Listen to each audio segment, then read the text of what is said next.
Oh, hi. Welcome back to Attorney Chronicles. We're doing it again. More cases to solve, more people to put to justice. We're gonna do it again. Again. Yeah, I think I was actually going over the previous parts, and I was doing the math of how long we've been playing this game for. Um, yeah, I think we've been playing for roughly 35 hours, and this last case alone, I believe we've been going for almost 10 hours, or just 10 hours, so... Yeah, this last case is pretty meaty. I just want to post in the Discord real quick before I get started. Boom, boom, bang. Just in case people want to check me out. Hint, guys. Hint. Up to it. Anyway, let's press the any button. And let's continue. It doesn't say... No, it doesn't say how long you're playing for. Oh, wait, no, it does. No, that's the time when I saved. I see. Never mind. It's not like an RPG where it actually gives you the time that you've been playing. No, of course I wouldn't want that. Oh, that's right. Yeah, because last time we were excuse me, we were in the courtroom, and we figured out that because they were like, oh, there was only 2 shooters, right? But we figured out there was a 3rd shooter, right? So we're gonna bring the guy in the white suit up to the stand and get his verdict, get his contrary what happened, because we actually pinned him at the crime scene with the blood. But what I'm thinking is, because it was his blood, right? So that means he was shot. So that means who shot him? So that's the interesting thing that I've been thinking about. So, because there's only 1 bullet per gun, and we only found 2 guns, right? So he was also shot, but who shot him? Interesting. 17th of April, 12:41 p.m. The Old Bailey Defendant's Antechamber. Ah, Gina, how are you holding up?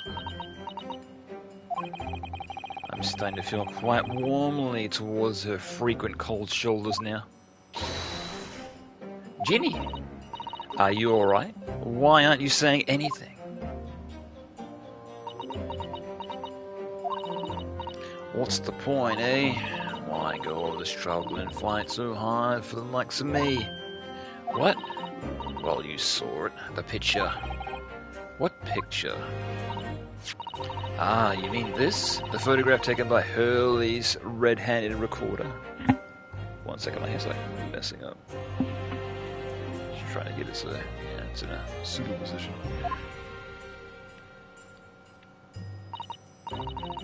Well, I didn't think we would have captured a scene like this, that's for sure. It's hopeless. Anyone who sees that's gonna think I did it, ain't they? Well, I don't pretend like it was a bit of a shock when the prosecution first presented it to the court. Surely you gotta have your doubts about me now. You just can't think you can't still think I'm innocent. Of course I can.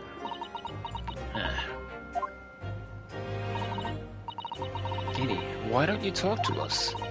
Tell us what really happened that night.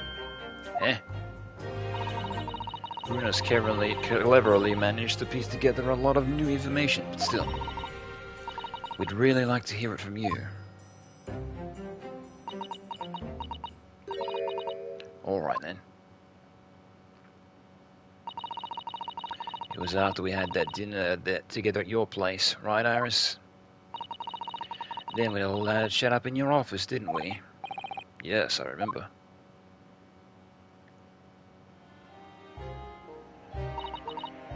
After that, I just couldn't get to sleep.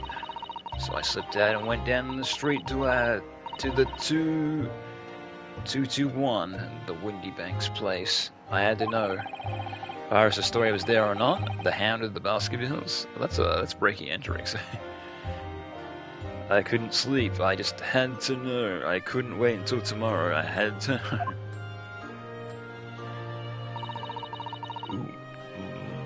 I was going to say 3D, but that's not 3D at all. Oh, is it? Hang on. I'm like looking at the lamppost and I'm like looking at the pavement and like how it's moving.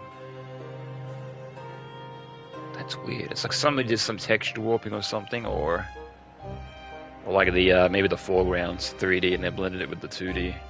Oh, magic. I don't know what it is about, what it's about or nothing. But if you ask me, there's something in it that about that Sherms don't like, something you wanted people don't want people reading. So that's why I like the Iris Best sticking though, like with Windy Bank for safekeeping. Oh, one second.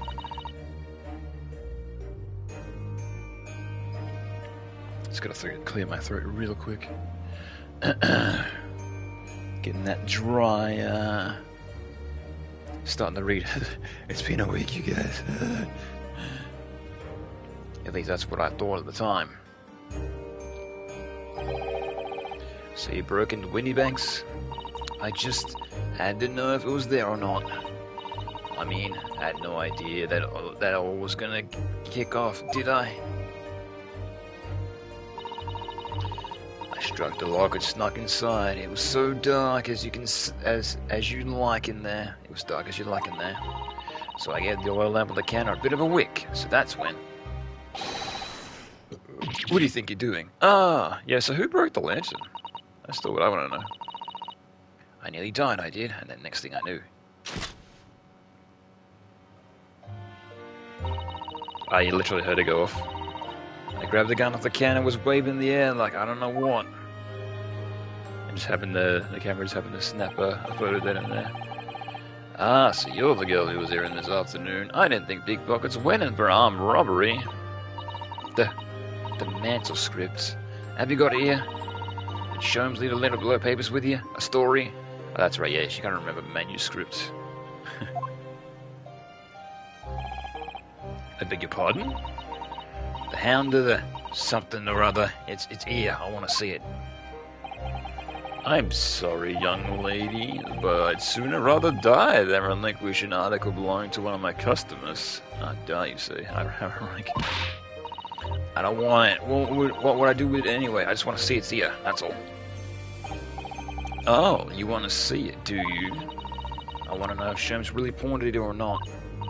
Please, just let me see it, and I'll go. Oh, very well then.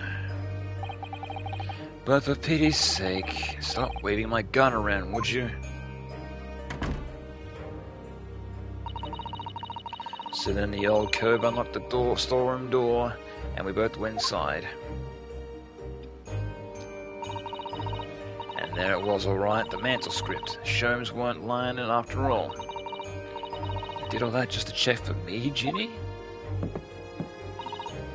Anyway, there was a bit of a kick up and out in the main bit of the shop. The Skulker Bros were right on the scene, yes. I read that in the wrong voice. What was that noise? Someone's breaking in.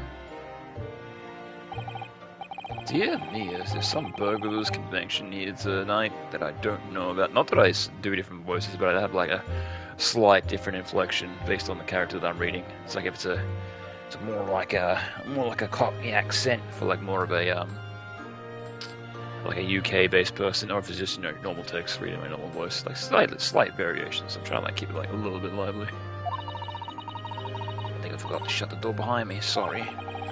I'd rather go and take care of it. Could I possibly have my gun? Could I possibly have my gun back? Oh, I'll come with you. And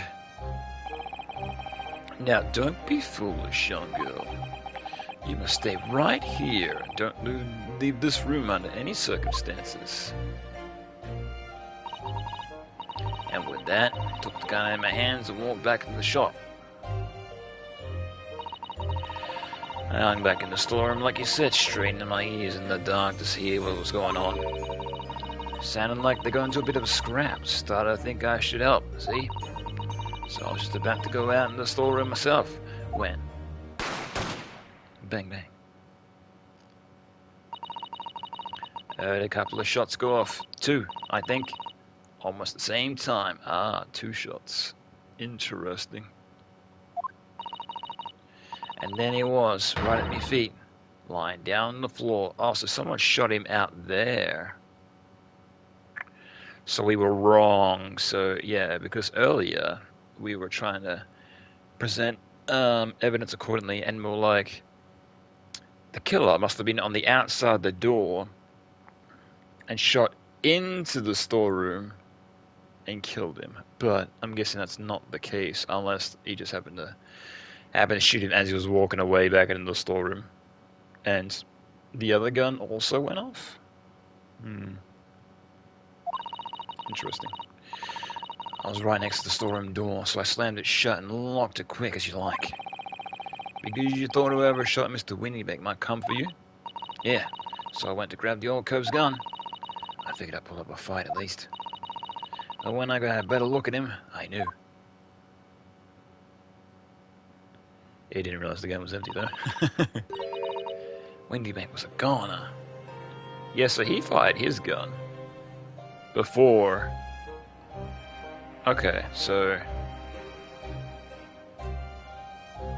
maybe Winniebeck shot the guy in the suit, because that was his bullet, right? Oh no, yeah, no. Yeah, we figured out there was a third shooter, right? Oh no, wait, that actually makes sense. Oh wait, no, it doesn't. Yeah, because there was a bullet that landed in Sherlock Holmes' pouch. So there's one. There's a bullet in his back. That's two, and now it's the bullet in the calendar. Okay. Yeah, so he could have. No, he didn't shoot Sherms. So that means, yeah, because the Skulker brothers also already admitted to shooting Sherms, right? Yeah, so that means Winniebeck shot the guy in the suit. So did the guy in the suit also shoot Winniebeck? That doesn't actually make any sense.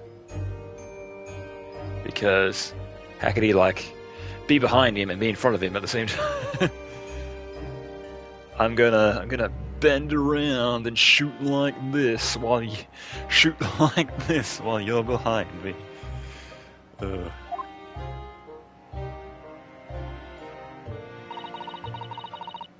I felt funny and all that in my head all of a sudden, kinda dizzy. And after that, I don't remember nothing. Yeah, so that means there was somebody else in the room. So there was two extra people in the room that we haven't accounted for. That must have been when you passed out, Gina. If I hadn't done what I'd done. And the old cove might still be alive. Did you tell the police and everything you just told us? Of course I did, but they didn't believe a word of it, did they? All I said was if I kept telling lies, it'd make things even worse for me. It'll be alright, Jeannie. Don't worry. Just stay strong a little longer. Runa's about to put the real culprit through the mill. That cove, what was in there in the afternoon? That Eggert Benedict. Yeah, you didn't see him because you were in the storeroom, right? I still remember how he looked at me, like I was nothing. Common street trash. He was there that night. Well, you can't confirm that because you didn't see him, so... We don't know his real name yet. But I'm convinced that he's involved somehow, unless that is his real name. Anyway, thank you for telling us what happened, Gina. I appreciate your honesty. You what? You what? I think that was... I don't know if that's a common thing that people say in the UK, but I remember... oh god, what was it? My mum used to watch EastEnders, and I remember just like being in the same living room and whatnot, just doing my own thing. I think my computer was like nearby, so I was on that. But I remember like every single episode, there was at least one character that was like, "You what?" Like one per episode. There was one person that said that. I remember that was quite common.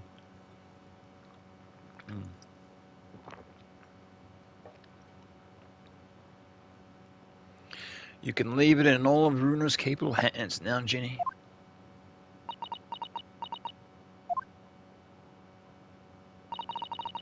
Mr. Naruto. Yes? How come you trust me? I don't get it. You always gotta trust in your clients, right?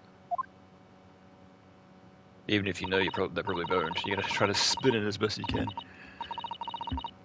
Though to be fair, he's more like, yeah, justice. And even when he was trying to defend, what's it called? The guy in the purple suit. I forget his name. But yeah, even he was kind of like, oh, he's a bit shifty. So even towards the end of the case, he was like trying to spin it. So, you know, trying to pin the blame on him. It's like, yeah, he's your client. What are you doing? Like, people are like, what? What are you doing?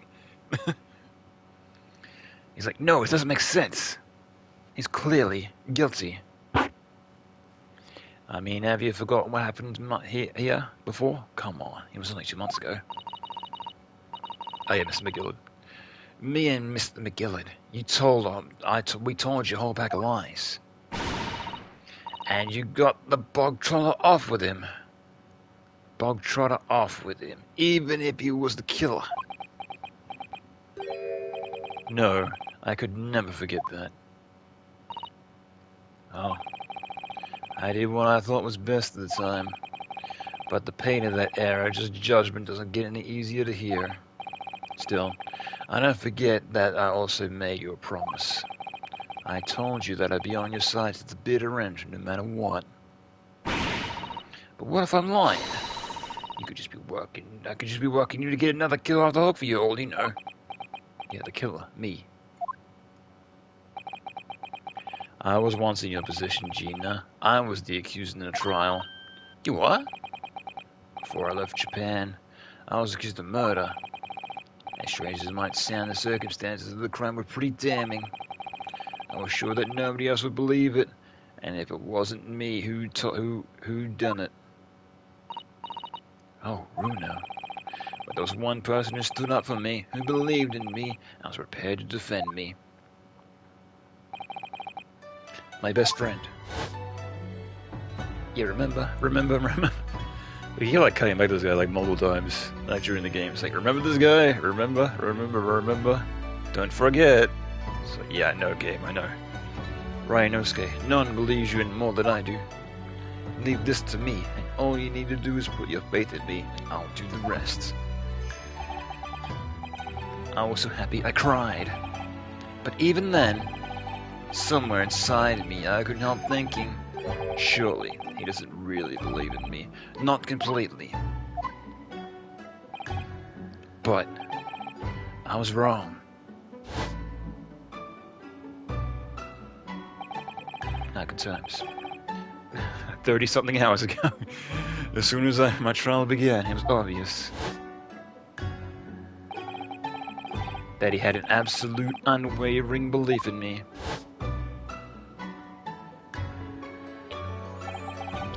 And in turn, I developed an absolute, unwavering belief in him.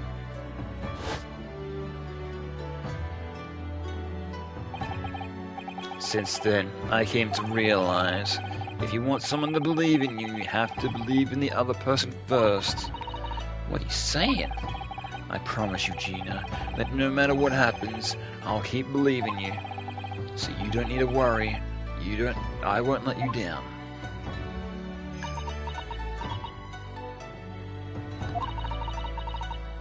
Even though I'm a diver and no good liar. You're not like McGillard. I know that. Yeah? That's right, you're our friend, Ginny. Iris. We all know you better than you think. I've come to the conclusion that you're someone we can trust. Yes, that's really all we need to know. Exactly. Mr. Naruto,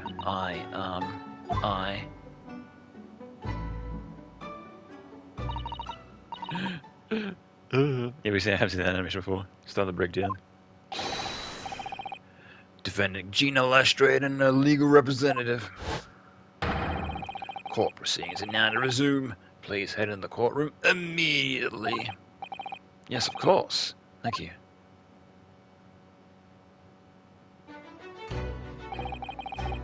I've been both a defendant and a defending lawyer in my time, so I knew only too well just how hard it was to put all your faith in another. And I also knew, sorry, like reading most of it up there. Just how hard it was to bear the burden of another putting all their faith in you. This is it at last, the final chapter, the final battle. Is it? Is it really? I don't know about that. I'm assuming this is going to be 2 chapters. Yeah, I don't think this is it. I don't think this is the end of the game. I'm assuming there's probably 2 chapters left. Wish me luck, Setsuru-san. And I hope you're watching over me too, partner.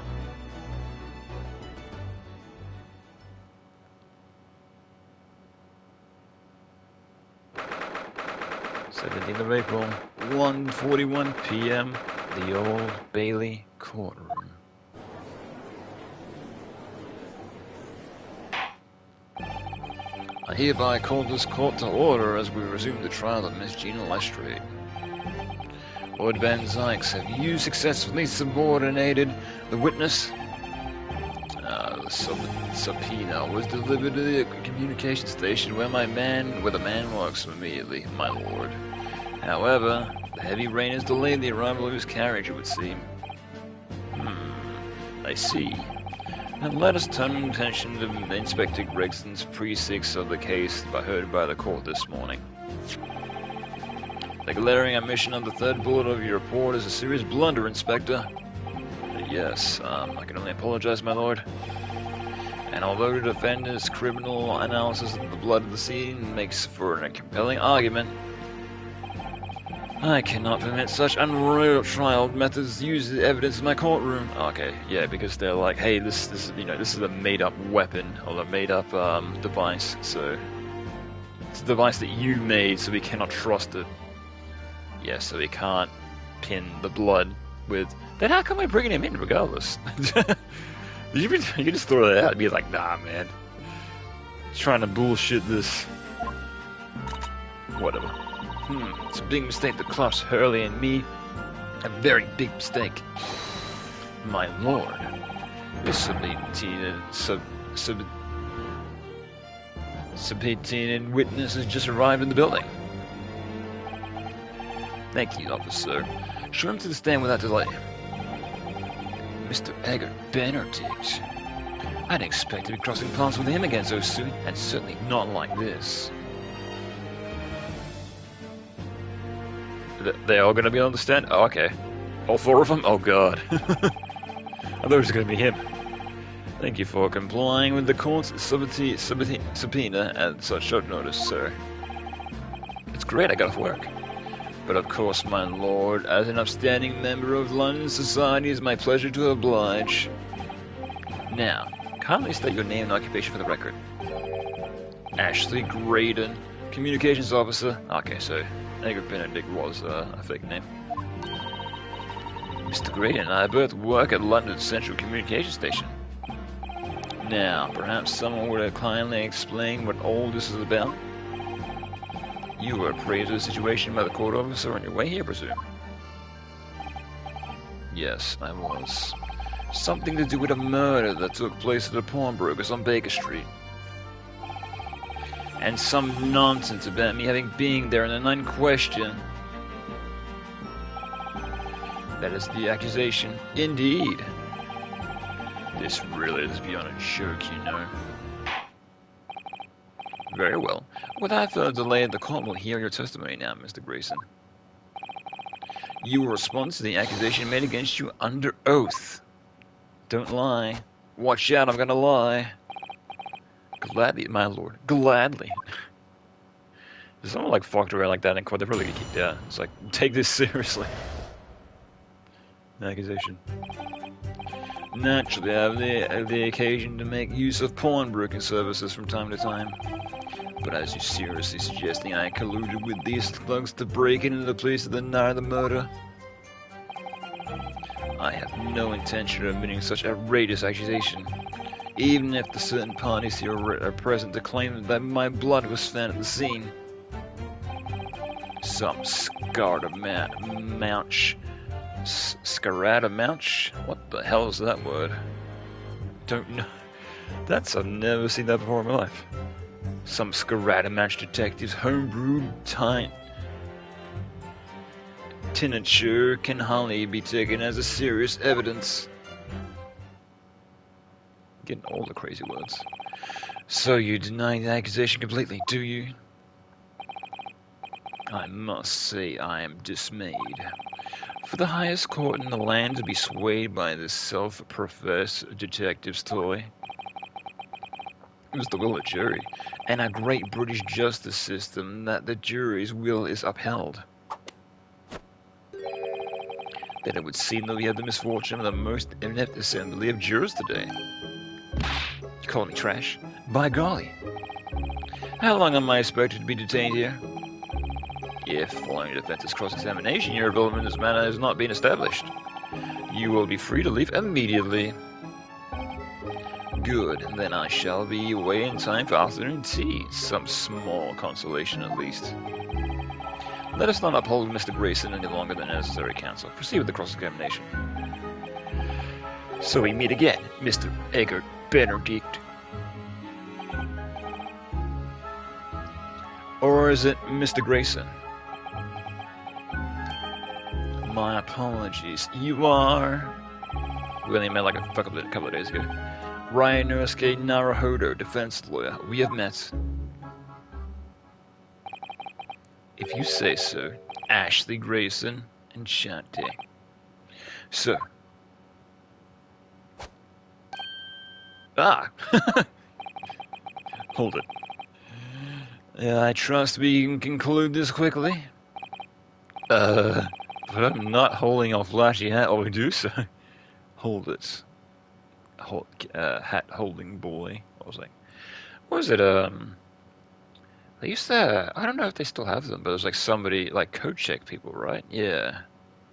Or like people that, you know, hang up your coats and hats and coats accordingly. It's like, because, or more in America, it'd be like, you know, when you go out, it's like, you know, you need your winter coat, but then you need a giant other coat after it because it's just so fucking cold outside, right? So they often had coat check places in some busier areas just to be like, I'm gonna be in here for a couple of hours while, you know, have a meeting or have dinner or whatnot. So they'd have established coat check people to hold your coats accordingly. That'd be an easy job. Just be like, you know, put them away in the correct place, and here's the ticket, and give the ticket back and keep your coat back. Wouldn't be too hard. Make a fortune. Your coat went missing. Crazy. It's the 30th coat to go missing today. That's crazy. Meanwhile, on Bay, 30 new listings for coats. The accusation. Yeah, I think somebody actually did that once. It's like there was a bunch of shit that was stolen, and they looked online, and they actually saw the people that were like trying to resell his stuff. So he pretended that he was interested to meet up to buy it, but then he brought the police with him. So it's like, oops. So you guys stole my stuff. You're busted. Naturally, I have the accusation to make use of pawnbroking services from time to time. Hold it! Yes, we even met in the very pawnbrokery where the crime took place in the afternoon of the day in question. Though, of course, you introduced yourself by a different name at the time. If it was Mr. Egbert Benedict, I believe. The witness here has testified the events that took place that night. It's true. He is under no obligation to answer some unrelated questions. You can't be serious. Yeah, I guess we're trying to press him about, you know, the day after. It's completely unrelated. Thank you, because I certainly do not feel inclined to answer such inappropriate question. So he's gonna be evasive, is he? So in an effort not to give anything away. This could be tricky. Catch him slipping. Yeah, so why are these two other guys here? Oh, hang on. Oops. Hold it! I didn't want to do that. I just wanted to look over. Hang on. I accidentally pressed on the same thing again. Objection! Yeah. Hang on. Hold up.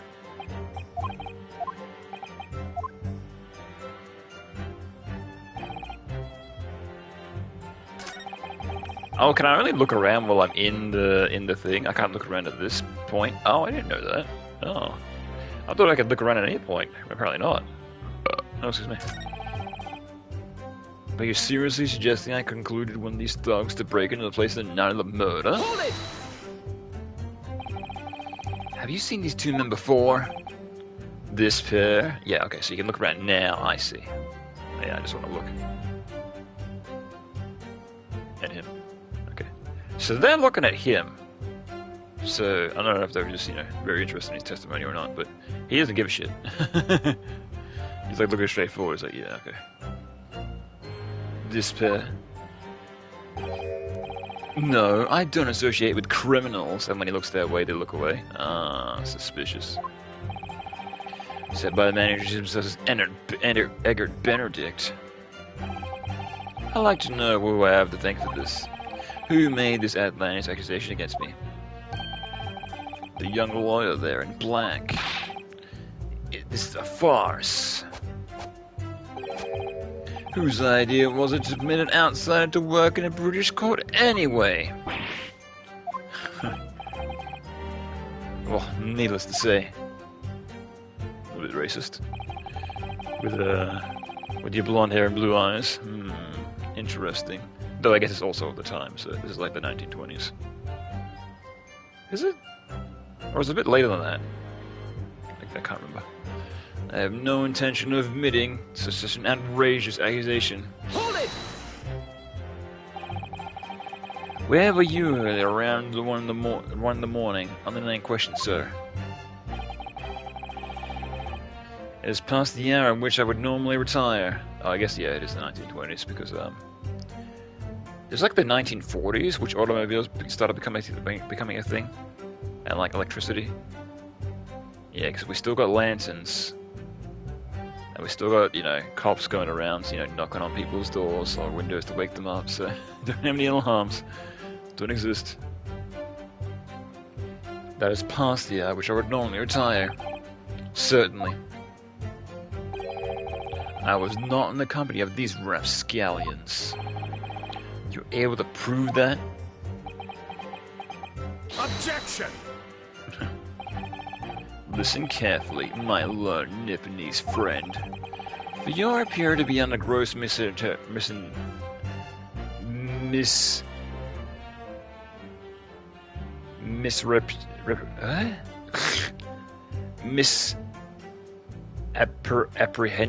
Misapprehension?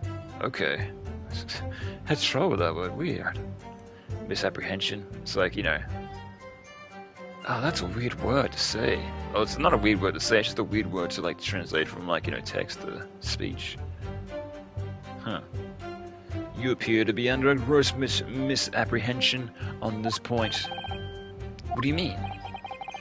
The witness maintains that he was not at the scene of the crime. He has no obligation to prove his absence. If your accusation as the witness was present at the scene, the obligation lies with you to prove your assertion. Oh, really? Yeah, I guess. You will fulfill that obligation before putting any more unreasonable questions to the witness.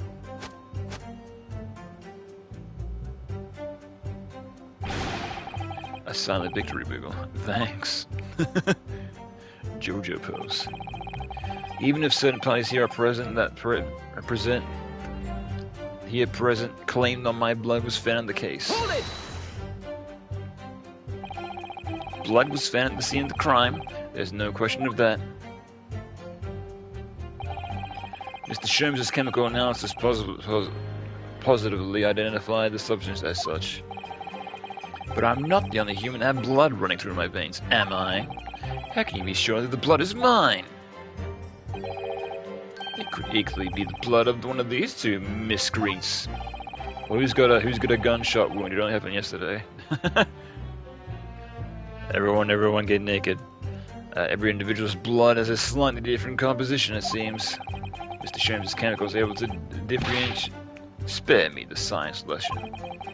Who is this Sholmes character anyway? You don't know his books. Oh, I assumed that all Londoners would know his name. He's a great, renowned detective.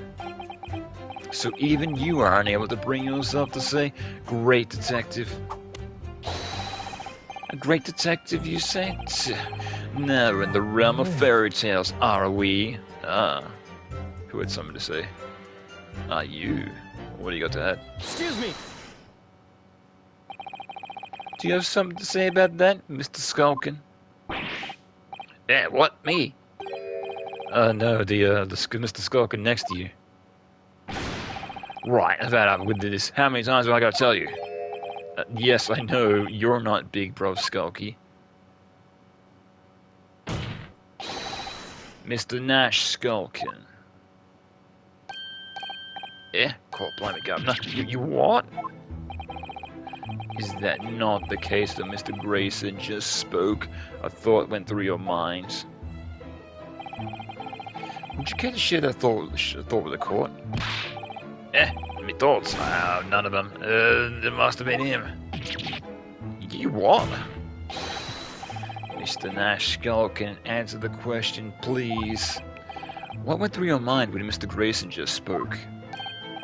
Nothing, honest God, nothing. I was just thinking, if he waves his arms around like that much more to open up the wound again, that's all. Ah. The wound. Excuse me? What wound? Where I took the bullet, of course. It was only 2 days ago. Ain't nothing gonna be healed up yet. Ah.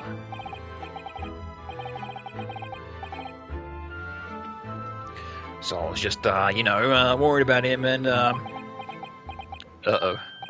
Oh, the hell's bells. Mr. Grader, did you hear that? What? Your comrade is worried about you, it seems. On account of your injured arm. Oh, his arm. Okay, that's fair enough. Gonna be like, disrobe, show me your guts, your chest. My lord. Yes, Mr. Grayson? Graydon, sorry. I have no idea what these two wretches are talking about. Certainly, I shouldn't be expected to answer anything in relation to the mindless insinuations. We know that someone other than the victim was hit by a bullet at the scene of the crime 2 nights ago. Yo, what up, Dolius? What up, man? Welcome in. Good to see you. Yeah, hopefully I don't think we're done with this case, but, we're getting there. Yeah, because, at the start of this court case, I was like, here we are, here's the final chapter. I'm like, I don't think we're gonna be done just yet, because I was assuming there's gonna be two more chapters. But we'll see. I've only been playing this game for 35 hours, oh my god. And from behind the bullet hole in the wall, that person was likely hit in the upper arm, or the where thereabouts. Perhaps you'll allow the court official to examine your arm, sir. The left arm that you're currently clasping with your right hand, as if in pain. No, I refuse. You can't do that. You have shown no evidence whatsoever that links me to these common thieves. Accordingly, I am not obliged to permit any such invasion of my privacy. Really? Okay. I don't know about that. As I've certainly said, I'm completely uninvolved in all of this. I've never had anything to do with the pawnbrokery where this fellow was killed whatsoever. I take offense to the insinuation that I was in any way involved. You claim to have nothing to do whatsoever with Mr. Whitney Make's pawnbrokery. My lord, the defense would like that last statement to be added to Mr. Grayson's formal testimony. Very well, counsel. Continue with your testimony, Mr. Graydon. Alright, so we're gonna repress him on number 2. Okay, so we're gonna press him on everything regardless, so we get the maximum amount of information about him. But I'm wondering if we should repress him on number 2. Or was it number 3? I can't remember which was the one that made the guy perk up. I'm gonna do number 2 again, regardless. Hold it! Because there might be something extra after he perked up. Blah blah blah blah blah blah blah blah. I like to get every bit of information. Okay, so it's number 3. Right. Hold it! Just in case the game like tries to pull something over my eyes. Objection! It's like you didn't go through this full testimony fully. You missed out on the thing that's vital to the case that makes you win. Yes.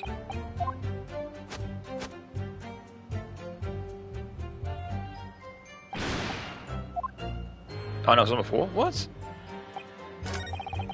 Oh.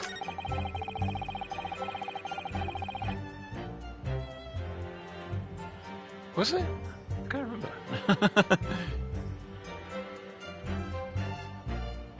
No, he did perk up at number 3, and then he doesn't perk up again. Okay, interesting. Whatever, let's continue. Some scattered mouse as Detective Homebrew Lieutenant Cho can hardly be taken as serious evidence. Hold it! Don't forget, sir, that Mr. Sherlock Holmes is the most famous detective in the world. And the most famous detective in the world tells the truth, and the whole truth, and nothing but the truth? Oh no, I can't think how to answer that. I once saw the world's most famous swindler thrown in jail. He allegedly told the truth and the whole truth and nothing but what turned out to be a pack of lies. Ugh. Quite. Now, as you are no doubt aware, the Central Communication Station is the heart of the country's information network. My work there is of paramount importance, and you have kept me from it for long enough already. The bottom line is, I never had anything to do with the pawnbroking establishment for when the man was killed. Hold it! Never had anything to do with it? You forget that I was there, Mr. Graydon, on the very afternoon of the incident. Oh, so this is the day after we met. Oh, okay, so that's why they were like, it was 2 days ago. Right, that's right. For some reason I thought it was like the day before that the incident happened. Right? It was 2 days ago, that's right. Yeah, because we met him originally on the day before this one, and the day before that, that's when the murder happened. Right. Obviously, I'm not a complete stranger to the pawnbrokers. I'm currently on the lookout for an armchair to furnish my study. Objection! No, you were there to redeem an article. I have no idea what you're talking about. Oh. Excuse me! Do you have something to add, Inspector? I won't be on the stand for no reason, right? Come again, sunshine. You were there too, in fact, weren't you, Inspector, that afternoon? Well, yes, I do remember meeting yourself and the pawnbrokers that afternoon. You, your young Japanese assistant, and the accused were all present, as I recall. And at that time, this witness, Mr. Graydon, was trying to acquire a particular article. Well now. Yeah, I was trying to get the coat back that had the disc in it, right? I'm afraid I don't remember too clearly. What? But you must! I'm not going to lie and pretend that I remember something that I don't. What's going on here? Rexy shows the picture before, didn't he? You know, from the cameras that had installed in the windy banks? Yes, of course. Indeed, that gentleman pictured bears a striking resemblance to the witness, I must say. Ah, yeah. That was from the afternoon. Exactly, which proves that Mr. Graydon was in the shop on the afternoon in question. At no point I denied that fact. Yeah, okay. I merely entered the shop to pursue articles on sale, and have a word with the broker. Nothing more. This makes no sense. I understand why Mr. Graydon might be trying to cover his tracks. But why would Gregson be trying to avoid testimony without what happens? He's in on it. He did it. He was there as well. He shot him. I wouldn't be surprised, but still. That's all he's going to say on the matter, is it? What do you think, Bruno? I think he has no intention of telling us anything. He's well aware that the less he says, the less chance he has of giving himself away. The complete opposite of Hurley, then. It seems that the more he says, the better. Well, at least I managed to pry a little more information from those witnesses' lips. All thanks to the Skulkin brothers. Yes, they were the key to this after all. So he says he has nothing to do with Windy Banks. Well, we know that's not true. Perhaps now would be a good time to have a proper look at the court record. Good idea. You never know what kind of scrap of information can come out to become a valuable weapon. Alright, so what do we got? So I'm assuming that must be the last statement, right? Because that's like the extra one that we got. Okay, I've never had anything to do with the establishment where the man was killed. Okay. Alright, what do we got? Whoa! Okay.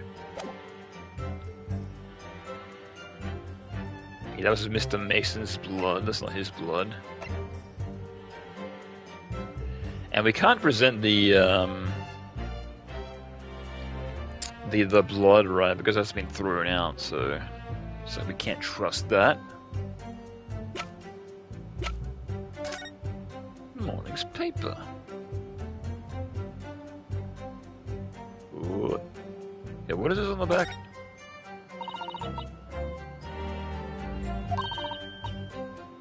Ministry Mole.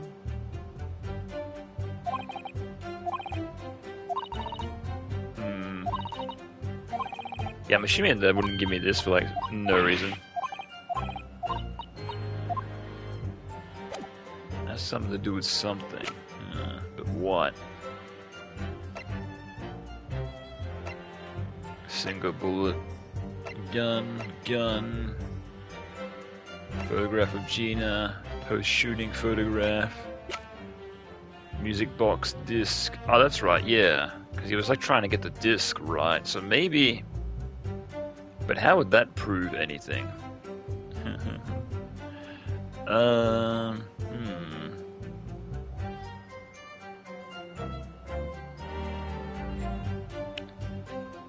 Yeah, I'm assuming it'd be this, right? Because he was trying to get the music box disc out of the coat. But he was like, and the other one's like, what do you mean the other one? Ah, never mind. I do remember that.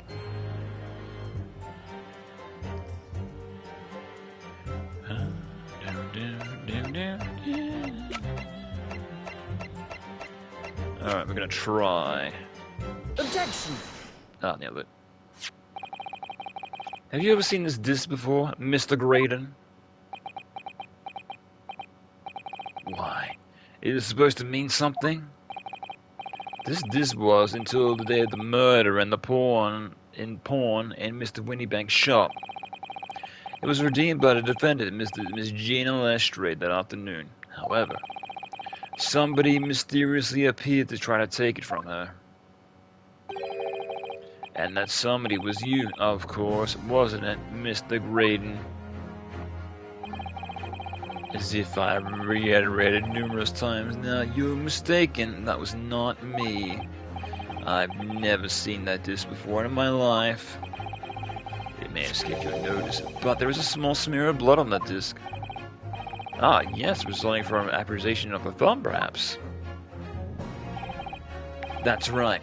The surface of this disc is covered in hundreds of tiny metal bumps. The skirmish to acquire this disc, the thumb of the person who tried to take it suffered minor lacerations. Yeah, because we confirmed that blood was his, but we can't actually present that now, because it's like this contraption that changes the color of blood, that could be made by anybody. It could be a farce. So, while the disc bears remnants of that skirmish and some and in the form of the smear of blood. The thumb of the person in question must bear the remnants also in the form of a scratch. Oh, okay, we're gonna be like, show your thumb, see where you will cut. I get it. Goodness gracious, indeed it must. Mr. Graydon, you refused to allow a court officer to examine your arm before. Are you now going to refuse to allow to examine your thumb? Because I have no doubt that it bears a small scratch consistent with the smear of blood on this disc.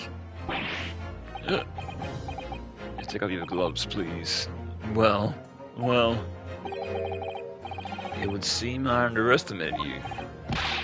What is the meaning of this? So you admit it now? You admit you have a scratch on your thumb from when you attempted to take the disc from the defendant?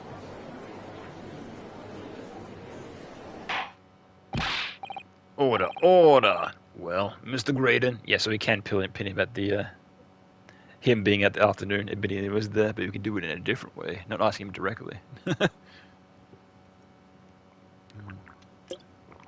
I see.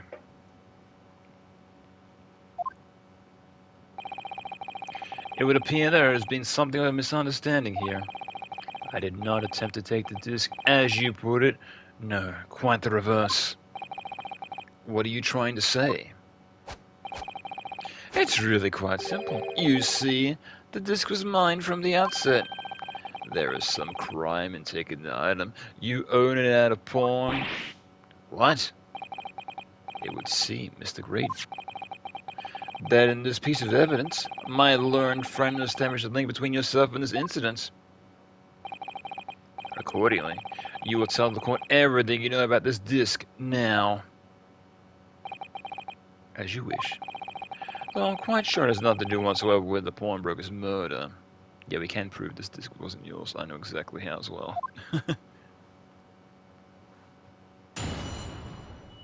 Oh, we gotta press him again? Oh, he's gonna do another whole lot of testimony. Ugh. Oh, he's gonna reiterate that. I see, because I was gonna be like, it's not yours, this is for McGillett on the back, but he's like, he knows all about that apparently. Because if you look at the disc, it is on the underside. Yeah, so on the back it says, for McGillett. Right, I was gonna be like, it's not for you, it says for McGillett on the back. He's gonna be like, oh my god, I forgot to look at the back, but apparently he's already done that, so.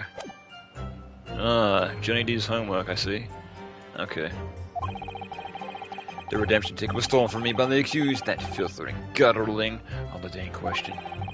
I proceeded at once in the shop to explain my situation and redeem my article.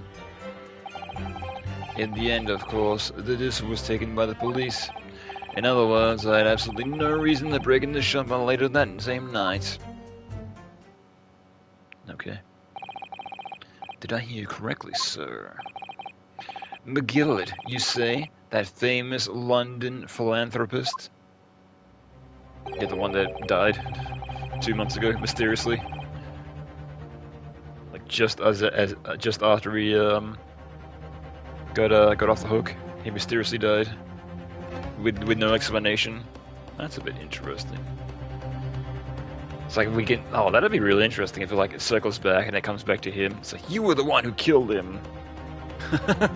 Because we still don't know how that happened. Who perished in this very courtroom 2 months ago after being acquitted of distinctly messy murder. Yes, my lord. The one and the same. Good lord, Mr. Graydon. Are you saying that Mr. McGill and yourself were acquainted? Yes, that's correct.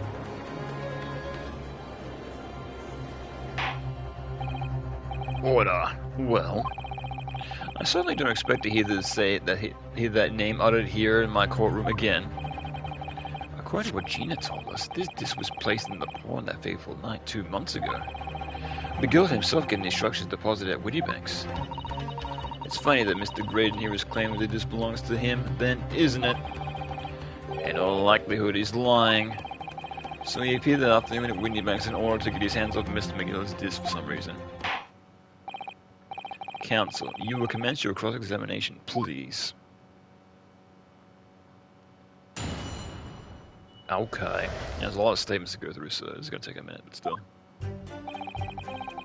There's none of that damn saying, Mr. McGillen, but the item belongs to me. Hold it! Would you care to explain how this belongs to you? As you observe, the communications officer such as myself commands a fine salary. You are certainly exquisitely dressed, sir. So you see, I have little need to make use of the services provided by the pawnbrokery trade. Wait, what? You said you commonly go there. Huh? However, I did once find myself in difficulties having misplaced my purse whilst on errands, which is why I pawned the fine black overcoat to the broker in question. We already established that's not yours, sir. Do you claim that was your overcoat? Obviously, and in my haste, I clean forgot that the music box disc was in its pocket. And yet, there is a note on it that reads, for McGillen. I am a collector of rare and unusual music box music. I first met Mr. McGillen at the Gentleman's Club up in the city, and was interested to discover that he shared my penchant in that area. So, the disc in question, it's a pre-production sample. I promised to let Mr. McGillen hear it. But then you forgot it was in the pocket of the overcoat that you were forced to pawn? Yes, exactly. Gina didn't mention any of that in her testimony 2 months ago, did she? No, because McGillen had threatened her to keep her mouth shut. Which means if we dug too deeply here, it's going to expose Gina's perjury. Oh dear, this is going to be complicated, isn't it? Let's leave it alone for the time being. The redemption sticker was stolen from me by the accused, that filthy gurgling on the day in question. Hold it! Yeah, wasn't it the final day that it could be redeemed or something? Okay, actually, let's look at that. We don't know. Hang on, do we know what date? Actually, we do know what date it was, but today. But that'd be way back in the. I'm pretty sure. Oh, hang on, I hit the wrong button. No, I wanted to. I wanted to look at the text so far. I didn't want to do autoplay. Shit, I didn't read that part. No, whatever. Ah, yeah, because the date is on here, right? 13th of February. 13th of April. March. Okay, yeah, so you got 2 months. So they can hold on for 2 months, then it gets put in the shop, I see. Yeah, what was it? Was this one? 15th.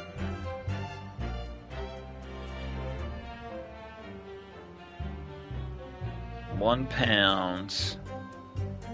Yeah, one gentleman's overcoat. Yeah, so it was this one. Yeah, but what's the date today? Is it the 18th or? Because I think we established that that was like the final day that it could have been redeemed, right? I'm pretty sure. Where's the overcoat? I want to see. I want all the evidence. Where is it? Yeah, whatever. Okay, I missed the last bit of text, but it's okay. I can't go back, can I? No, I can't. Oh, that's annoying. Oh no, wait. Here we are, history. Okay. Yeah, this is what I wanted. I pressed the wrong button. Yeah, because I wanted to go all the way up. Yeah, you can't go any further than this, so you can't like check like what date it was.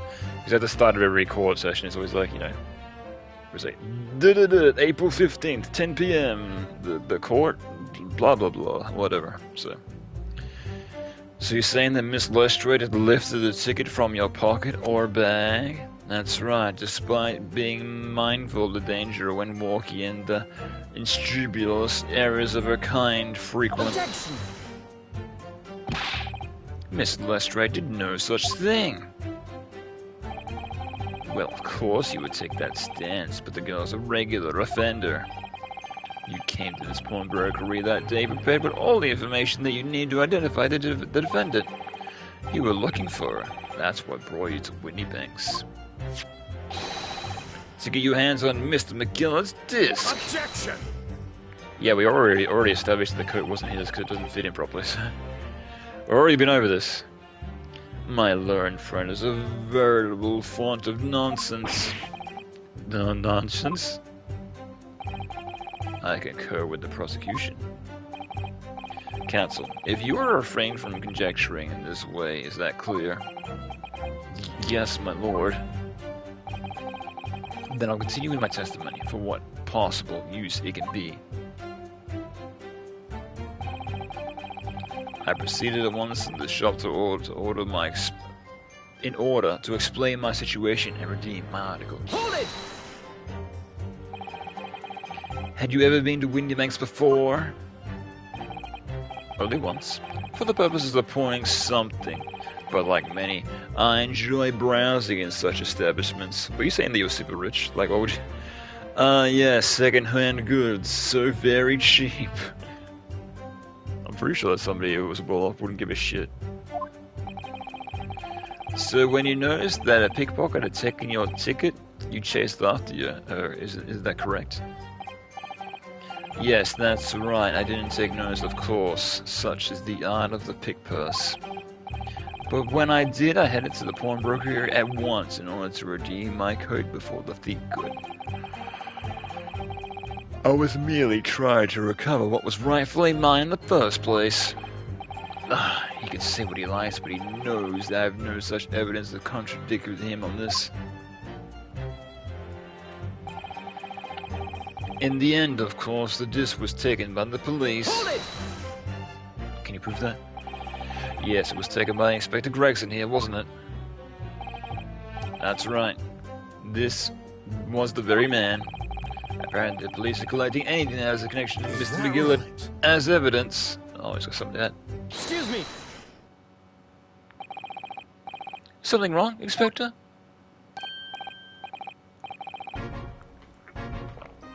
What do you mean? The last remark of Mr. Graydon made in this testimony seemed to trouble you in some way. Yeah? Oh, no, it didn't. Oh, it's nothing. Leave it alone. Let me ask you this, Inspector. Why is Scotland Yard gathering for Mr. McGillard's possessions? Oh, I can't tell you something like that, Sunshine. What is it, Inspector? Investigative secrets? Oh, yes, exactly. You should know all about that.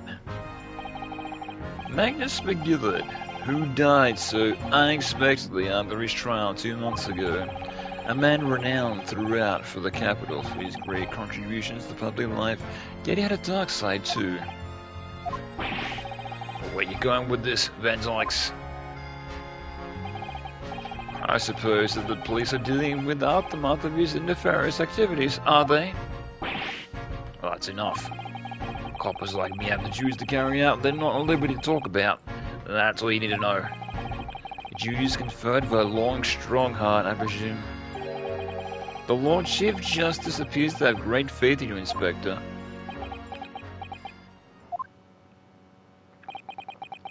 The bottom line is, if you want to get more out of me, you're gonna need Long Strongheart's paw print first. What's all this about? It's like there's something going on between Gregson and Lord Van Dykes here. Well, it would appear that the Inspector has revealed all he has at liberty to reveal. Mr. Graydon, let's return to your testimony. Okay, so I had an opportunity to get something extra, but didn't get anything, so... okay. Gladly, my lord.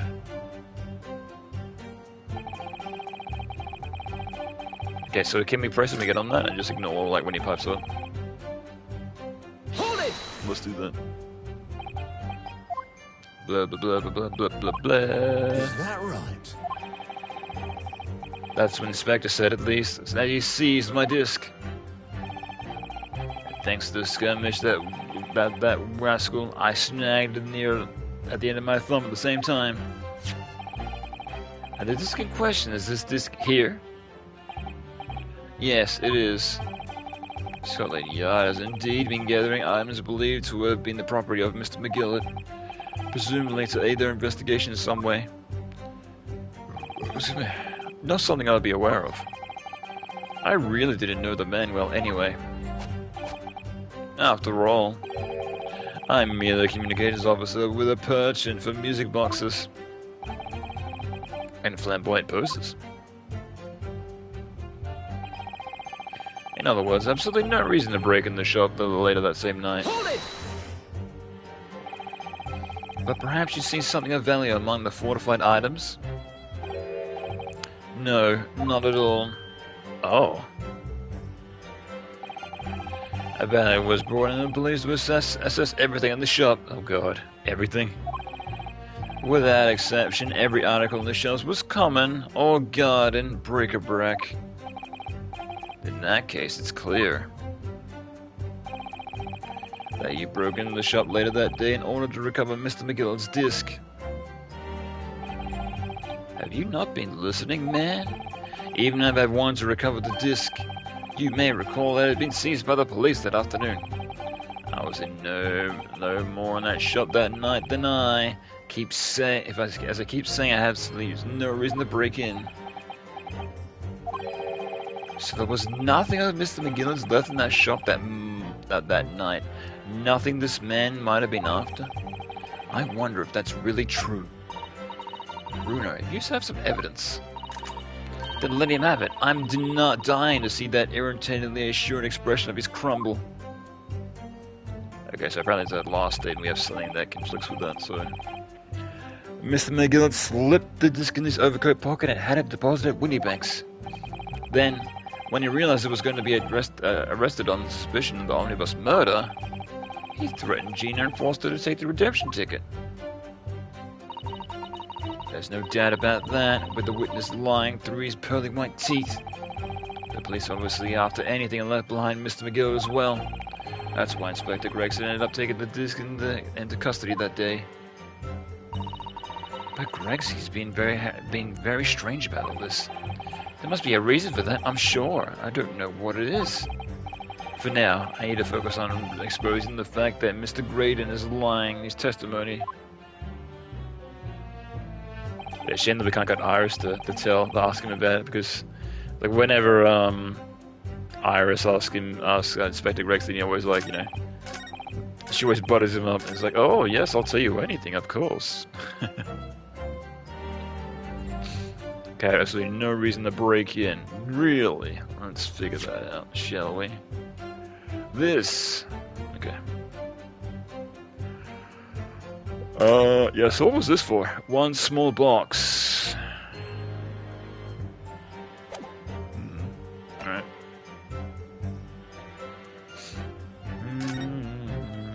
Yeah. That's nothing.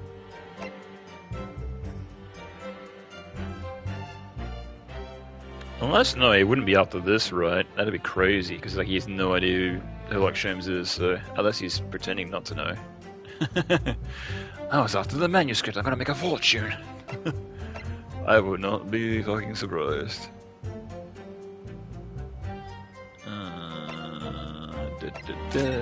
Notes on the case. Stab wound.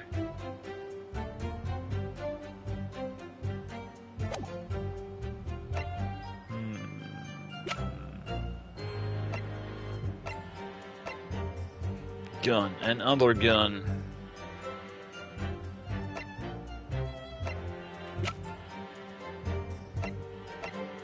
Bullets. Present this again? I don't know.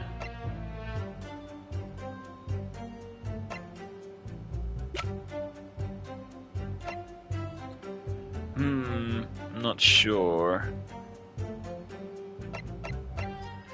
Maybe I could present this, but I would have like nothing to connect that, right? That'd be crazy.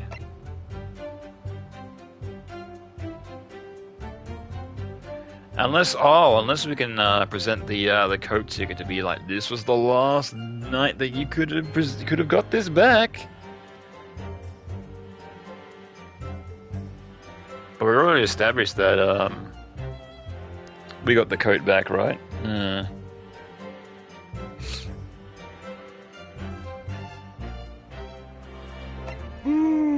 don't know.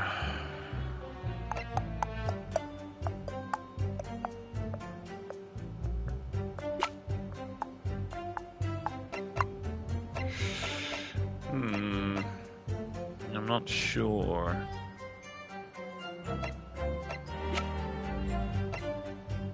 It's probably right in front of me. I'm probably like looking right at it, but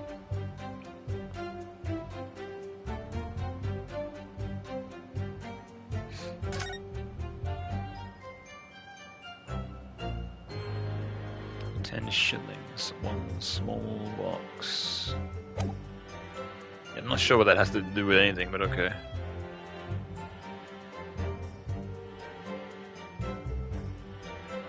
Maybe? We have like nothing connected him to connect to this, so unless I might have to look it up, I might have to.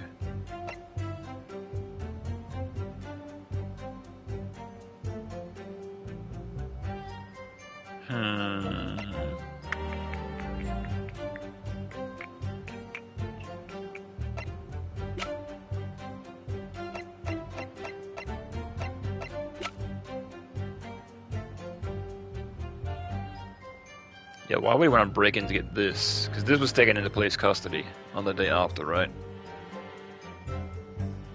Yeah, maybe I could present this again. Alright, fuck it. Objection! Outside. Damning, you say? Okay.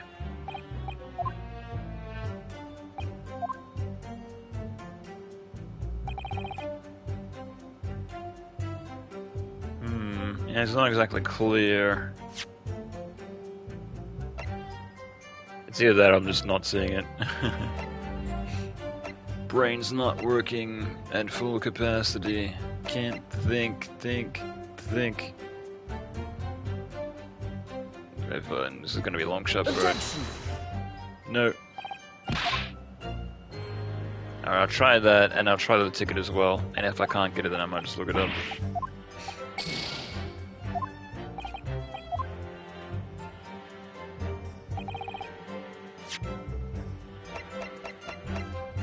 Objection! Nope. Try the other ticket. Maybe. Get a game over. Maybe I might just get a game over. I might just try as many things as I can and get a game over in the process. Get all my points back, maybe. There must be a reason, for sure.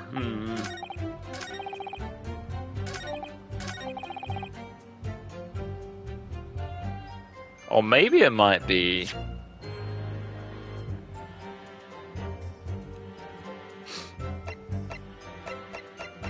Maybe it might be this picture here.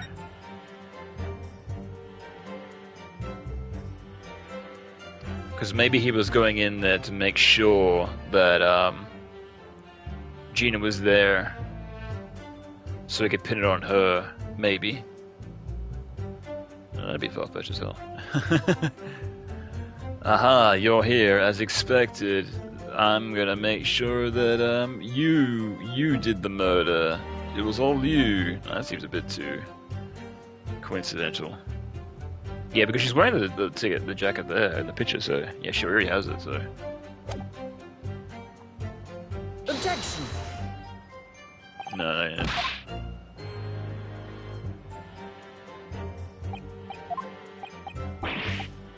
Exactly. I don't have to re-examine them, do I?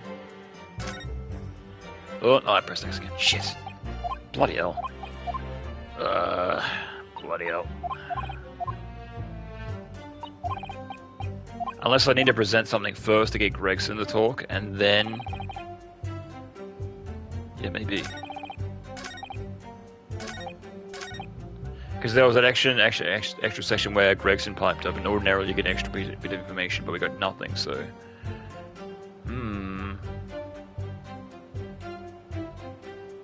Hold it!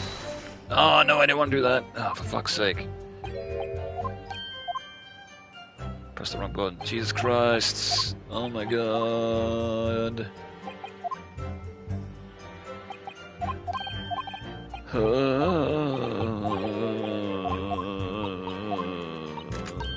And then I gotta hit this part again. Ah, for fuck's sake. Christ. Okay, I get it. Oh my god. Just because I pressed the wrong button, for fuck's sake. I wish there was like a super fast forward option. So you can mash through it, but then it's like, I gotta wait still. Objection! Oh, that's it? Oh god, I wasn't expecting that. This disc was deposited Winnie Banks on Magnus Spigulon's instructions. Also, that was the redemption ticket for the disc. What? Hang on. One small box. What? That's not. Huh? Huh? That makes no sense. I'm confused. What? That was like the longest long shot, and for some reason that was the right answer. What the fuck? Okay. Okay, game. I was expecting to fuck up and get a game over, but sure. Right. Okay. This disc was deposited Winnie Banks on Magnus Spigulon's instructions. You knew that, and you went there intentionally obtaining it for yourself. Objection! Unless the disc was in the box. Conjecture again, and in any case, the disc was taken in custody by the police that afternoon. The witness had no reason to visit the pawnbrokery until again that night.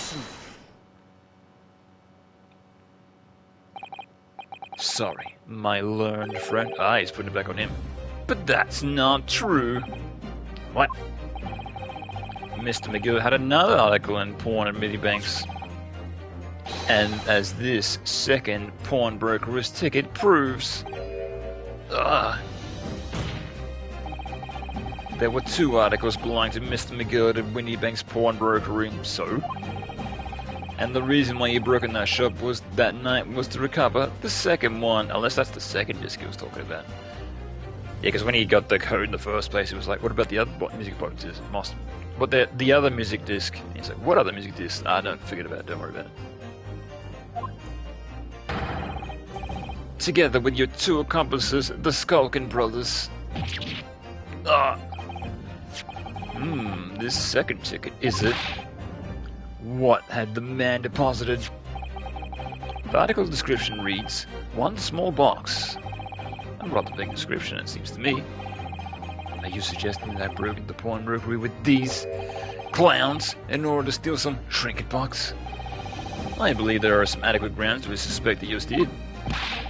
This is absurd. Yeah, we don't even know what was in the box. Like, yeah, this is stretching. This is like grabbing at the shoulders of straws. Like, what on earth would I do such a thing? Once the article has been fortified, I simply walk into the shop and purchase it. There'd be absolutely no need for any resort to theft. That's a good point. Indeed. The witness makes a solid argument. So that means that for some reason, this Graydon fellow needed the small box that very night, does it? It's time to put an end to all this nonsense, my lord. Can you be a little less cryptic, Lord Van Zykes? I do hate to ruin my learned friend's argument, but the truth is quite uncontrollable. On unquestioned, no small box was taken from Winnie Banks Pawnbrokery. And rest assured, the prosecution can prove it. What? Good gracious, you under the thousands of bits and pieces. Yeah. Unless you can just find the quote-unquote small box. Inspector, show the photographic prints to the court, if you please. Yes, sir. What prints? These prints were taken from the detective's security cameras. Ah, Hurley's red-handed recorders again. Wait, hang on, we can... How come we can't trust the evidence made by Hurley's blood gun that changes the color of blood, but we can trust the evidence of his homemade cameras? I guess they do make a photographic print, but still. It's like, this invention's okay, but that invention, no, we can't trust that. Maybe by the same guy. Huh? As previously explained by using this plan of the shop layout. The victim established was a furnace with automatic cameras in 2 locations. One was set to capture the counter where Mr. Windybank received his customers, and the other was set to capture the shelves on which the articles were placed for sale once fortified. According to the information on this ticket, McGillet's small box had been fortified already. 2 days before the incident at 9 PM on 13th of April, to be precise. Which means it would be on the shelves of the fortified items in the shop front. Now, then what I have here is a print by taking my all the cameras at 2 hours before the incident. That's 11 PM on the 15th of April. Okay, where is it? The victim certainly had a very full shop, would appear. And then here we have another print. At 2 AM. This one was taken about 2 hours after the incident. Can we get them side by side? I see. So you have 2 pictures to compare. Okay. Do we have to go cross-eyed again? I'm looking. Who can play Find the Missing Object, or where the fuck it is? Yeah, I remember there was a bunch of, like, you know, books for kids where they change some things, and it's like, find the inconsistencies, or find the 6 things that have changed. Similar idea, I guess. But yeah, I'm looking, and it seems that it's all the same. That's the same, that's the same. That one's the same. Yep, it looks to be exactly the same. Okay. Dear me, that's starting to make my head ache. Obviously, at Scotland Yard, we consider theft as one of the possible motives on this case. We explored the possibility that something had been taken in addition to the victim's life. So your men have already compared these 2 prints thoroughly, Inspector? Yes, sir. We counted every single item in each one of these 2 photographic prints. And the Yard's conclusion is exactly the number of the present in both. Unless you came in earlier. It's like, I'm going to move the box behind this larger thing, and then when I come in, I'm going to move the larger thing out of the way and take the box from behind it, and then move the larger thing back in place. I would not be surprised. I think some people do that in some stores. It's like, I've seen some things like that are hidden behind something else in some stores that I've been to. It's like someone was trying to, you know, come in and be like, "Ooh, I'm going to hide that in there, so when I have the money, I can come back and I can grab it." Yeah, I've seen a few times like that. So I wouldn't be surprised if some people do that.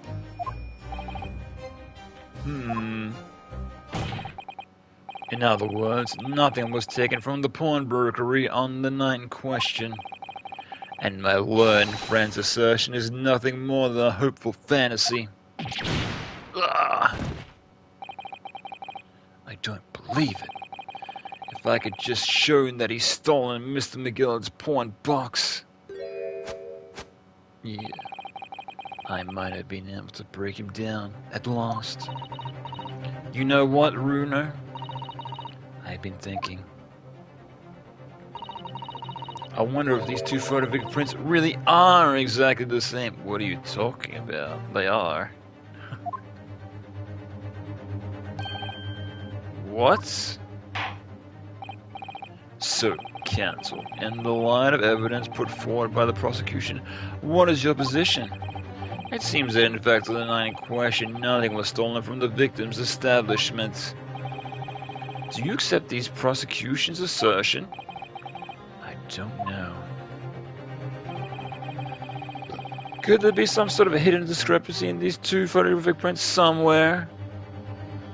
Oh boy. Use a piece of evidence? What is this option? There's no discrepancy.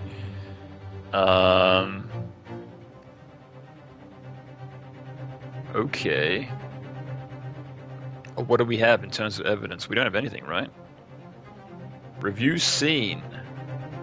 Oh, interesting. Oh, that's to get away. Okay, so I can have a look at it. I see. To be like, is there anything different?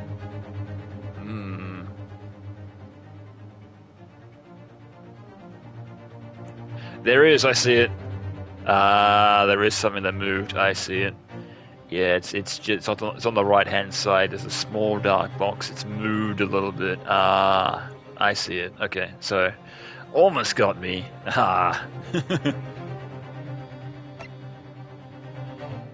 Pointing out a discrepancy.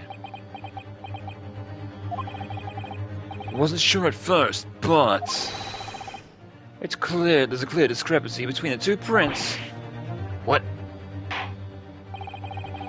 You must identify the location in question for the court, counsel. Isolate the precise location of the discrepancy of which you speak. Do I have to point out on both? Yeah, it's right here. Yeah, so on this side, it's moved to the right a tiny bit, but on this side, it's to the left. Take that! Nailed it. Granted, these two prints are almost identical, so apparently the cops went over this and didn't pick it up. Oh, to be fair, I didn't pick it up my first time whenever it, so unless it changed, that'd be fucked up. It's like the second time it's presented to you, it gives like the right version, but the first time it's like, nah, man, we're gonna give it the same one to fuck with you.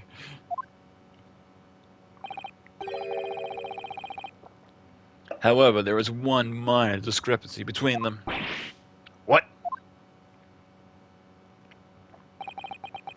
When you view the two photographic pictures stereoscopically... Yeah, I didn't do that. I was going to consider doing it, but I figured it out before even that happened.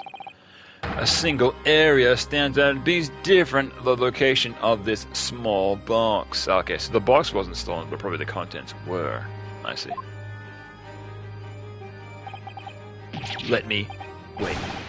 Unbelievable! So he has to use the machine himself. By Jove, you're right. How extraordinary.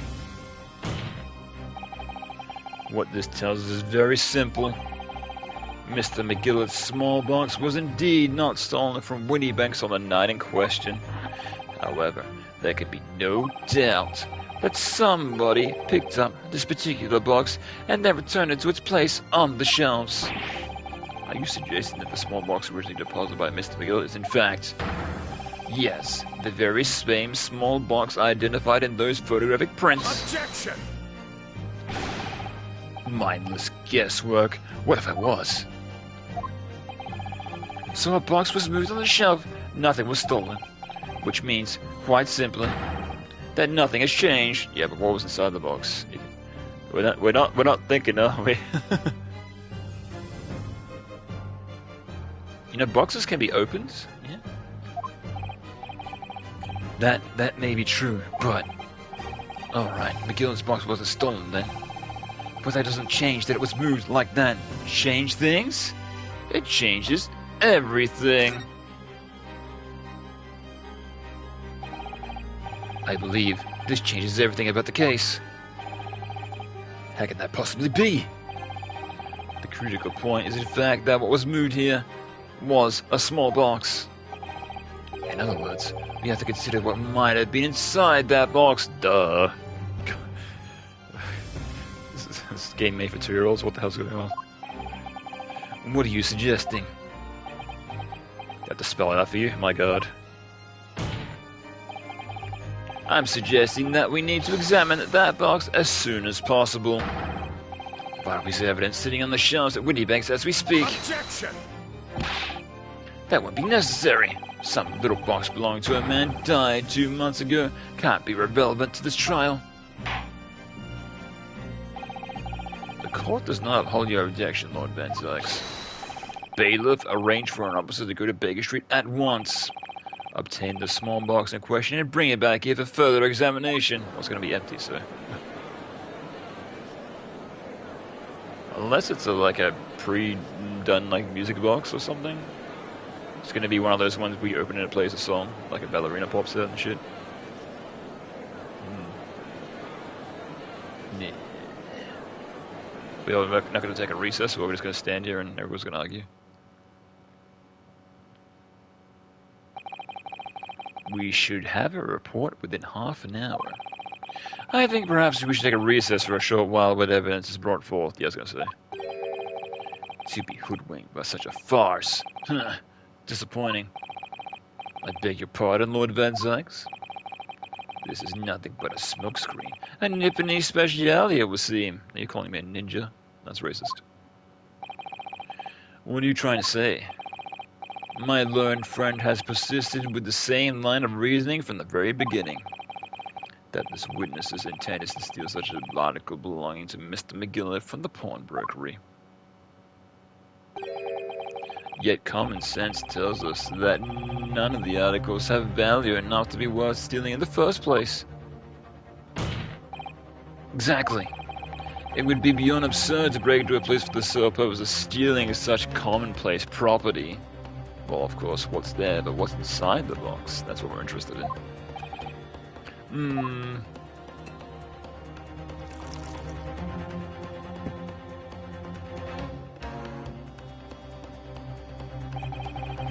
If your lordship recalls, Mr. McGillet perished 2 months ago, immediately after the conclusion of his trial.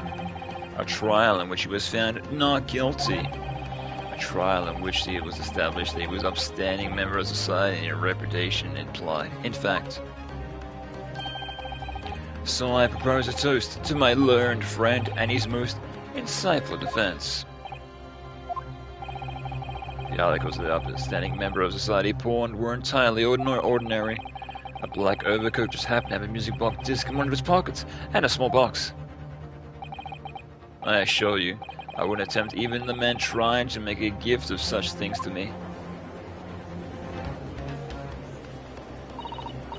You know, it does make a rather lot of sense. It's not as if the gold jewels wasn't, though goodness knows Mr. McGill was rich enough. You couldn't just suppose such a pawnbroker, I'm quite certain of that. The prosecution argument is undoubtedly compelling. Is it increment on the defense or now to bolster its argument? How about you? To explain what is possible significance of these commonplace articles pawned by the fine innocent could have. Well, counsel, is your argument in fact demonstrable? Well, they can have a recess. What's going on?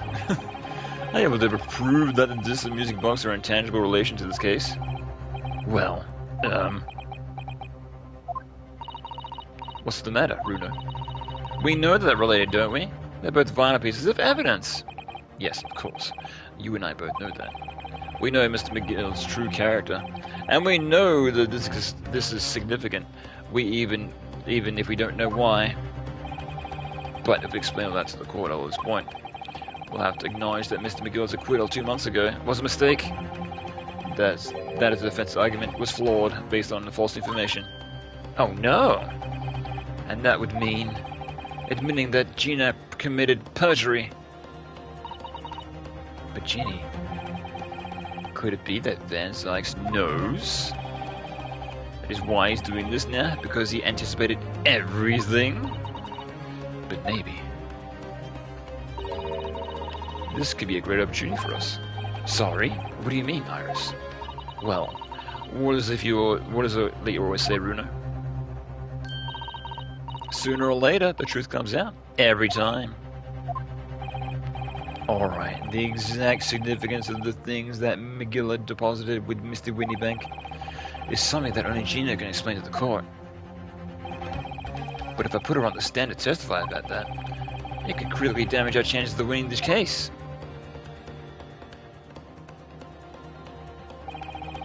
What's the right thing to do here? Leave it. My lord, the defense would like to make a proposal. Oh, and what proposal, counsel? While the court awaits the arrival of Mr. McGillicud's small box, I would like to call the defendant, Miss Gina Lestrade, to the witness stand. The defendant? To what end? It's to do with the various articles deposited in Mr. Whitney makes by Mr. McGillicud, my lord. Mr. Lestrade has information relating to them. I believe it would be beneficial for the court to hear what she has to say. I will prove the significance of the articles in question once and for all. Well, things are becoming interesting. I presume that you consider the implications of the testimony that you're proposing. In particular, the impact it will have on the accused standing, and indeed, your own. I have. Lord Van Zykes, would you care to explain the last remark? The prosecution accepts the defense's proposal. I move to interrupt the cross-examination of the current witness to hear from the accused herself. These are four, apparently. Very well, if you have no objection. So, the court will now hear the testimony of the defendant, Miss Gina Lestrade. If she's actually going to say what she means, she's going to be like, you know. Because she hasn't really been that forthcoming so far, but we'll see. You witnesses currently understand my step down until further notice. All of them. Alright. He did the thing with his hat, even though he didn't have his hat. That's interesting. Then I shall bid you good day. Probably like force a habit. Wait. You, sir, shall remain in the stand while Miss Lestrade testifies. As you wish. Alright then, Gina, it's time.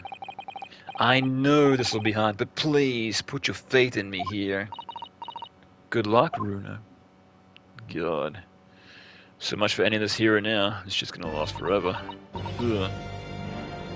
But for this, I might just keep going with this, see if I can try to end this shit here and now. Even if this is 2 chapters long, I might just do both.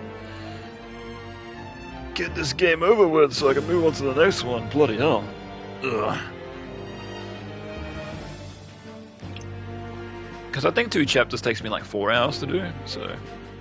Yeah, so if it does to be continued, I might just continue, so... Yeah, but we'll see how I'm feeling. Because what, we'll be going for... 2.5 hours? Yeah. But, I mean, I've done, like, 4-hour sessions of this game before, so it wouldn't be the hardest thing in the world. Just keep reading. The articles that Mr. McGillicud had deposited in Weedy Bank's pawnbrokery are ultimately intimately related with the omnibus case, that trial which was heard in the courtroom 2 months ago. Yes, and I remember this young lady being brought in for me before that trial as well. That's right, my lord. Her testimony helped to establish the innocence of the defendant, Mr. McGillicud. The omnibus case was intriguing, to say the least. And now here we all are again at the same place, and that trial facing each other once more. A twist of fate, perhaps, my Nipponese friend, or more. More they designed that way on purpose. We don't have to make new character models, we just use the old ones.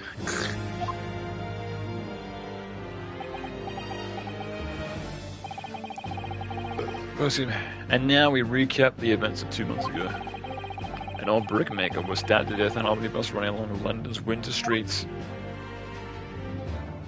I remember. Apart from the victim, only one other person in the carriage, Mr. McGillicud. Naturally, he was the prime suspect for the murder, and he was the guy who did it. But as the trial progressed, another possibility emerged. That the murder was in fact took place above the defendant's head on the roof deck, which the body was being dropped through the skylight into the carriage below. It was Miss Lestrade's testimony that brought the possibility to light. At the time of the incident, Miss Lestrade was concealed under the seat in the carriage, hoping to pick the pockets of unsuspecting passengers. Then, immediately after the trial, having been acquitted of the murder, Mr. McGillicud died in a very courtroom, the most extraordinary of circumstances. A mystery that remains unsolved even now, 2 months on. And indeed, does the omnibus murder itself. Be as that may, I recall neither the disc nor this small box being mentioned in the course of those proceedings. Miss Lestrade. Would you tell the court now, please, what really happened to Omnibus 2 months ago? I mean, why are we going over this? I don't know what you mean. I already said all what I know. And what about everything you told us yesterday from this side of your prison cell? Please, Miss Lestrade, this is extremely important. But...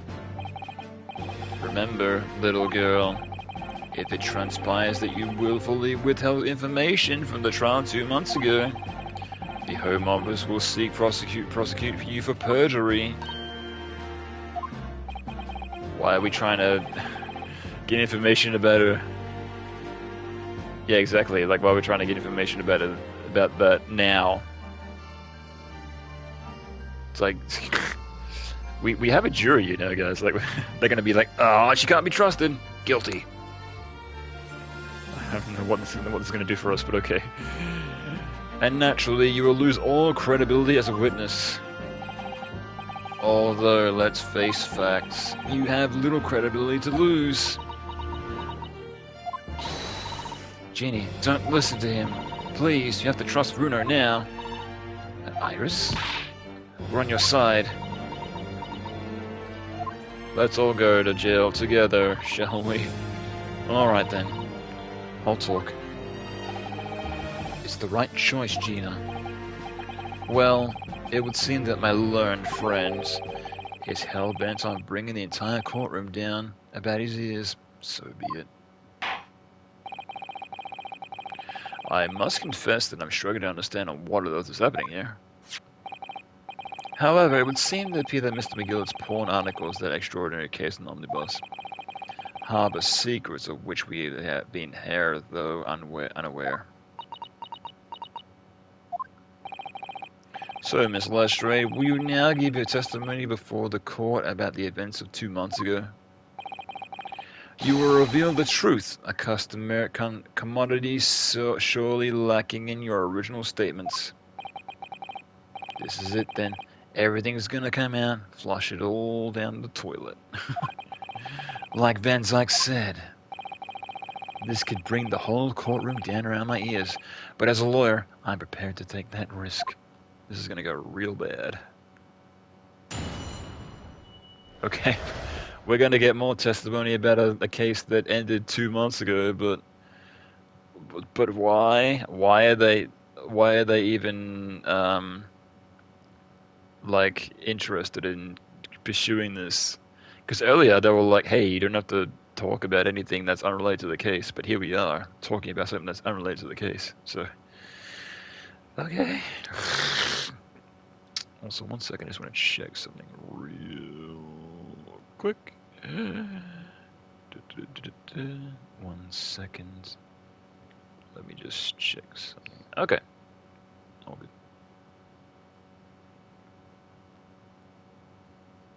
Yeah, I just want to check out my streams, okay. Oh, good. The real truth about the Omnibus case.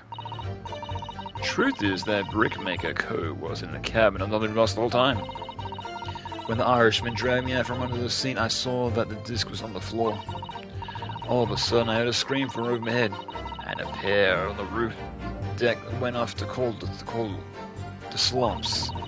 That's when Mr. McGillicud slipped the driver into something to do with run to the... What? This English? That's when Mr. McGillicud slipped the driver something to do with run to the pawn shop roundabout. He threatened me not to snitch, not to say nothing about no one or about what I'd seen or heard. I see. Good grief, this is outrageous. What you just told the court bears almost no resemblance to the testimony 2 months ago. As you say, my lord. Then there's every chance I may have adjudicated an error in Mr. McGillicud's trial. It sounds very much to me as the man has deliberately deceived this court, and enough to cover up the most wicked of schemes. Without a doubt, your lordship is correct. A great injustice was done in this courtroom 2 months ago. It's a shame we can't arrest him. The actions accused in that trial of this witness, of my learned friend, are entirely inexcusable. I don't believe it. The whole trial was a farce. It was all lies. The McGill fellow was rotten to the core, just like the pickpocket. Don't forget the lawyer from the east. They're all in together. You're wrong, a lot of you. Mr. Naruto, the lawyer there, he didn't know nothing about it. Humbug. I don't think so. We've been expected to believe that. Yeah, exactly. I was gonna say. Yeah, they're gonna all say guilty in a second. He really stitched up everyone, did he? What an operation to get the man up scot-free. Unforgivable. Stop. Lies have to stop. Stop. Yes, the defense made a terrible error of judgment. I intend to take full responsibility and suffer whatever consequences are deemed appropriate. However, it's imperative that the court allows the witness to elaborate on her testimony. Because the true significance of Mr. McGiller's porn articles must be brought to light. Very well, my learned student friend. Given the depths of calamity you just plunged yourself into, this may well be worth hearing. Words fail me. The situation is utterly deplorable. Mr. Naruhodo. Yes, my lord. I will decide upon your fate following the conclusion of this trial. Of course, my lord. Y'all gone jail. Blimey, Mr. Naruto. Now, counsel, proceed with the cross-examination. Why? Guilty, go to jail. What? Okay. Oh, what are we going to learn from this? Well, as I said in Ace Attorney, you'd never waste time, so this must have something to do with something. But the question is what? Also, what's his face over there? He's back his turn for some reason. What's up with that? The Real Truth Omnibus case. Truth is the brickmaker was covered up, and the brickmaker code was in the cabin of the omnibus the whole time. Hold it! And you were hiding in the cabin at the time as well, weren't you, Miss Lestrade? If I remember correctly, in the storage compartment under the seats? Yeah, that's right. It's pitch black under there, so you can't see nothing at all. Yeah, there he is over there. Also, oh, he's still there as well. Oh. Oh, they're conspiring. Like, what's up with that? Huh? I never noticed that. So he's still here. Like, it was, like, dismissed from the stand, but he's still here. And they're kind of like... What do you think about that? That's fucked up, yeah.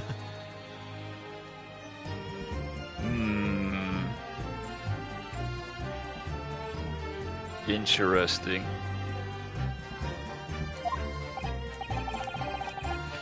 Now, in your testimony 2 months ago, I feel certain that you claimed Mr. McGill was the sole passenger, did you not? Genius a cutie? Yeah, definitely. She's got that rough, tough exterior, but she's, you know, very innocent underneath. Common character trope, I guess, but still.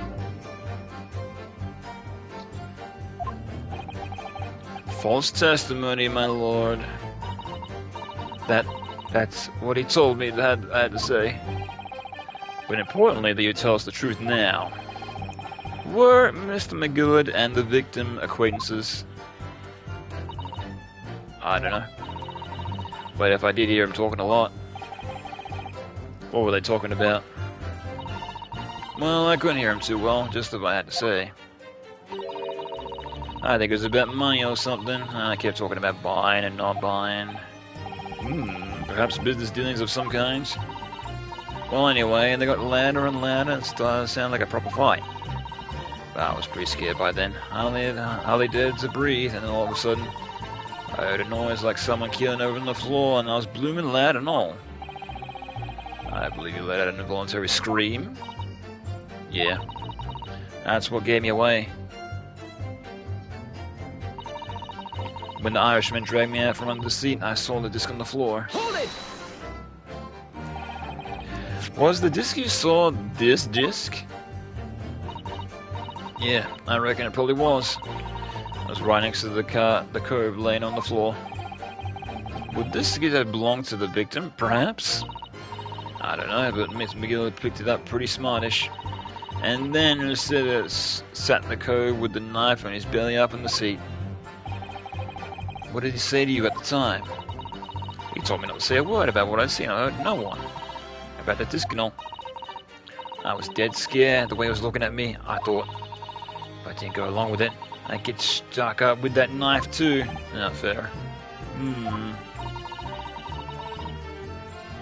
Then he started to ask me a load of questions, like what was his name or where I lived in that. He asked me about being a diver too. After a while, what happened in there in the carriage was noticed. Yeah, but that's right. At first there was a kind of rapping noise. All of a sudden I heard a scream from overhead, and a pair on the roof deck that called the stops. Oh, so the pair... Okay, that's right. Yeah, the pair on the top, yeah, saw the dead body. Right. That's right. I remember the case from 15 hours ago. Of course. Totally. From 20 hours ago. There were two gentlemen occupying the seats on the roof deck, I believe. That's right. Yeah, them two. They must have looked through the skylight and noticed the curb with a knife in his guts. When they screamed, the driver pulled up on the horses, and Mr. McGill had gone out of sight. Out of sight? Where? Back under the seat where I started off. Once the carriage came to an halt, the two cows from the roof ran to fetch the slops. They immediately left the pledge to the police. It would appear that they are entirely unrelated to the incident. So that left Mr. McGill, the driver, and you still at the scene. Yeah, only the driver didn't know I was there because I was on the seat. I heard the cabin door open and a voice from outside. Then the driver, yes, he also testified in the trial, I believe. That fellow went by the name of Beppo, if memory serves. What did McGill and the driver say to each other? I don't know what happened and stuff like that, mainly. That's what Mr. McGill stripped the driver some tin to do a run around the pawn shop about. Interesting. It's like, oh, a dead body. Can you swipe by the pawn shop real quick? Here's some extra cash. Don't worry about that. Don't worry about the dead body next to me. No, of course not. Hold it! That pawn shop, obviously being Windy Banks on Baker Street. Just a moment, counsel. Do you mean to tell me that the driver gave a false testimony in that trial as well? Perhaps the exclusion of the pawnbroker where he slipped his mind when he was in the stands. Indeed, Lord Van Sykes. Or maybe he was paid off as well. McGill took off his coat and gave it to the driver. He folded it up careful like before handing it over. When I saw him do that, I remember thinking, "It's that coat, what's in it? Gotta be worth a few bob." Yeah, Gina was sure this would have made it worth it a few more than Winnie Bank was suggesting, wasn't she? I remember her quivering over him with that price in the afternoon in the pawnbrokery. Yeah, so what does the music disc actually play? You'd think we'd test that, right? It plays the code to the safe, which has the Great Fortune in it, or some shit like that. The driver looked up pretty happy when McGill had flashed some brass in his face, so he went running off with a lick. And then the bloke tried to call to me and told me not to come out from the drag's cabin. He threatened me not to snitch, not to say nothing to no one about what I seen or heard. Oh, I forgot the press. Shit! Oops. Well done, Gina. It must be easy to tell the truth like that.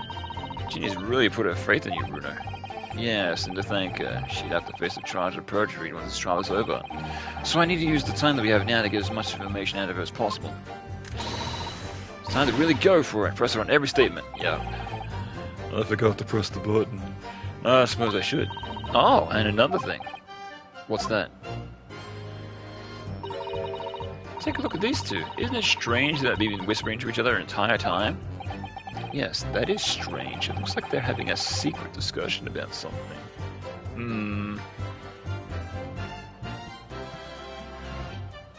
Yeah, that's very interesting. I'm not sure I'm completely comfortable with that. Maybe there's anything I can do about that. Yeah, unless they're gonna perk up if I try to press on the last statement. He threatened me not to snitch. Hold it! Threatened you? How exactly? Told me I'd only be able to escape exactly what he said. Which included giving false testimony in court 2 months ago. Yeah, that's it. And that'll be the other thing they said. Which was... He told me I had to hang on to the ticket from the pawn shop and make sure not to lose it. The ticket? Well, I never. Said that he didn't show up to the ticket offer me 2 months had passed. I had to go to the pawn shop and pay the money to keep it in there, keep it in the lug. Stop him being fortified. He left me with some brass to pay for it. But really? Why on earth would Mr. Gillen done such a thing? Supposing his own overcoat with a pawnbroker before the arrival of the police. It makes no sense at all. There would be only one logical explanation, my lord. What McGill had the driver deposit at Windy Banks had something they didn't want the police to see. Something very important they need to hide at all costs. Anyway, after that he let me go. I long-legged it before the coppers showed up.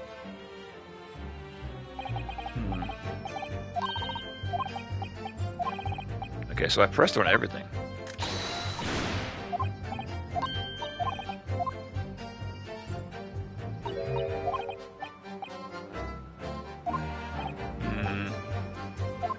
Anything I can do about it? Well, none of them, like, popped up or had a reaction or anything, so... Unless they're gonna have a reaction once I prove or otherwise.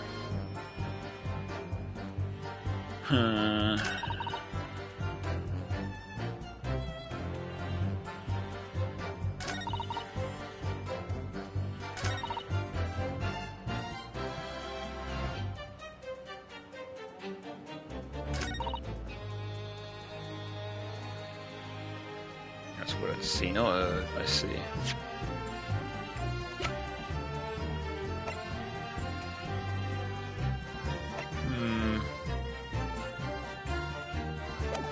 Do I have to present the music box to be like this music box? Or this music disc?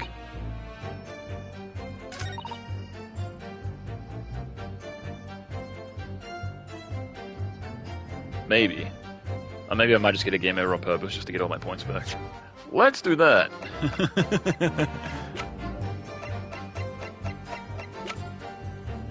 Objection! Let's consider the implications of the statement for a moment, shall we? What implications, counsel? Nothing strikes me about it. Exactly, there's nothing striking about it. What does strike me as your responsibility for the insane, however? Thank you, counsels. I've seen enough. According to the powers vested in by Her Majesty the Queen, I do no longer further examination necessary. As such, I do be requesting the final decisions of the members of the jury. Are you all ready, Mr. Foreman? Absolutely, my good sir. Yeah, I've seen this before. Guilty. Oh no. Guilty. Oh no. Guilty. Oh no. Guilty. Oh no. Guilty. Oh no. Guilty. Oh no. How could this be possible? It's not like I did this on purpose or anything.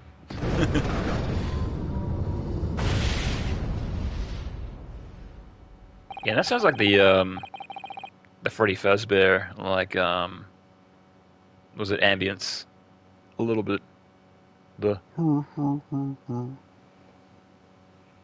I wonder if it's the same sound effect. I wouldn't be surprised.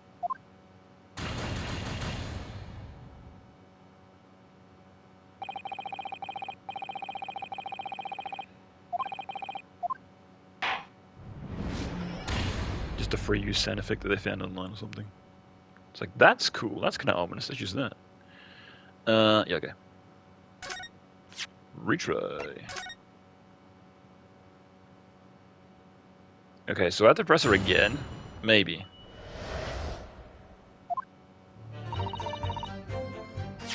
Alright, so we might save actually, just in case. Yep.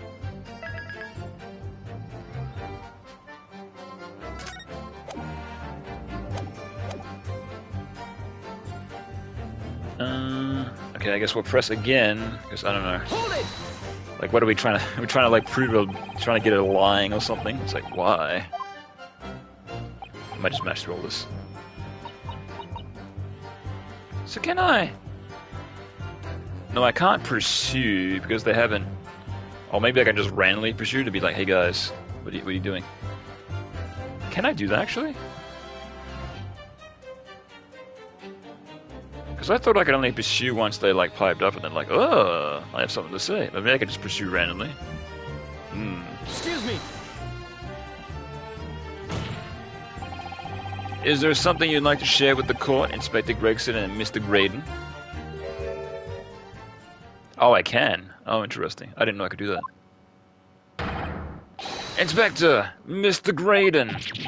What? Blimey, you trying to give me a heart attack? You have been whispering to each other for quite some time now. Oh, I didn't know I could do that. It's like, that's the first time in the whole entire game I could do that. Just like randomly go to them and be like, hey, I need your attention. Tell us, what is this discussion about? Discussion? With this fella? Pull the other one, sunshine. You think you got anything to talk about with a shady gent like this? And I have nothing to say at this uncouth detective out there to deprive me of that disc was rightfully mine. Yeah, they're in cahoots together. Gregson was there. He shot Graydon, and he was also trying to steal something. Sure, maybe. But they've clearly been talking the entire time, been cross-examining Gina. It's as if they've been negotiating.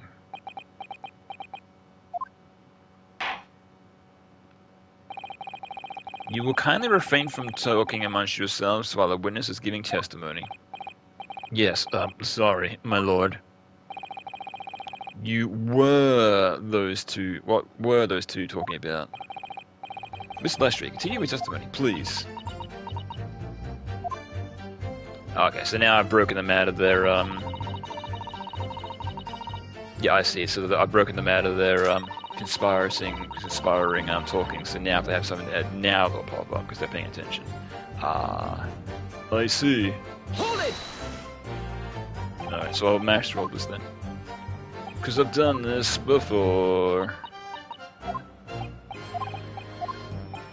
I read all this. I already did it.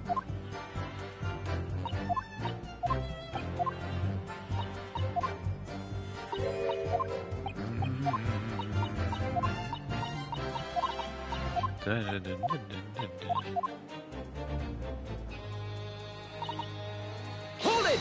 Actually, let me have a look at them now, see if anything's changed. No, they look normal. Okay.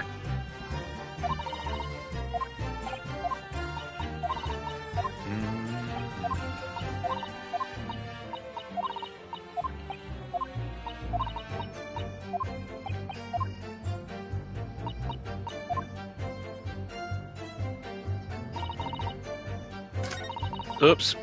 Damn it. False habit. I've been mashing X so much. Hold it!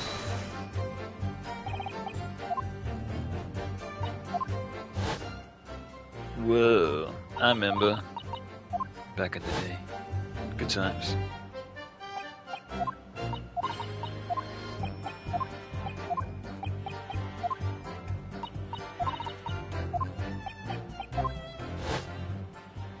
Whoa, I remember. Back in the day. Good times. Oh yeah, it's the same case, I forgot. Hold it! Yep.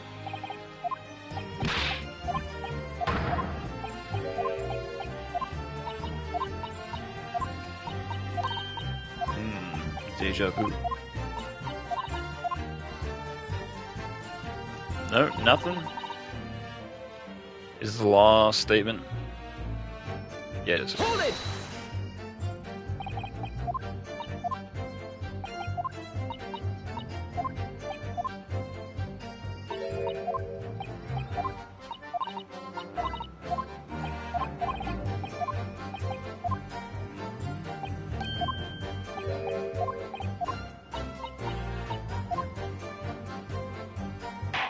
Really? Okay.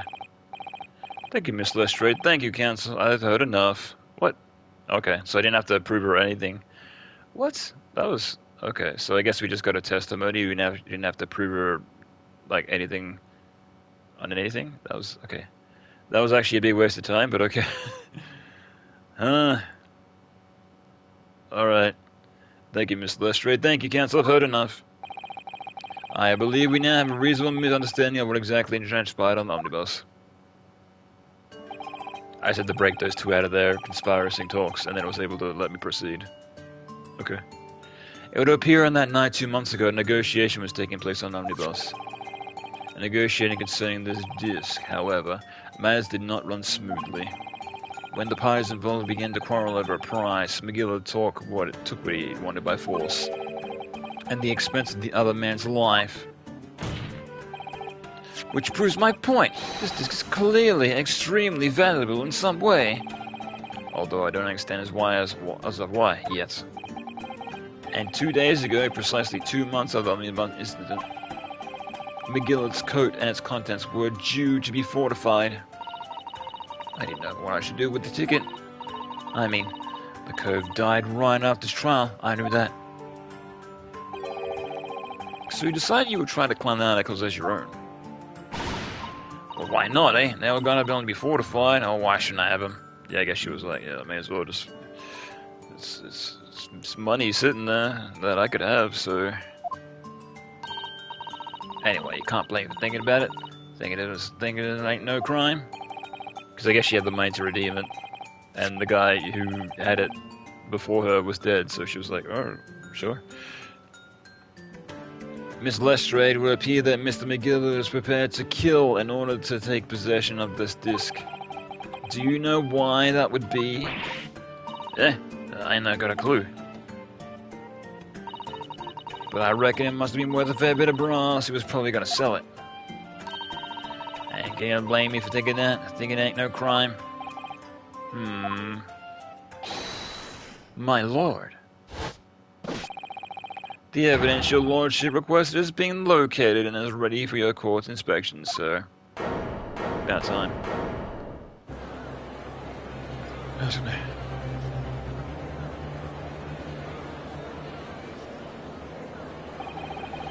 The mysterious little box deposited by McGill 2 months ago. There's no doubt in my mind that's a key piece in this far-reaching puzzle. Is it going to be continued? Yeah, okay. Yeah, so how long are we going for? Oh, just over 2 hours? Yeah, that's fine, I can keep going. Let's finish this shit. Yeah, so I thought it was going to be 2 chapters. Yeah, when I was like, this is it, the final chapter. I'm like, that's not going to be it. Of course not. Yeah, though I may need to take a short break in a second. Yeah, I think I might do that now, actually. I'll be back in like 5 minutes. Oh, not even that. Maybe like a couple of minutes. But I just need to take the rest of it real quick, so be right back.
Oh yeah, I'm back.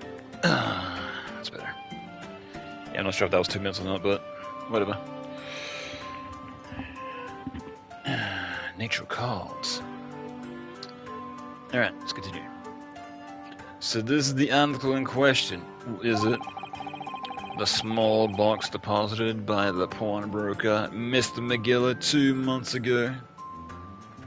Look at this box is amazing. Give it a lick. Just tastes like chocolate eats box. Yes, exactly. This resembles a color that I associate with food. It must be fake. Eats the box. Oh, that wasn't chocolate at all. Oh, what have I done? On that night of Mr. Winniebank's murder, the only item on the shelves was touched by whoever broke into the shop. Quick, let's open and see what's inside. It's gonna be nothing. Also, is that small? Is that big enough to house a disc? We're not actually sure how big this disc is. Now I got the Weeble horse song stuck in my head. Yeah, I think the one that always gets stuck in my head, just like randomly, like when I'm at work, just like random songs will just like, get stuck in my head, and one of them is the Brazil, there's a giant Jesus on top of a hill. For some reason that one always gets in my head. Oh, this is actually far more extreme than I thought. Good gracious, this is no extraordinary box, it seems. Wow, although in truth, I had an inkling that it might be the case. It would appear that the house houses a miniature music box movement. Oh, you know all about that, don't you?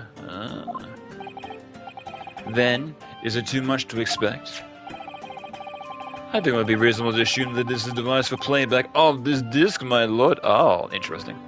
Oh, so I'm guessing the disc goes in there and then it closes and then that thing that popped up goes in the middle and locks it into place. Right? Yeah, much like CD players do. But that's different, you know, you insert it in, then like a thing goes and holds it into place. Similar idea, but it's in reverse. Well, let's play it, fuck. So, here we are, have the means to play back Mr. McGillis' disc deposited Winniebank at much the same time. So maybe the disc was in there? Or maybe the other disc that was in there. Because why would he want to steal a music box player? Maybe that's the only type of player that can play that disc, so he's like, fuck, I gotta get rid of it. I don't want anybody to play this disc. It's vital importance. No, not strictly correct, my lord. It was not Mr. McGill's disc.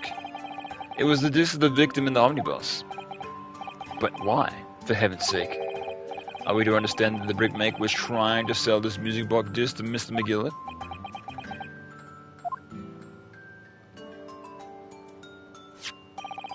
I believe the answer will become clear if we listen to the music on the disc, my lord. Yes, very well. Let the court now listen to the music curious disc at last. Oh, he said that. Oh, he said that. That was not his voice that I was expecting. Wait, my lord. Good grief. What is the meaning of this, Inspector? The music box and the disc here, they're unrelated to this case. Oh, he doesn't want us to play it. But why? Suspicious. No need to spoil the somber atmosphere in this courtroom with some silly bit of music. No, I like this. I like the chatter of the people. I don't like music. Terrible.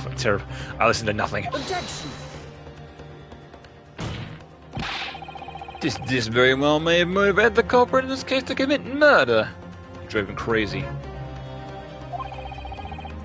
There's clearly every chance this is fundamentally important in understanding what happened. The prosecution has no objection.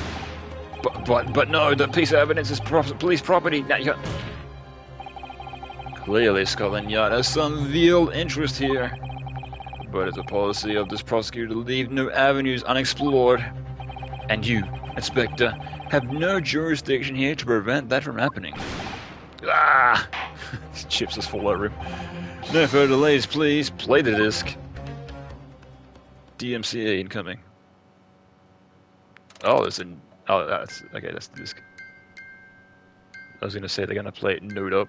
I'm not going to remove the note.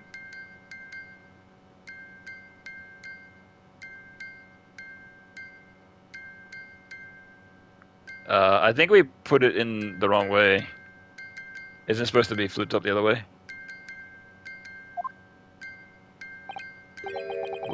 What on earth? That's certainly not what I would call music. No.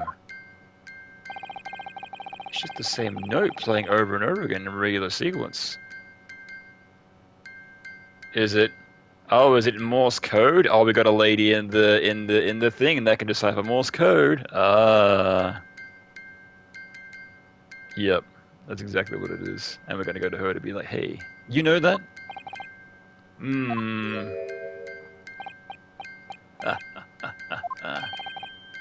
Mr. Graydon? This is really priceless. There, Jojo goes. After that, the music box is broken. Broken? It can't be, can it? Well, obviously, in fact, I wouldn't be surprised if the officer set to fetch it and didn't drop it on the way back to the courtroom. Well, with much regret, I feel the court may have set this music box up as little in the way of clues. No, that's what you think. Are you ready to move on? Cancel. Come on. Yes, alright, it does sound as though it's completely broken, but, is it? Could this music emanating from the music box possibly be a new clue? No way. It could be a clue. I believe that it could be relevant, my lord. Good lord, but how can this be? It's an abomination, Counsel. Mere noise. I fail to see how it could have any meaning whatsoever. It does sound strange, but I agree. There's one thing bothering me. While Graydon stands there chortling vigorously, the inspector beside him has a rather telling expression on his face. As if Gregson recognizes the sound as he's familiar with it somehow. And that's making it appear extremely on edge. If that's the stance of the defense, my Nipponese friend, answer me this. Oh? I'll play it again. Yeah, drop the bass. Remix. Yeah, it's rewind time. Just what relevance do you propose this woeful chiming has on this case? It's the defense's belief the sound emanating from this music box is broken. Not supposed to be music. Just because this is a music box, it doesn't necessarily mean the sounds we're hearing were music. Huh? Look at that! The smile vanished from Graydon's lips as soon as I said it. I'm on the right lines here. I must be! It's like I'm already 10 steps ahead of the game. As if it's like as if the game like... as if the game is like, oh, you have no concept of anything. I gotta slowly explain everything to you. It's like, yeah, I already figured it out.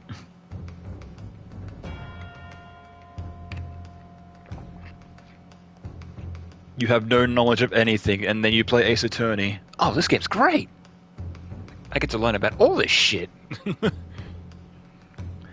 Making deductions based on how people react to what you say. You're acting as just like Hurley, Runa. Objection! The sounds we're hearing aren't necessarily music. Well, now, what you've told us what they are not. I'm sure the court would like to hear what they are. Do enlighten us, my Nipponese friend. Well, surely you have an idea in mind, because if not, it will be the death of your ill-formed arguments. Exactly.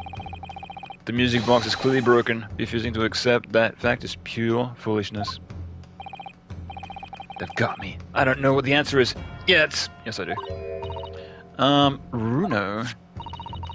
I've just examined the music box very thoroughly. And I'm fairly certain that it's not broken at all. Really? Oh, are you allowed to do that? Well, I guess this is before, like, you know, people give a shit about fingerprints and shit, so I guess you could. Really? The way it's been made, it can only produce a single note anyway. Oh, so it's just for that purpose. Interesting. Thank you, Iris. So it's literally a music box made for Morse code. Huh. Play it again. Alright, well, if the music box isn't broken, it must means that the sounds it's producing have some significance that isn't musical.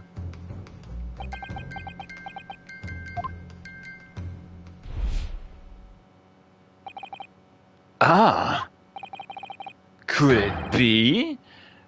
Is that what these sounds are? Something just struck me, Runo. I feel like recently, in the past few hours even, I've heard another sound very much like this music box makes. Yes, it's a familiar sound. Actually, Iris, I was just thinking exactly the same thing. I'm going to have to press the defense for an answer. I'm surprised that the person in the jury didn't pipe up immediately to be like, "Wah!" It's like we slowly, like, gotta slowly get through this while she's sitting there being like, mm-hmm. Oh, you're talking to me? Oh, okay. No, I was gonna I was waiting for you to talk to me. No, of course. I'm going to press the defense for an answer. If your assertion as the sound produced by this music box is not in fact music at all, then what devil is it, counsel? All the evidence we've seen so far, all the testimony we've heard, is all pointing to one single answer now. The prosecution demands that my learned Nipponese friend presents proof now. Tangible proof of this latest wild speculation. Alright then. This could be the best chance I'm going to get to fight back in this trial. And if I'm right, then I'm going to join all the dots together. The evidence that explains the true nature of the sounds in his music box is... Wait, what? Oh. I don't have this in my, okay. I was gonna be like, I gotta do the machine that What's-Her-Face is using, but I don't have that. Okay, so how am I supposed to do this then? I wasn't expecting this. The bullet!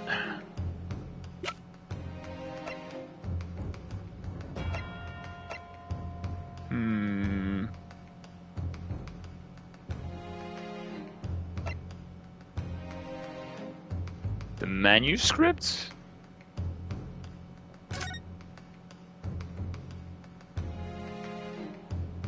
Maybe the music box is the manuscript in Morse code form. That'd be weird.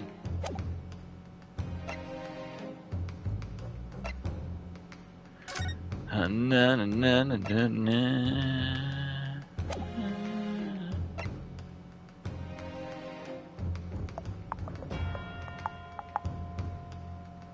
Ooh, maybe it's a government secret on the music box. Maybe. That would be extremely stretching it, but I'm gonna go for it. Let's do it, newspaper. Take that! Today's paper, counsel. Wow, that's actually right. The headline is, Prawnburger perishes in pick-purse plunderer. I am hardly supportive of your case. No, my lord. I was hoping you'd look a little further down the page. Further down? A Ministry mole? Classified secrets that may have been leaked for overseas or Ministry of Justice? Yes, this is a very serious matter, being investigated at the highest level, I understand. I have heard the international transmissions along supposedly secure lines are somehow being intercepted. Ah, I see, so they're not being intercepted at all. It's like they're on the music box. Ah, conspiracy and conspiracies. This case just gets deeper and deeper. My god. I wasn't expecting to go in this direction. And lead to various other countries. And presumably, those transmissions are in the form of wired telegrams. Oh, and he works at the same place that she does, right? So, this is interesting. Yeah, so he gets the Morse code on the music box, and he's like, okay, and then he goes to the place where he works, and then he transpons it accordingly to wherever he was originally from. Or to other overseas, or wherever the fuck. Or the reverse. Maybe he puts it on the disc and then ships the disc overseas, and then they translate it accordingly. That'd be interesting. Because they wouldn't suspect that. They'd be like, oh, it's just a music box disc. Whatever. Who cares? They wouldn't suspect that it'd be Morse code on a disc.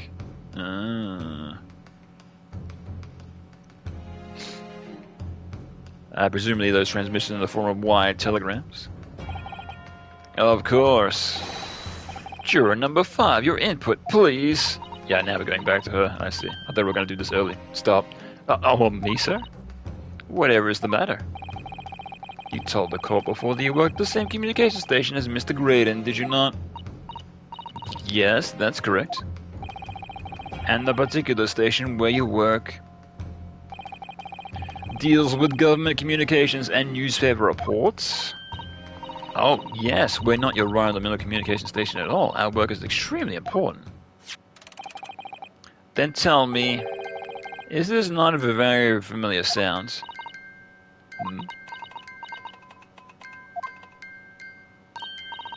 You don't mean to say, is it? That's right, madame. It bears more than a passing resemblance to the sound of maybe your telegraph machine as you tap it. I believe it's called Morse code. But I don't believe it. Surprised you didn't come to that conclusion earlier. We had to spell it out for her. And now correct me if I'm wrong, that when it comes to leaking telegrams from government departments, there could be nobody more perfectly replaced than a highly skilled communications officer. Are you suggesting that the music box disc contains stolen government secrets and Morse code?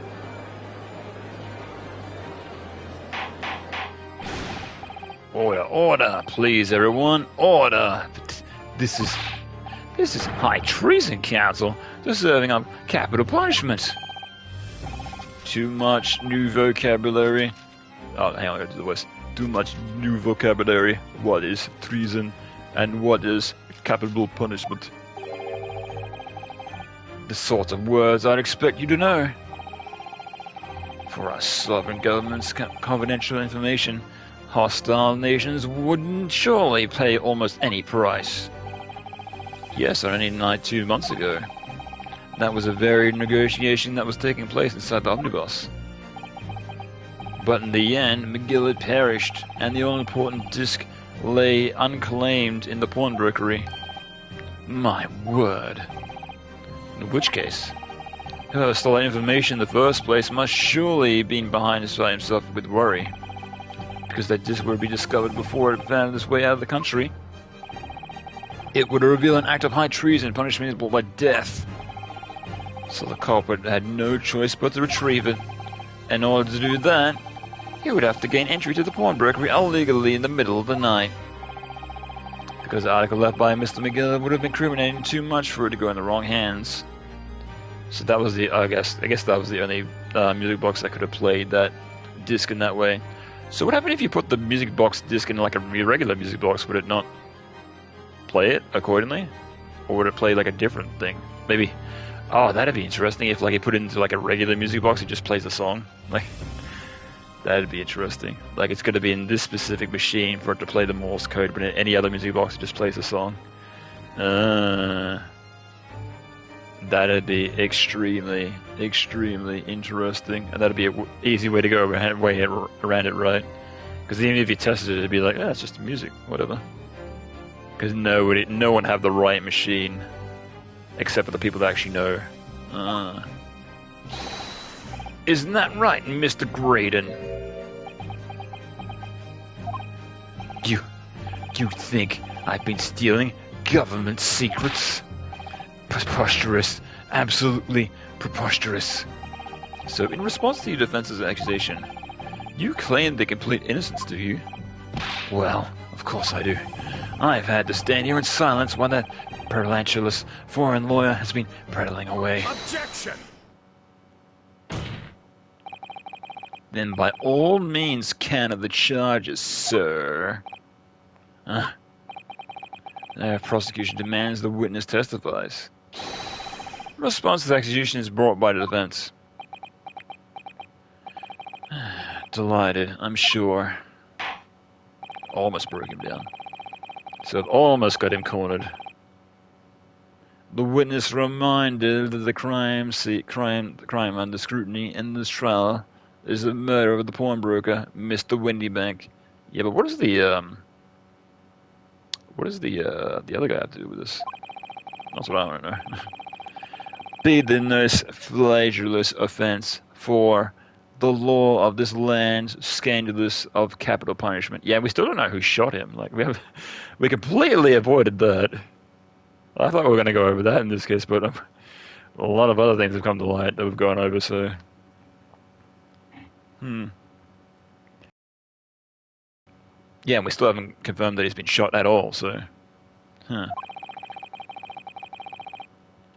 Yeah, so this court case is going in a completely different direction I expected. I thought it was going to be like, yeah, we're going to prove that you were here and you were here and you were shot and you shot him and you shot him and case closed. But now it's like government secrets. It's like, what?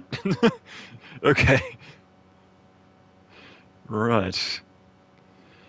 The hideous act of high treason is no less serious than a crime. I urge you to bear in mind as testifying, Mr. Graydon. So then, let's proceed. Hold it! You may. Who said that? Oh, them two. God, let's have a rabbit in the pocket, Governor. We got things to say. God, they're back. I beg your pardon. Who do you think you are? Name's Nash Skulkin. Occupation is a professional baddie. Name's Ringo Skulkin, but we ain't baddies enough to sell our motherland. That's right. We're not what they call the three Skulkin brothers. Oh God, we're not. He's like, again with this. Or maybe he is the third brother. He's just under very, he's under, various notorious alter ego. That'd be very interesting. He was like, I have nothing to do with you two, but maybe he does.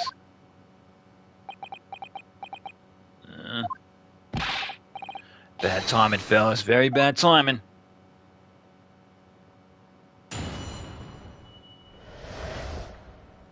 Graydon's counter. A media communications officer can possibly steal the government information. Besides, the sounds produced by that music box aren't even Morse code, says you. It was some low-class brickmaker negotiating with Mr. Gillard anyway, was it not? I had no relation to the man. Look, we all done is break into the gaff another night, and like he told us to. We didn't know there was some dodgy government secrets involved, we wouldn't have touched it. Okay, so now they're all in this together. This is getting a bit too complicated. Mr. and Mr. Skulkin. One, Mr. Duke Governor, what's up? Do I take it that you now admit to the crime? That on the night in question, you did indeed gain entry to the premises illegally? And moreover, that you did it as a party of three in collaboration with Mr. Graydon here?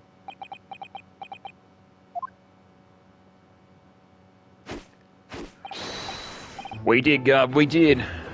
Oh, okay. Quiet down, please. What say you to that, Mr. Graydon? I have no idea what these two ruffians were returning to. They still dying. You little rottler, get us mixed up in this monkey business. You never said nothing about no government secrets. It was supposed to be straight up job. And what about the geezer whose shopper was there? Poor bloke didn't have to die, did he? Nice to know who your friends are. Whatever these men say, I deny the accusations. Indeed. Well, I certainly wasn't expecting this little music box to become so significant in the proceedings. However, as it has, I admit to the court record as evidence.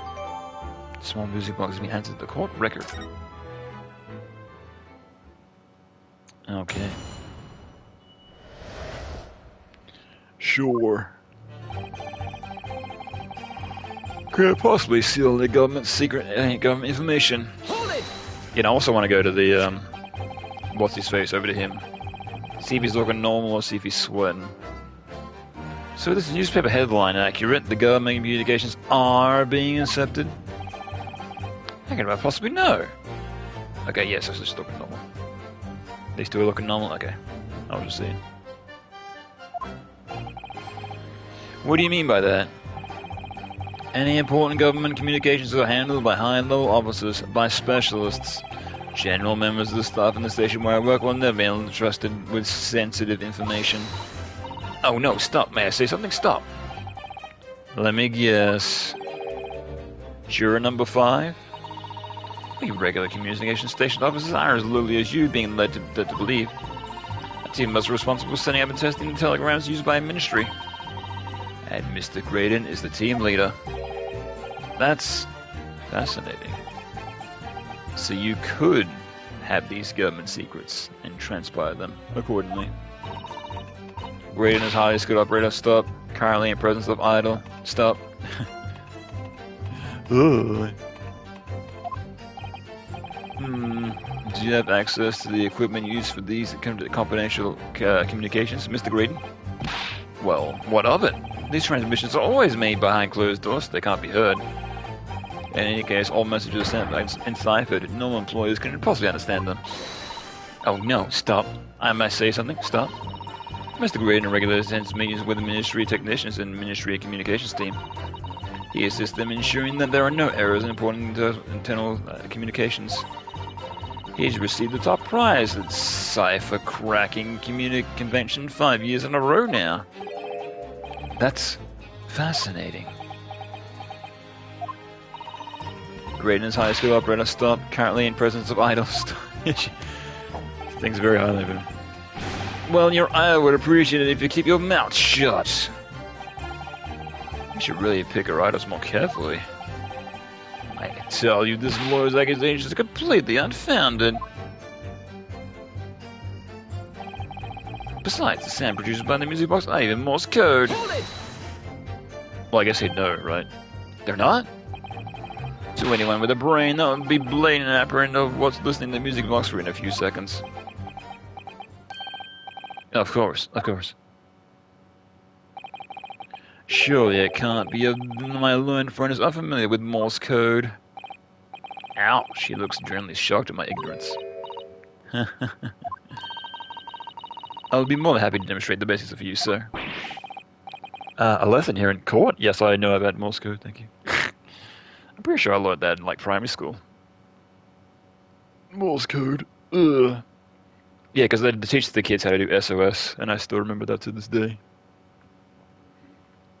So if you're in trouble,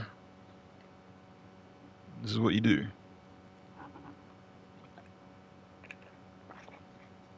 Of course, I don't know, Morse code fully. Like, why would you learn it in this day and age?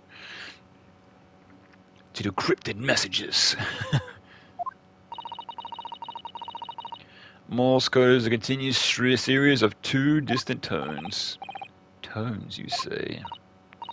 Yes, a short dot and a long dash. By combining those in different ways, you construct letters.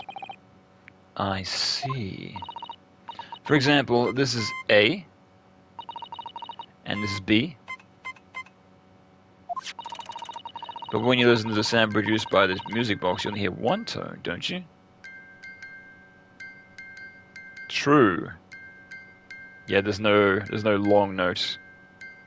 Fair enough. Maybe it's extra encryption.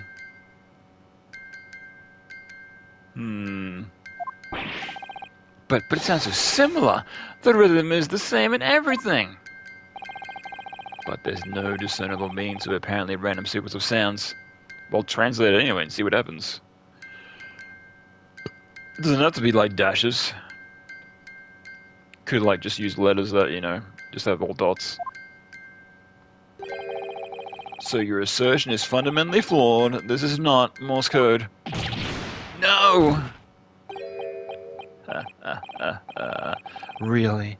You shouldn't be so surprised. Yeah, what about numbers though? Do they use all dashes? Or all dots? What did I tell you? That music box is nothing but a worthless piece of scrap. Perhaps you might consider studying your subject matter before casting aspirations in the future. Stop. Nothing to say, but stop. Yeah, it could be something else like this. I'm sure that Morse code isn't the only form of code that you could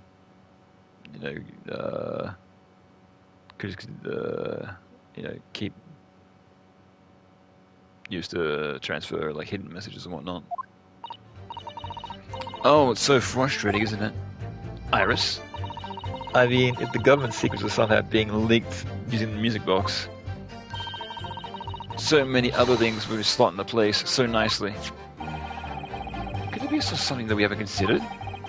Would it really be impossible to use this music box sound to play back Morse code? Oh, hang on, let's have a look.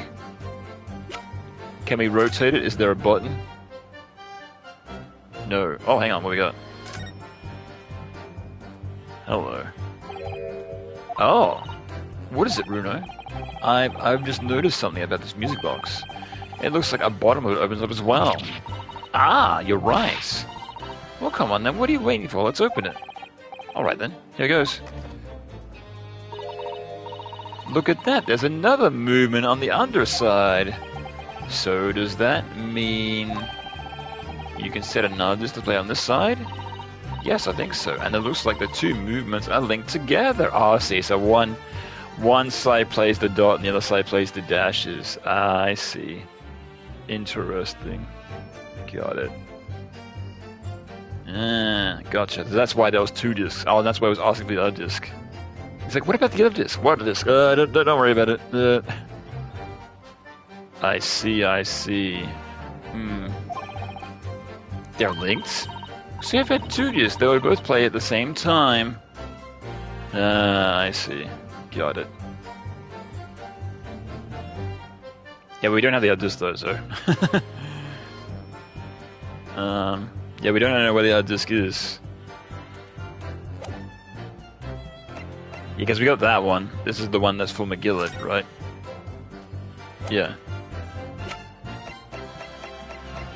Yeah, we don't have the other disc, so we can't prove it. It seems impossible. There's still every possibility this music box was used as instrumental in leaking the government's secrets. That's a belief of the defense, at least. Objection! Does it please you in some way, my Nipponese friend, to repeat the same line of argument in inferium? It's already been established that to be Morse coded, two tones are required, dots and dashes. Yes, I'm well aware of that. Then, what? Well, it would appear the defense of the hypothesis to put forward. You had better present your idea at once, Counsel. How do you reverse the music box which appears to produce only a single tone? Could it mean to use the cipher to decipher secret messages in the Morse code? Whoa. Here. Got it! Got it. Yes, this is it then. It appears you know what's coming, Counsel. Oh, I gotta inspect it first. I inspected it in the... fucking hell. I gotta inspect it again. It's like, oh, this game. Ooh. Of course, it's like, oh, you didn't expect the correct thing. It's like, no, you almost got it, but you didn't get it exactly.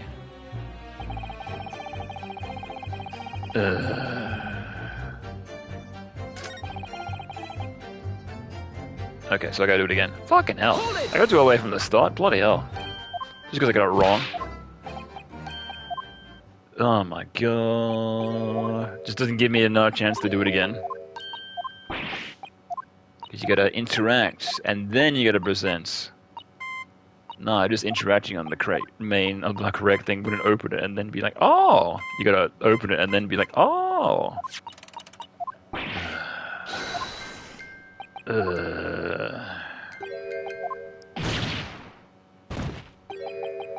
Mashing as hard as I can.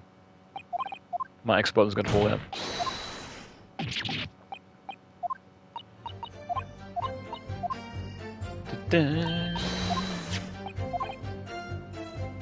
It seems impossible. Objection. But do I have to have the other disc? Like, it's like, okay, prove it. Put on the other disc. It's like,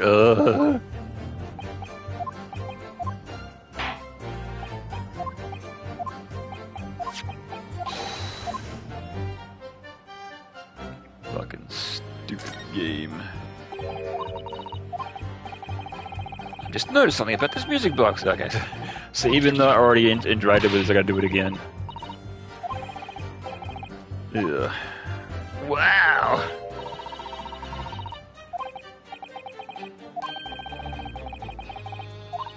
Okay, got it.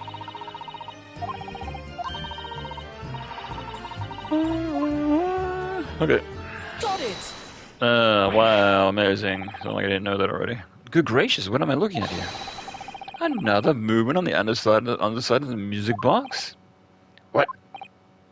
It appears, my lord, the two movements are linked together. In other words, you can put two discs in this music box, and the sounds will both play back at the same time. Just put two random music boxes in there. Or two random music discs. Play both music at the same time. That probably wouldn't work, because like, it's supposed to be like the one tone, right? So, yeah. Good heavens! The chord is heard. Music code comprises of two tones, a short dot and a long dash. With a second disc in place, the music box can be used to regenerate Morse code and convey a message.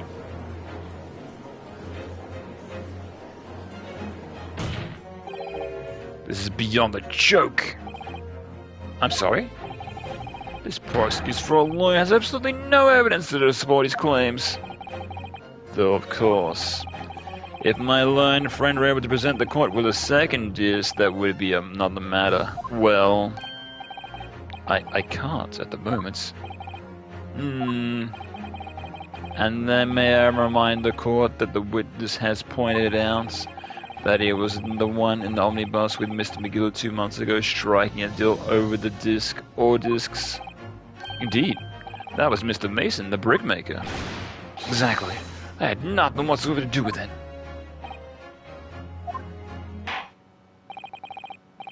Well, if anything, it'd be like, here's the discs. You can have them. They're from overseas, from here. I'm a government conspirator, and give them to your person to translate them, and then he can get on the thing, and then relay them accordingly, right? Though it has holes, I must admit that the argument presented by the defense has much promise. I believe the cross-examination should continue. The link between Graydon and the victim's omnibus case must be there somewhere, but I haven't found it yet. Oh dear, it looks like you need to give your argument some more strength, Runer. You will retaliate your testimony if you please, Mr. Graydon. If I must, though I maintain exactly what I did at the start of this pointless cross-examination. Okay, so if I can get a disc, like where am I gonna... Like where am I gonna get a disc? Like right here, like... Okay. I guess we'll just continue. See how we go. Hold it! So 2 months ago in the omnibus, McGillen killed the brickmaker and stole the disc. Mr. Mason was a single man with almost nothing to his name. It seems as he lived in Argent Quarter some years ago, but some people remember little about him. That doesn't make much sense though, does it? How could a humbly brickmaker be acquiring some secret government information? How indeed? There must be somebody else involved behind the scenes in all this. Somebody who acquired the disc and gave it to Mr. Mason in order to make the meeting with Mr. McGillen and negotiate a deal. Dear me. You may have it in for me, sir, but I assure you I have far more class than that. An old brickmaker from our supporter is a well-to-do communications officer. I feel I could find some evidence to link the two of them together. If you have nothing more to add on that note, let us return to this witness testimony. Look, all we done is break us the gut the other night like we told us to do. Hold it! Like Mr. Graydon told you to do, you mean? That's it, yeah. Who else, eh? Silly me, though, I thought I was popping over there for a natter after all them years. But the rotter just ended. Dodgy job for us. Ash.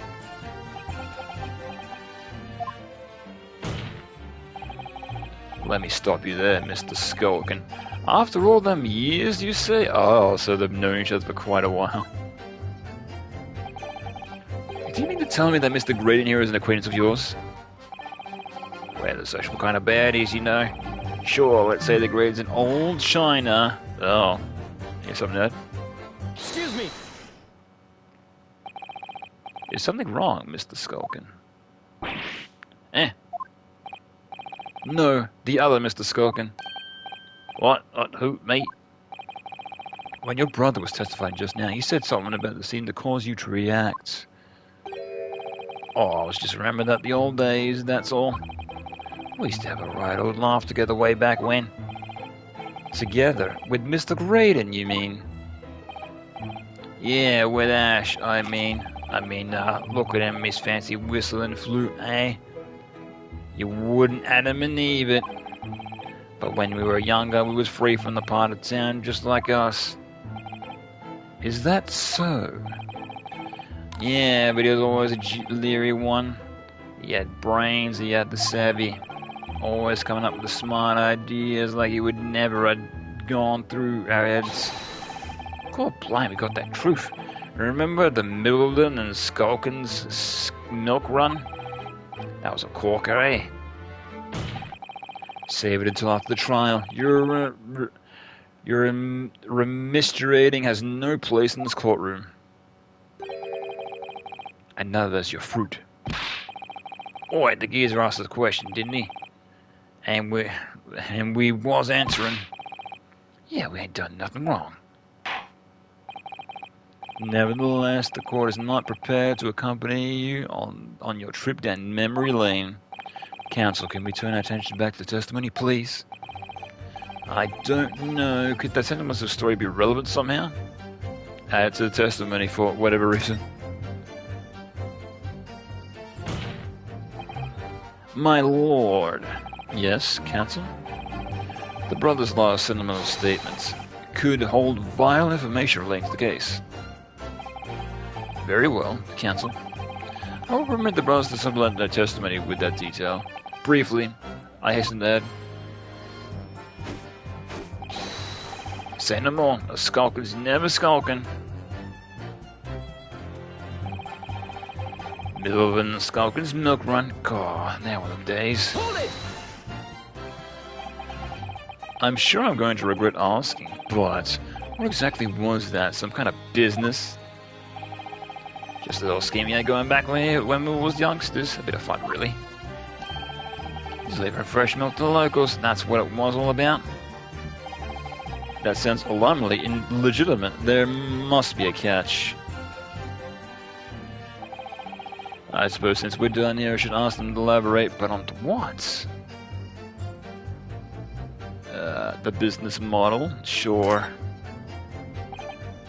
So, how do your little business work exactly? Well, every morning down our way, the milkman would come with his cart to deliver milk, see? If he stuck empties outside your front door, he would leave them full again, right? So, we swooped in on the action, got people to sign up with us. We promised to deliver milk for half the price the other guys is doing it. People wouldn't wait to sign that dotted line. We were ranking them in, we were.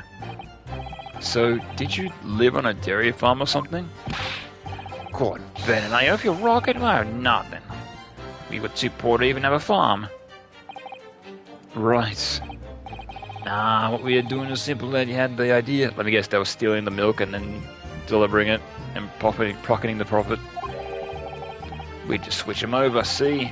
Our customers empties with the full ones, anyone who wasn't on our books.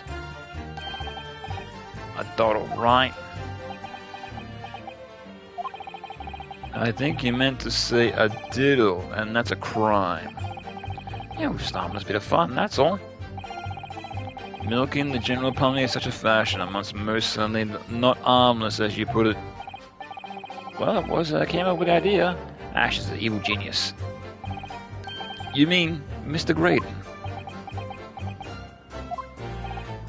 Yeah, Ash was at his head in the book when he was growing up. Said he was going to get himself imagination and get out of the slum he lived in. God, we all ragged about that, didn't we? Told him it was a soft and head, but even think about it. So look at him now, he's only going to become a blinking communications officer, ain't he? Communications officer, Mr. Skulkin. Sholmes and Wilson's milk run. No, Iris, don't even think about it. I considered it making a story. All of a sudden, we seem to be set on our heads to be about next in a serious matter of national security. Although, let's talk about interpretation of a secret government messages is still in the connection of the stage. It would explain a number of things, though, wouldn't it? Negotiation Ginny overheard on the omnibus 2 months ago in the break-in at Windybanks. But the trouble is, it wasn't Mr. Graydon omnibus with Mr. McGillard. No, that was Mr. Mason, the brickmaker, was horribly murdered. If only there was some sort of link between the two men somehow. I know, but Mr. Graydon's testimony seems to be as watertight as ever. I wonder if it's the key to making us headway with the hot cross-examination here. We were asked about the name. Could be these two brothers. Okay, so if we go over this again.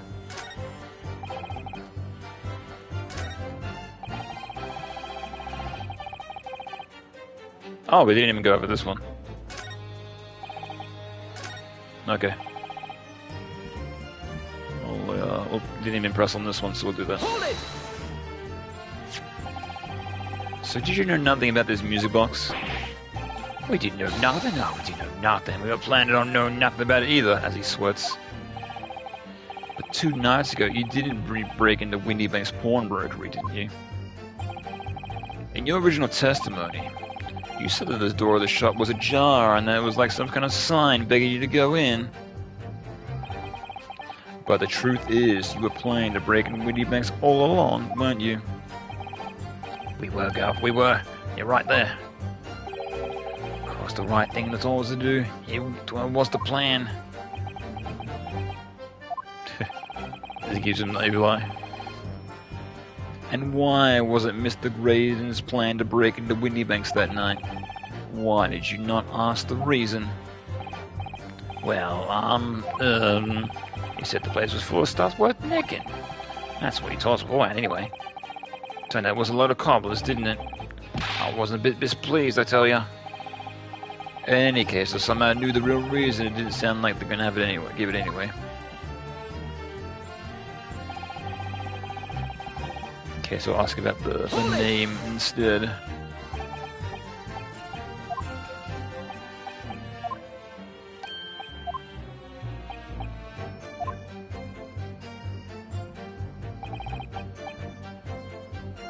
The business name. So this business was just a bit of fun, you say? And it was just yourselves and Mr. Graydon involved? Yeah, that's it. Milverton and Skulkin's Milk Run, was it? Yeah, that's it. And where did the Milverton part come from? Oh, right. I thought a clever cogs like you would have worked that one out. That is. Enough of this. Oh, so maybe that's his real name. Maybe Graydon isn't his real name. Ah, interesting. How much longer are we expected to listen to this riddle? I don't... Let me guess, you don't accept anything these two witnesses are saying? Beat him to it. Tell me, why is it that the only mention of the name Milverton that you decided to interject? Because well... Well, the happiest the homes are the ones that came from. Yeah, the old man was struggling for money so much his wife walked out on him. She took the name Graydon then, see? But Ash will always be Milverton to us. Milverton? So that used to be your surname, did it? Of course not, this is all bunkum. I've been a Graydon since I was born. Do you really think I can rely on the testimony of these two thieves, hmm? You're a communications officer attached to the civil service. As such, your personal details will be thoroughly checked at the time of your appointment. It would be a very simple matter indeed to subpoena these records, Mr. Graydon. So you better come clean now, otherwise you're busted. Well, it appeared that Mr. Skulker's testimony was reliable, for once. You were born Ashley Milverton, then. Is that correct? Very well. Yes. So, Ashley Graydon was once Ashley Milverton. That information could change things and turn out to be extremely important. Ashley Graydon's personal profile has been updated in the court record. Okay.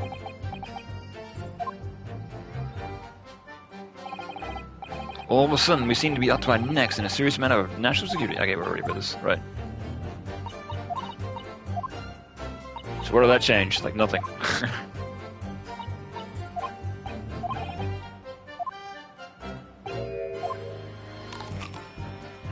So it's something that they said, right?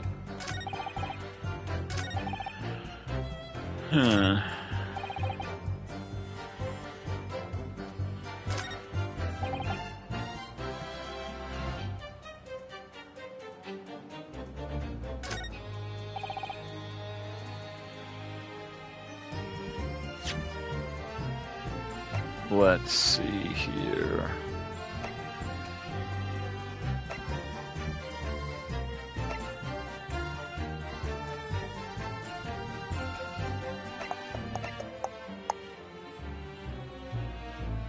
Yeah, I'm not sure. What does that change?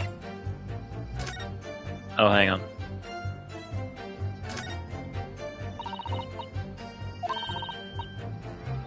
Ministry Mole? Do we have a name?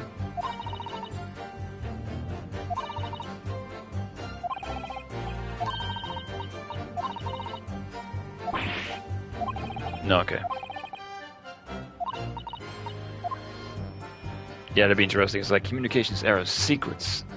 If I see the name Milverton, then they'd be like, ah! Interesting.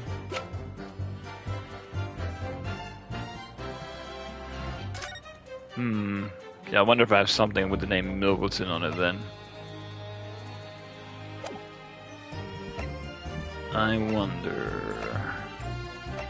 Gun.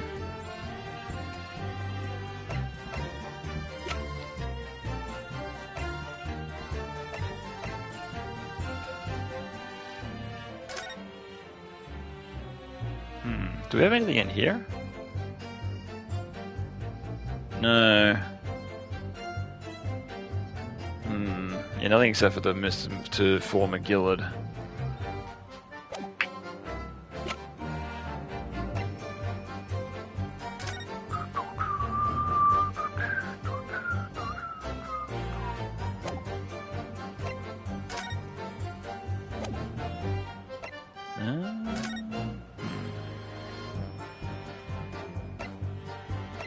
Yeah, we can't rely on this anymore, can we? No.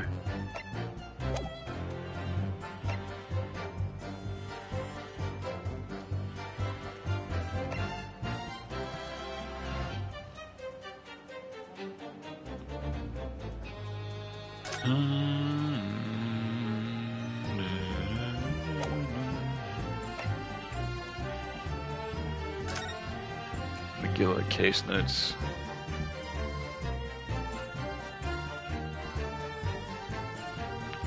Oh. Milverton. Interesting. Yeah, Mason. His name was Mason Milverton. Oh. Now isn't that interesting? Uh-oh. Well, well, well.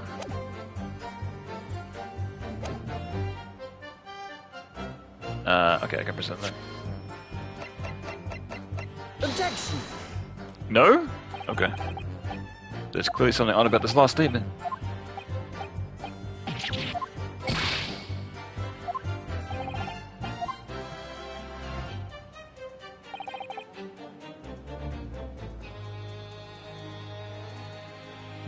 How come I can't? Weird. Oh, do I have to go into it and then I can present? No, I can't.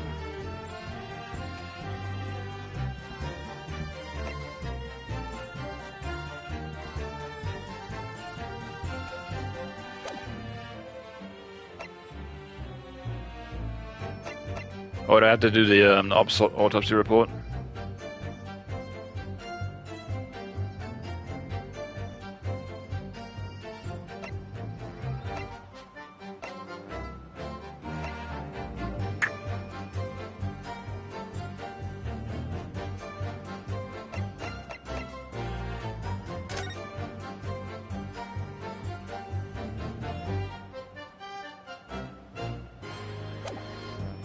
Huh, so Anne.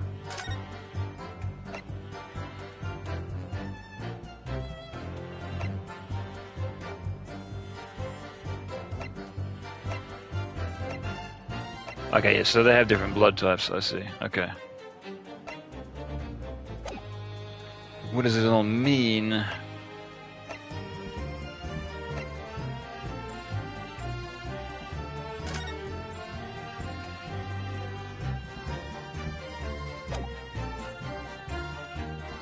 Yeah, it definitely has some connection to the previous case somehow. That's for sure.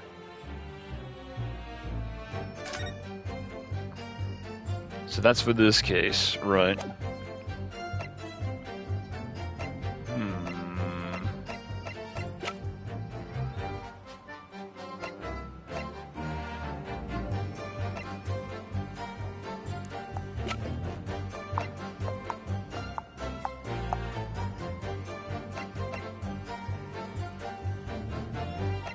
Yeah, it's like right in front of me, but I'm like, what do I?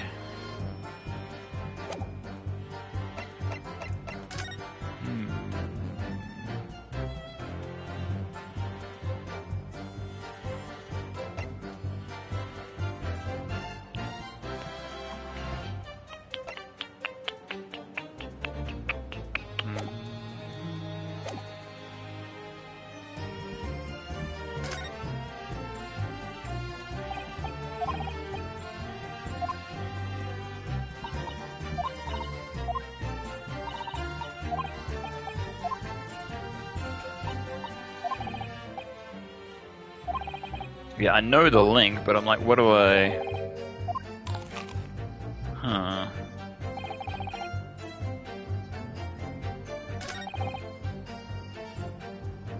Not even Morse code. Oh, it's right here. I have no relation to him. Oh, okay, it's right there. For some reason, I was thinking it was the brothers, because he was like, "Oh, I got it. It might be hidden with the brothers." Okay, it's what he said, and that revealed that it was him. I see. And I was like, "I have no relation to him." Oh, no, you do. I see. Got it. Okay. Objection! I see. Mr. Ashley Milverton, tell me, why did you try to hide your former name from the court? Because I haven't gone by that name for years, it means nothing to me. No, I don't think that's the real explanation at all. The truth is, you had a reason to hide that name. Yeah, because with the other guy that got killed, we never really went over his last name, because he was always Mr. Thrice Price Mason, because we're always talking about his nickname, right? Ah, clever, clever. Very clever.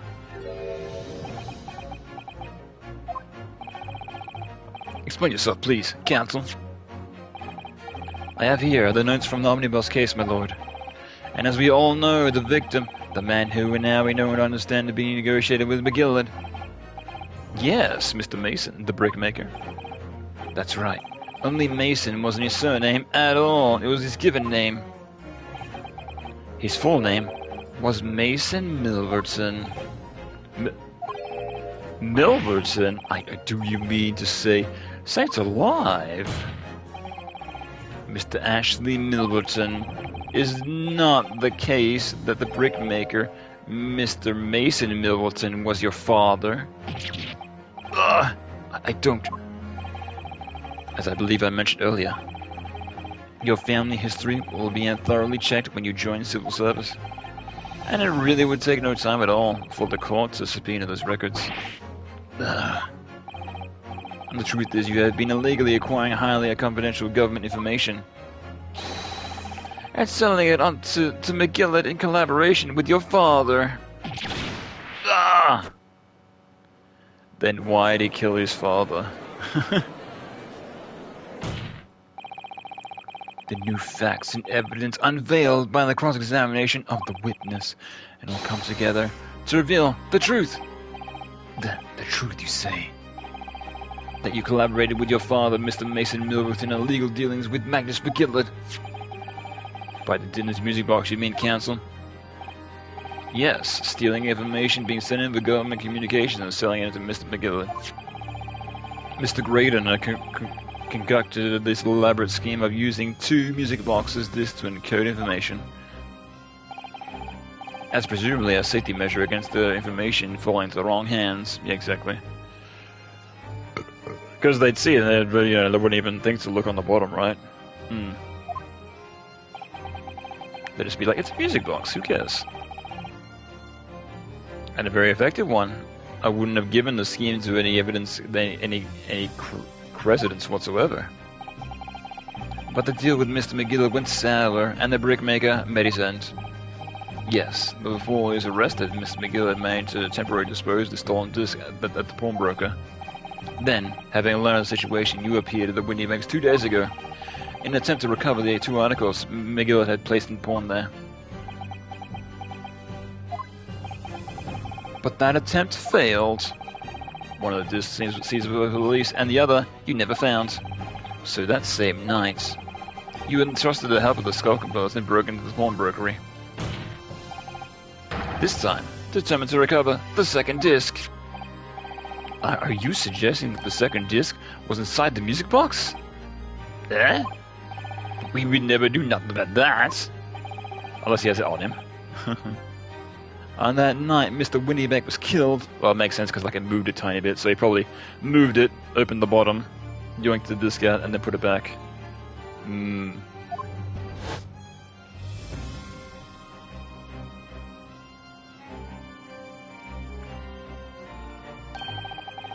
Be true to the pawnbroker, we touch one item and one item alone, the music box. As rather ingeniously demonstrated by these 2 prints from the security camera indeed.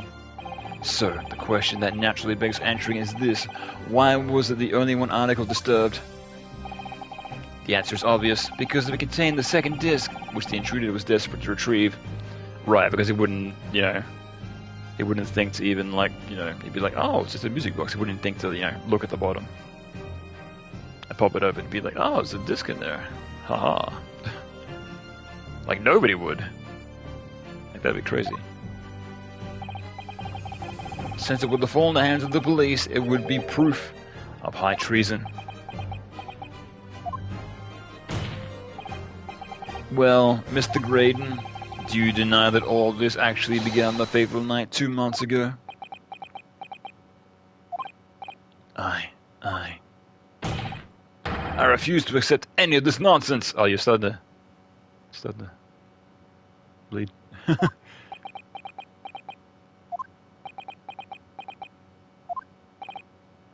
Sir, there appears to be blood seeping through the sleeve of your jacket. What? Ah! 2 nights ago, we all know that 3 shots were fired at the scene of the crime in Winniebank's pawnbrokery. Yeah, we still don't know who shot him. Unless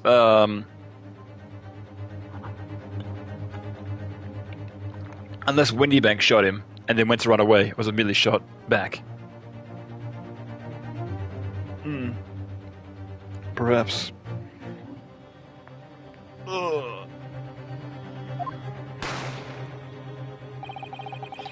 One took the life of the pawnbroker himself. One struck the pouch of Mr. Sholmes's waist. And the final bullets struck the calendar on the wall of the shop, having first pierced the arm of one of the intruders. Mr. Graydon, that wound on your arm seemed to be trying to hide. It's a bullet wound, isn't it? He got you now, me old China. Time to call it quits on the crook, I reckon. You wrapped this fucking game up. What, are we going for 40 hours? How long have we got? Don't acknowledge my presence there under any circumstances whatsoever. These are my terms, remember? I paid you handsomely to comply. Clearly I was a fool to think I could trust some common back-slum thieves. Fine, I admit it. I was there in Winniebank's that night. I paid this pair of 10 guineas to accompany me. And as you noticed, I sustained injury in the course of my adventure.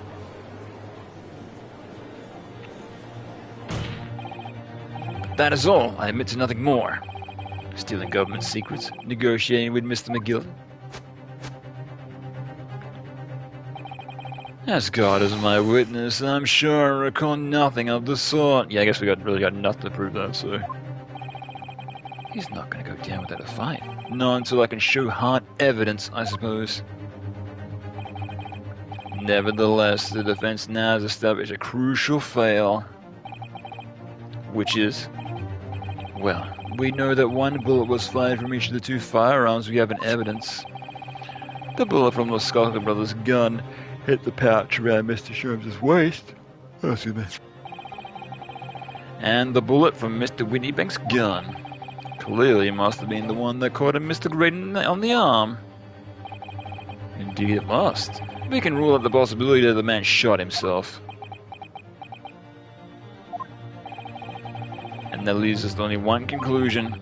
Mr. Winniebank was shot by a 3rd gun, which can only have been fired by the 3rd intruder. Goodness! That's right, Mr. Graydon. Oh, what's the rule out that one of the Skulking Brothers also had a 2nd gun? Okay. Ugh.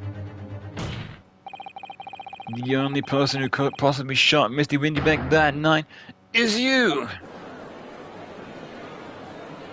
Hold it! Yeah, and you already said I was there, so you already pinned yourself at the scene of the crime, so... And then I gotta start breaking down. You little upstarts. You made a grave mistake when you summoned me here. What? What was that supposed to mean? Yes, as you rightly see, I was there at the pawnbroker's. I did my best to hide the fact, naturally. I had no intention to ruin the distinguished career I built for myself at the communication station. But did the thought ever cross your mind? Did you ever consider the possibility? What? What do you mean? What thought? What possibility? The possibility that if I was there at the scene, I may have witnessed at the crucial moment. You see. This makes me a key witness in this case, and I have my hands firmly around the neck of your client. What? Are you suggesting I saw it all. No, we're gonna get testimony out of him. We gotta. Okay, try to wiggle your way out of this one. I saw the very moment the pickpocket girl pointed the gun at the door in defense of this pawnbroker and shot him. You. What?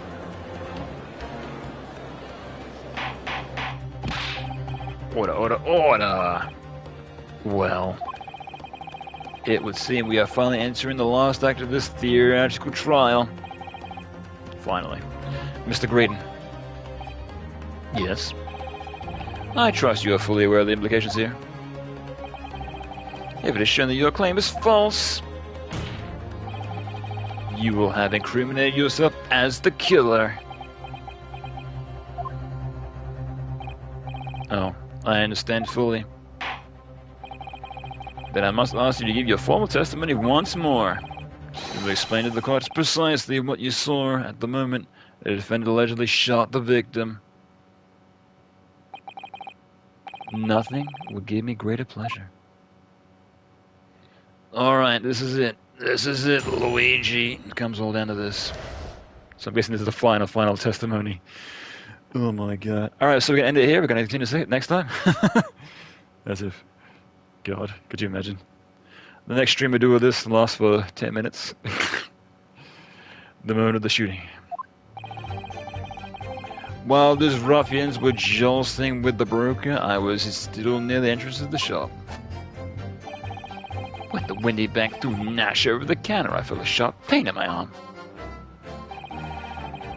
Pursued the man and shut myself in the storeroom. You could see him through the peephole on the door, though. The accused in the black coat shot the man as his back was trying to flee to safety. I saw the blood splatter all over the wretched girl. Then tossed the gun out of people, so I picked it up and made my escape. That makes no sense, but okay. So you shut yourself in the storeroom and then went out and then locked the door behind you and... Yeah, this makes no sense. With her in there and she just fell asleep? Good gracious, this is quite extraordinary testimony. You claim, sir, that under oath, you have clearly seen a defendant pulling the trigger.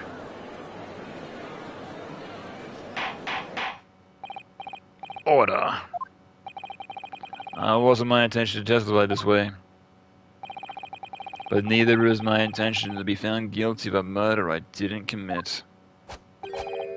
So you see, my hand has been forced. I tell the truth now. All of us act of self-preservation. Who is it that speaks like that? Oh yeah, William Shatner. There's a bit of that.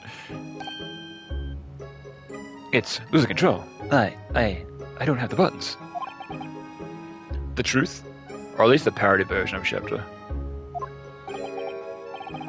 Until now, the prosecution was completely unaware of these details.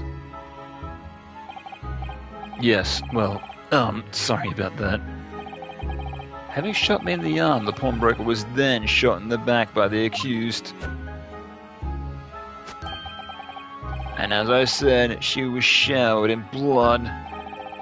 You said the blood splattered all over the accused's coat. Are you sure on that point?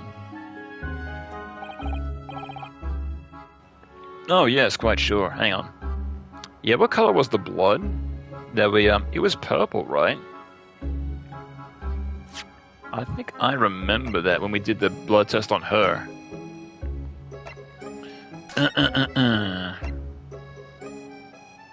Oh, doesn't make any sense.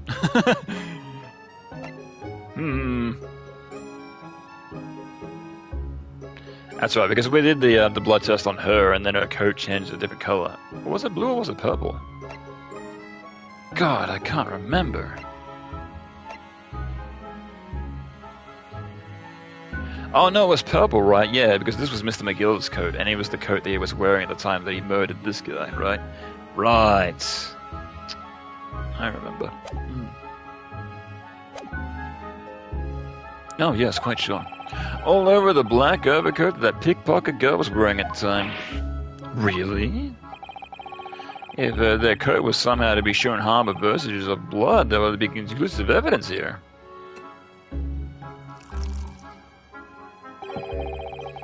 Such an investigation is entirely possible, my lord. What? Only very recently, a German scientist developed a technique to identify human blood. Oh, convenient. So here's to true science, not some amateur's detective's dubious foray into the world of chemistry. There's nothing but dubious about Hurley's work. His ideas are all sound. Ideas are too no use to hear in science or in law. Theories are proven to be before they stand. In Germany, the technique has already been employed in courtroom as basic evidence. Scotland Yard has a small quantity of the chemical realized with your lordship's permission. You will shatter all verges of doubt within minutes. I'm pretty sure you can't do it that fast, but okay. Even in this day and age, I'm pretty sure it takes a couple of days. But I guess we'll alter the truth or alter the facts of fiction for a bit of fantasy. This doesn't look good, Bruno. Why not?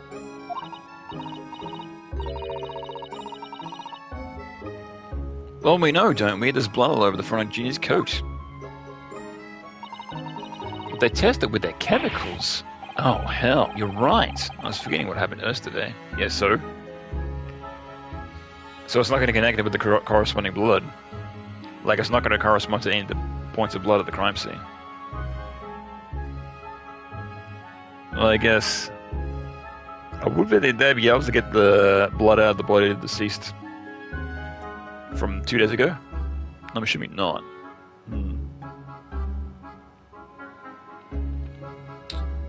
Hard to tell.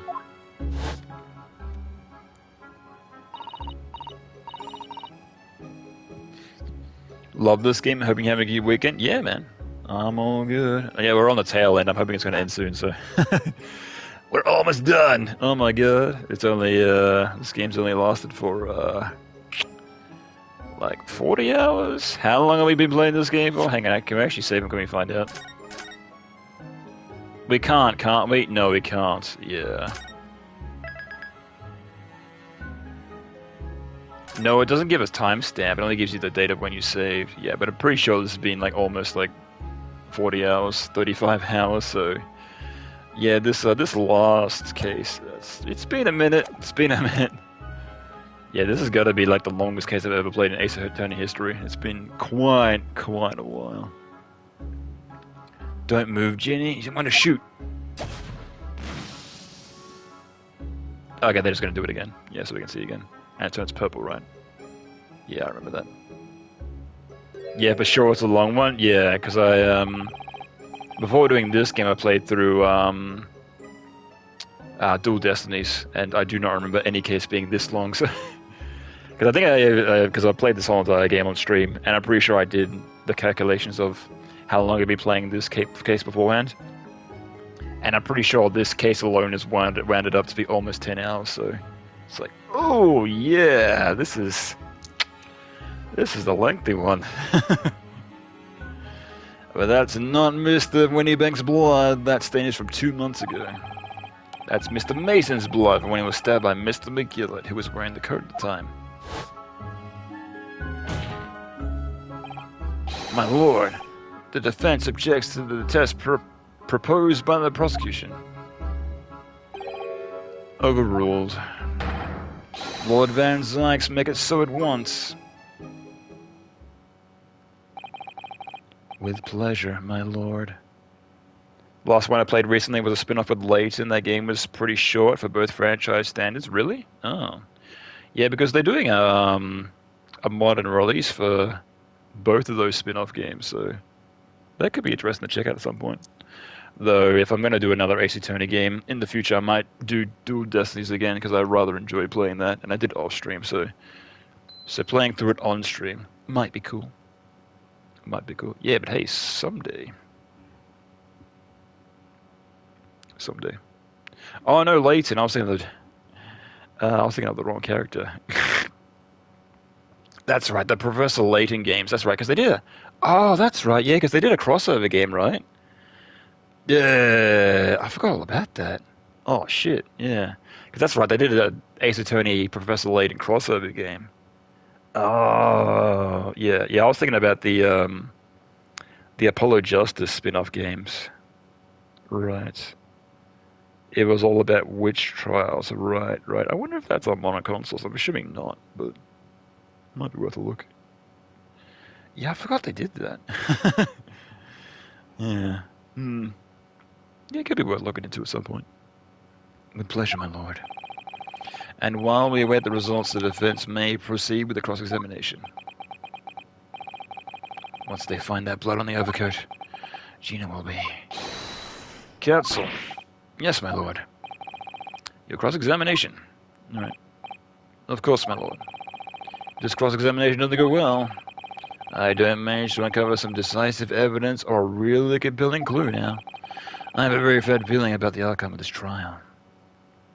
I actually don't know, maybe. I know some 3DS games are hard to find. Hmm. Oh, was it 3DS only? Hang on, actually. Let me look it up. Let's have a look. Let's look at the good old internet. Oh, wrong button. Ace Attorney. Ace Attorney. And Professor X. No. Layton.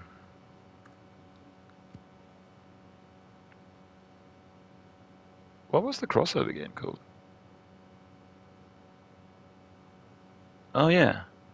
Yeah, it's just called Versus. That's weird. I'm not like to find like any page for it. Strange. Find like a wiki page for it.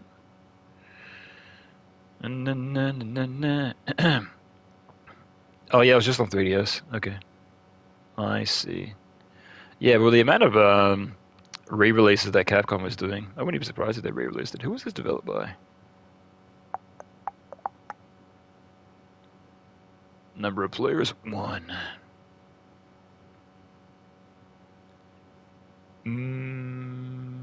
Information. It was a joint effort. Okay, but who was it made by?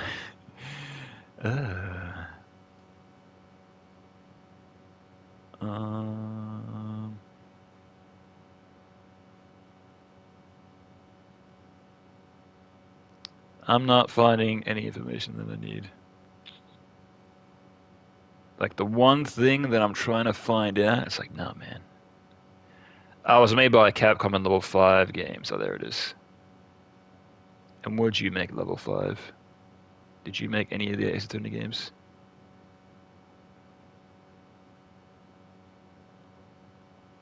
Okay, they just made the Versus game, it looks like. And what else did they make? I'm looking way too much into this. Level 5 games. Oh, they made the Layton games. Okay, so it was the Layton people that made the games. Okay, so that made the crossover game. I see. Got it. Alright, we got the information. Oh, it's the main devs of Layton Dragon Quest. Got it. Yeah. Okay. Maybe I don't know it too well though. Maybe the world of Steam. Yeah, maybe. Yeah, but I wouldn't be surprised if it gets a re-release. Because like we've got almost, oh, I mean we have got all the Ace Attorney games on modern console, so they'll probably be like, oh yeah, that crossover game, let's do that as well. Fuck it, why not? I have a very bad feeling about the outcome of this trial.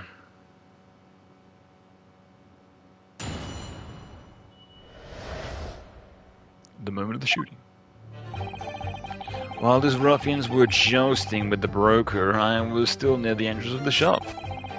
When Winnie Beck threw Nash over the counter, I felt a sharp pain in my arm. I pursued the man and shut himself in the storeroom. Oh yeah, we've got to cross-examine this. I've already read this. Oh, I forgot. Okay, I'm gonna press L1. Hold it! Mr. Windymaker emerged from the storeroom, I believe. Ringo and Nash were scouring the counter when he suddenly appeared and flew at them. He already had the revolver in his hand. Fortunately, I wasn't too close. I've never been so scared in all my life. Yeah, we're just a regular man's burglars, that's all. We don't like violence, says the pair who carry a gun. Do you know someone that owns a gun? What do you mean when you said you were near the entrance to the shop? I was in the doorway running my eyes over the shelves of fortified items, and why was that? Looking for the music box, of course. The broker went in for Nash in the first place. Then Ringo joined in, making it 2 against 1, so I assumed they could handle the situation. But I was wrong. I was trying to help my little brother, but the old gears had chucked me over the blue Meccana. So I pulled my gun at the old fella, and as soon as made him scapper. The pair of you selling upon the poor, defenseless pawnbroker together? Shame on you. Sorry, Gov. When Winnie Bank threw Nash over the counter, I felt a sharp pain in my arm. You mean, that's the moment you were shot? Yes, though I didn't immediately realize what had happened, of course. Things crashed to the floor in the counter as 3 men were brawling. That was exactly the moment when it happened, so I didn't hear the gunshot. And the bullet went through on the strike of the counter of the wall behind you. So it appeared. When I looked at my arm, I saw it was bleeding badly, so I wrapped my handkerchief around it. Seeing as though I couldn't explain what happened to the doctor, I had no choice but to wait for it to heal. Didn't imagine it would still be bleeding 2 days later. Yeah, I guess you'd be kind of under scrutiny if you went to a doctor. It's like, we've got medical records that you went to the doctor for like a bullet wounds, so you were shot? Yeah, trying to hide up, trying to cover it up, eh? But for what reason? Would Winston Windymaker tend to shoot you, you think? Well now, I don't imagine he'd even notice I was there, to be honest. Perhaps the gun went off accidentally. Anyway, I didn't quite strike home. When he pulled my gun out at him and tried to shove me out of the way. And then scarpered through that door at the back. At which point, what did you do? I pursued the man that shut himself in the storeroom. I could see him through the peephole on the door, though. Hold it! You mean you chased after him? Oh, so he shut himself in. I see. Yeah, that's why I was saying earlier that it didn't make sense, because I thought he meant that he shut himself in the storeroom, not the other way around. Oh, okay, I get it.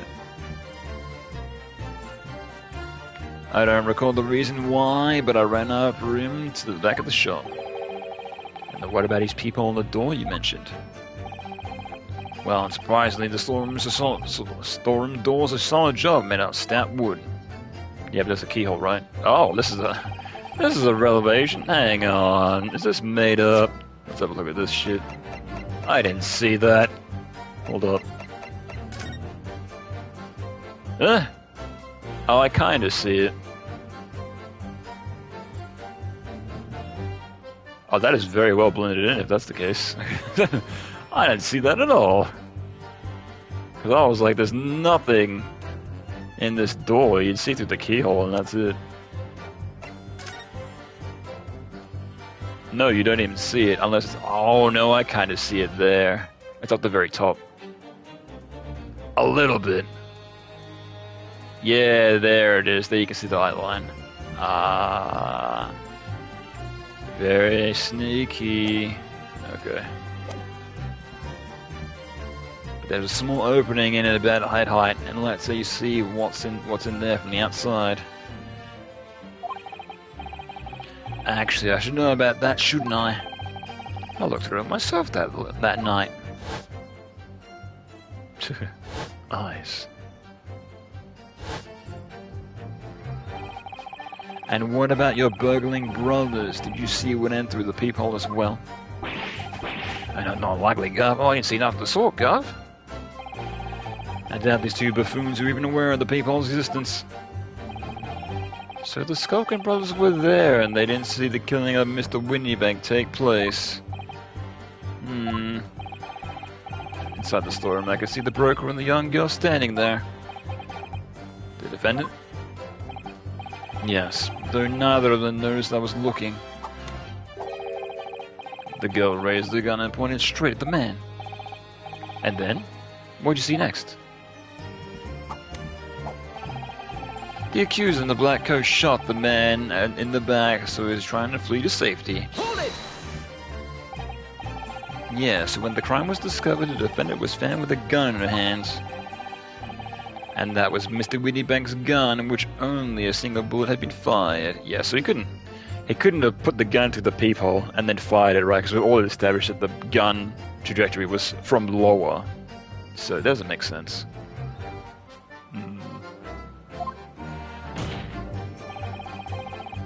So it's always established, Mr. Graydon, that a bullet was fired at you. Ah, but no, it wasn't the broker's gun that the pickpocket girl had when I saw her. Yes, the bullet from Whittybank's gun has grazed my arm, and yes, the Skulkin's gun grounded the detective. But this was another gun entirely. A third gun. Okay, we're making up invisible guns.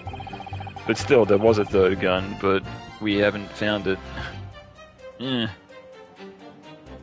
The broker's gun was not the murder weapon, so clearly there had to be a third firearm involved. Yeah, I think I've said this previously in a different stream.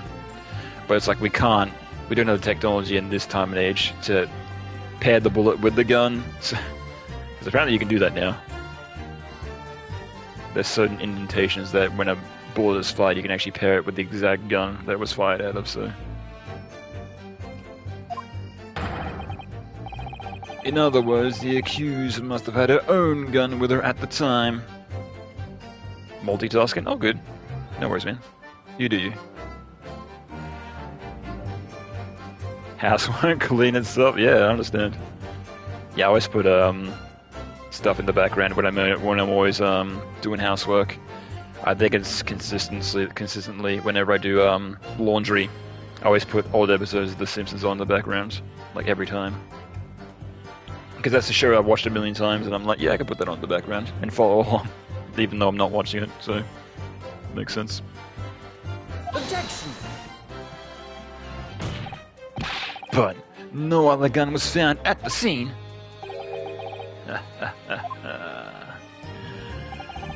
Calm yourself, counsel. Sorry? You must consider the events in order. At first I saw the broker and the guard glaring at each other, and then all of a sudden, the broker turned to run. But then it was at that moment that the little guard rat shot him in the back. A chilling image, I must say.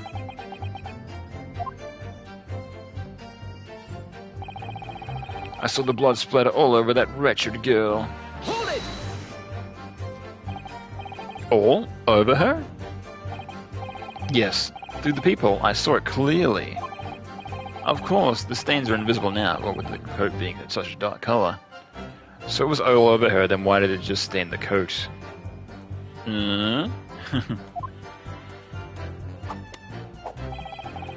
But I assure you that garment is sullied with the victim's blood.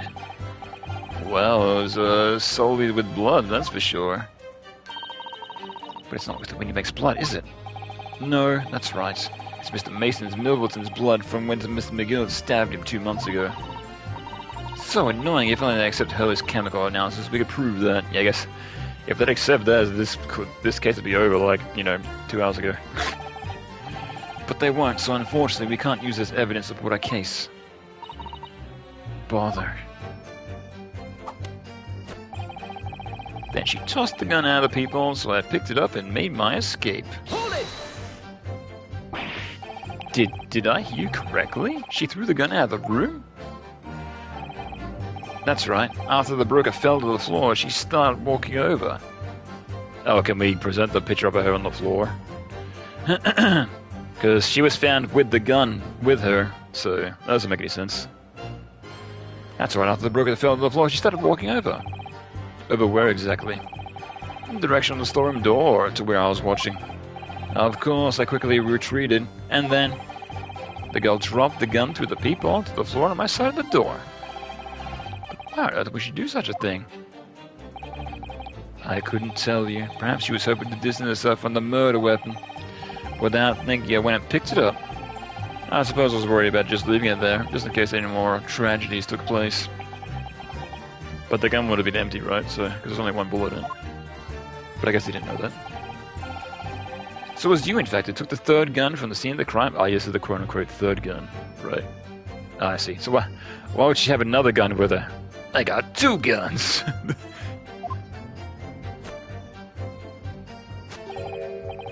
Yes, it was yours truly. I left the cleanup to my lackeys and left. Clear up. We made a bit of a mess around the counter, so Mr. Whistle and Flute here told us to tidy up. He thinks I'm blooming mum sometimes. Well, I was paying you enough. My God. Ugh. Tell me, Mr. Graydon, when you left the porn brewery that night, was there by any chance the second disc in your jacket pocket? Yeah, present us this second disc. Little toe rag. You're like a bull at a gate, aren't you? Oh, it's him. He suddenly appeared out of nowhere to shake the truth out of him. Excuse me. Gentlemen.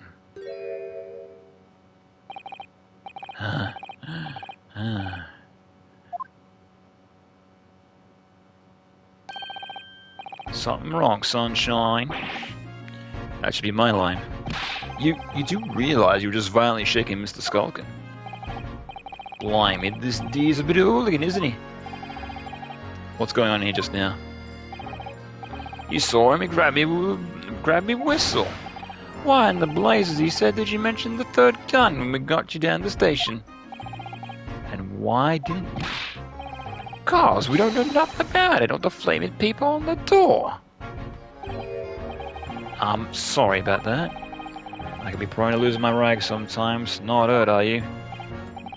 Oh, blimey. See the way he's looking at me? I'm telling you, it gives me the willies.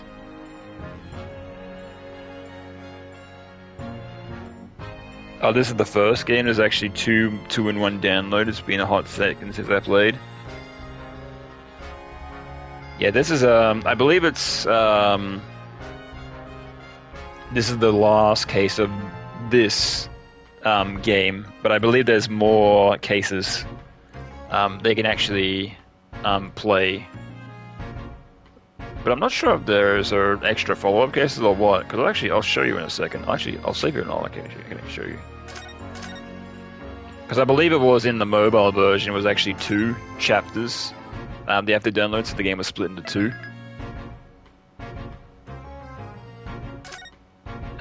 So let me actually show you. Back to title. Don't save. Yes.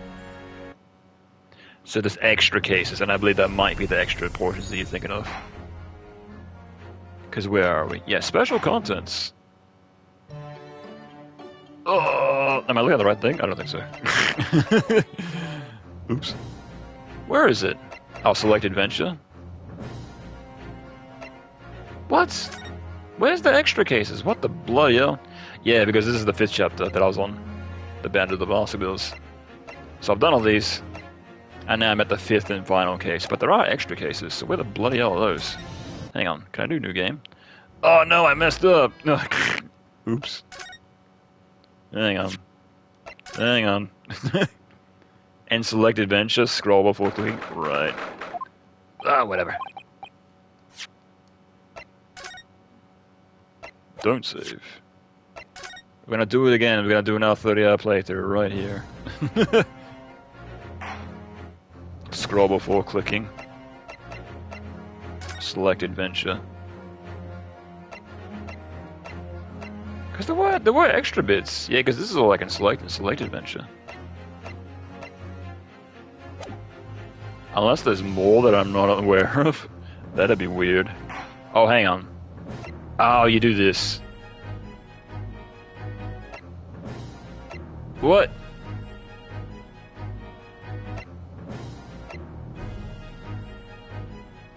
Oh, yep. Oh, there's actually more to this game that I didn't realize.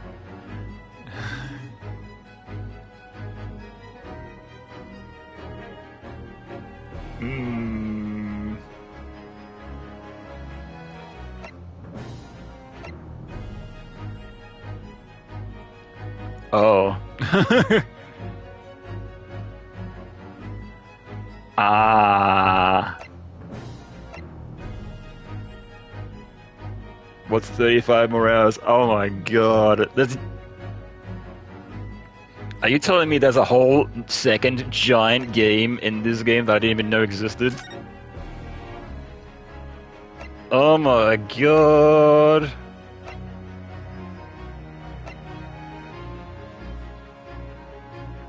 Wow. If you didn't say anything, I would have never known. Holy shit. And I thought I was almost done with this game. Ooh. So this is like a 70-hour playthrough, like 80-hour playthrough. Oh my god. I had no idea, because what I thought it was like the first game was split into 2 downloads for the mobile version. I didn't know any about any of this. Oh my god. For the price it is worth it, I'll say. Holy crap, if you like Ace Attorney, you're set for like a year. Oh my god. That's insane. Whew, but I'm not gonna do... I mean, I guess I'll play through this on stream, but not right away, because holy crap. Jeez, yeah, I'll say. Christ. That's insanity. Who made this shit?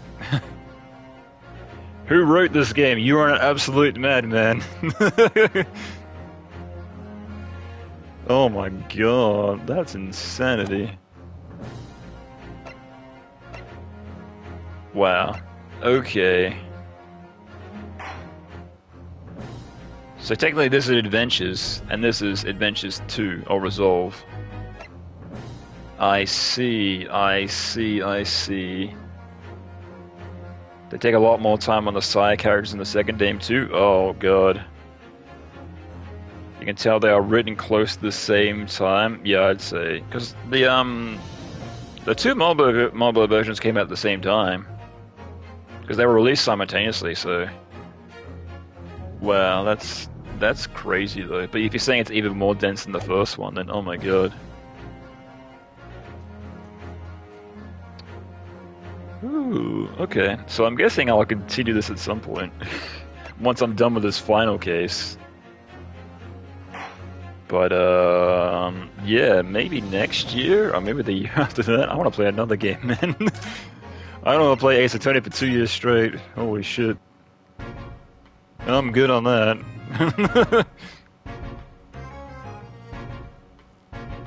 A little bit more investigation, but feels about the same length? Right. Oh no, I'm not done yet, my guy. Yeah, no, I was saying once I'm done with this case, then I'll stop Ace Attorney and I'll move on to another game. That's what I was saying. I'm not saying I'm done streaming for today. But yeah, I want to finish this case tonight. That's what I was meaning. Yeah.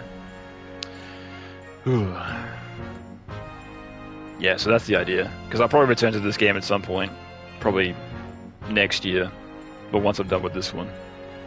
That's the idea. That I mean. God, blimey, the way he's looking at me, I tell you, just gives me the willies.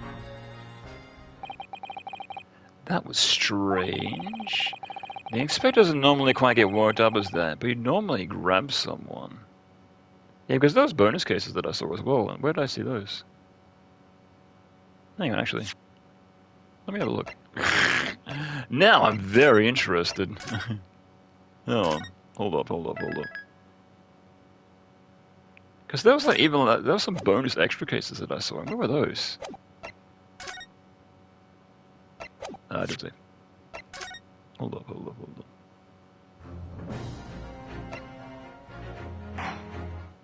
Special contents. Oh yeah, here they are. Yeah, here they are. Here's like the extra bonus cases that I saw. This is what I thought you were talking about. Right.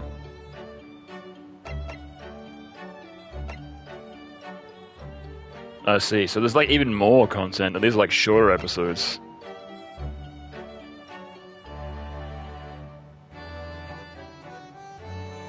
Oh no, is this just like extra bonus crap? Maybe they cut out? Because this is more or less like the first episode. This is like bits and pieces like the first episode. So I'm guessing like there was even more that they cut out.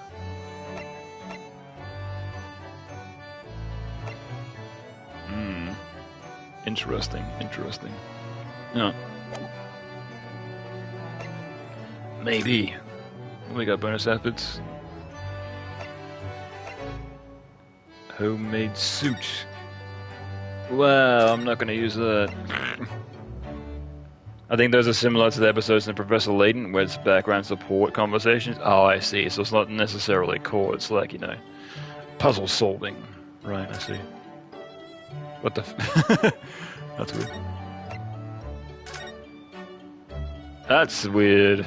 I don't like that. Oh, outfits are only available for use in Grace Ace Attorney 2. I see. So it's like you can use these in the second games if you really want to. I'm good on that. So that means she comes back. Spoilers. Spoiler alert.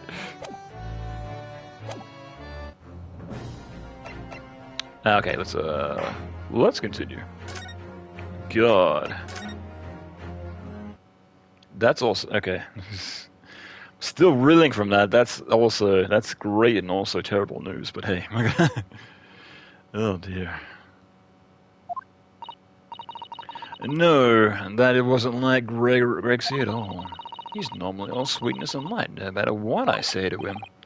Yes, well, you might be a special case, Iris. Well, anyway, that was definitely out of character.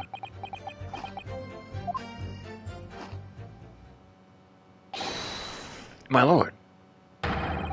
Requesting your lordmanship's permission to interrupt the cross-examination. Explain yourself, officer. The results of the test that was ordered earlier, my lord. Ah, the blood on the accused overcoat. Are we burned or are we not? Thank you, officer. Very well. The cross-examination is hereby temporarily suspended. I presume you have no objection? Objection, counsel? No, my lord.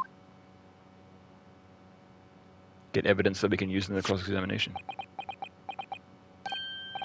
Well, there you have it. The report, please, Inspector. Yes, sir. Traces of human blood were found in the overcoat of the defendant, Miss Gina Lestrade. From the extent of the stains, there appear the result of splattering following gunshot wound. End of report. Goodness me. Okay, so that's what we already know. Nice spin. See? What did I tell you? Objection! That doesn't tell me whose blood it was. No, the blood on the coat is not Mr. Winniebanks. What on earth made you say that, counsel? The coat originally belonged to Magnus McGillett.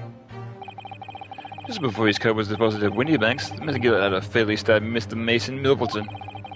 So the blood on his overcoat is the blood of the brickmaker from the omnibus case. Objection! Well, the dead cannot speak. Isn't that right, my Nipponese friends? Sorry? 2 months ago in this very courtroom, did you not argue favorably for Mr. McGillett's innocence? And yet, now that the man is dead, you brand him as a murderer? Your conduct shatters any shred of respect here that you may have caught for yourself in this country. But that was... I call it bloody disgrace, treachery, that's what it is. And how to determine whether the blood on this coat is 2 months old or not. Even a stereoscope couldn't answer that problem, pop out. It can't be done. But we use Mr. Sholmes' specialty formula chemicals. Mr. Sholmes is a detective, not a chemist. Would put such faith in the chemical formula devised by me, for example, when I'm a communications officer? I held out forcibly to a starving boy. He ran away crying. Sherlock Sholmes is barely more than a figment of the public's imagination. His name carries no weight in this courtroom, no weight at all. How could you say that? Victory is sweet indeed. This proves that my testimony is the whole truth from start to finish. How do you arrive at such a conclusion, sir?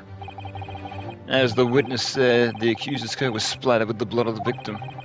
The only way Mr. Grayson could possibly know the fact if he saw it happen. In other words, his testimony is solid, and the conclusion is singular. It was the accused who shot the victim in this case. That is the whole truth. Ah. My lord. It's been a long battle, this one, but the old war has something to say now, if you please. Mr. Foreman? As of this moment, sir, the squadron has reached its final decision. Ready, men? All for one now. Oh, do you have to do the summation again? Oh, God. But we've already done twice, so we can't do it again. Guilty. Uh-oh. Guilty. Guilty. Guilty. Guilty. Guilty. That's going to be like, hold it. Or not.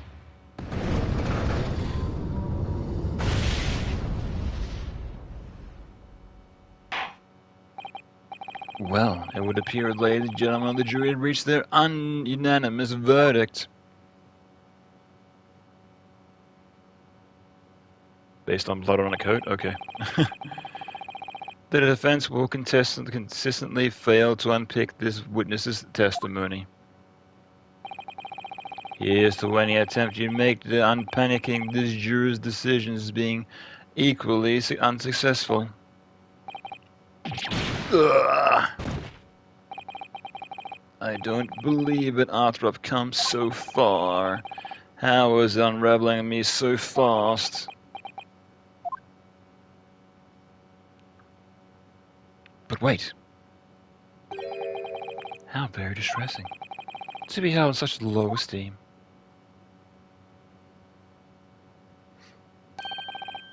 Wouldn't you agree, Mr. Naruhodo? What? Officer? You've delivered the report now, that'll be all, thank you. It occurs to me with some irregularity, Mr. Naruhodo. That's a scientific truth determined not by science, but by none other than the human mind. Oh, is this Sherlock Holmes in disguise? I know that voice.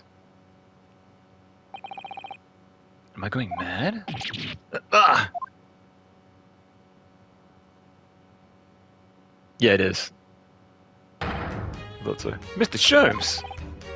What is the meaning of this? It's pretty good. Order! What business do you have here, detective? The last I heard you were recuperated in the hospital. Well, as it would be, I would not be set upon an errand. What errands? Hurley, it's really you. You're awake at last. Yes, good day, Iris. I appear to be rather late to rise. My apologies. Now, my lord, if you'll humour me. What matter, sir? Oh, yeah, he was there, right? He got shot, so he'd be able to testify. Ugh. I have something of great importance I wish to give to the young lawyer over there. I need no more than 5 minutes. Would you be so kind as to spare us the time? What do you have to say to this, Lord Van Zyx? This trial has taken many hours of the court's time, having spent so long already. Exactly, having spent so long already. Don't want to go wasting all my precious time. As I was saying, having spent so long already, it would be churlishly or to deny the defense 5 more minutes. Very well then. Counsel, you have 5 minutes. My dear fellow, I apologize for my tardy arrival. Mr. Sholmes, are you alright now? Alright? I'm all wrong. Sorry? I've only just managed to summon the strength to stand, man. I asked the judge for 5 minutes. But I fear it might prove too much for me. Pray forgive I should pass out. Let's make this discussion short as possible. Hurley, this place is full of idiots. None of them can see how wonderful your chemical blood analysis is. Ah, well, the concoction of mine is really just a bit of sport to assist me in my investigations. I never took the trouble to refine it for appraisal by the scientific community, an oversight on my part. Right, modestly, surely not. But enough about that. I'm here to give you this, my dear fella. What's that? A lavender Swarovski wrapping? A leaving present from Miss Satsoda. From Miss Satsoda? If possible, matters were to be settled without giving me this. Those were instructions when she asked me to do her this favor. Oh, that's right, yeah, because right before she left, she went to the hospital to see him, right? And there wasn't always. It was probably just assuming to be like, oh, I'm your #1 fan, goodbye forever, I'm going back to Japan.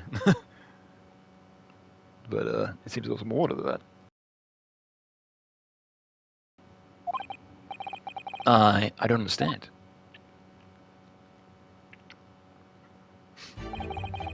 Mitsusoto foresaw today's events, I believe.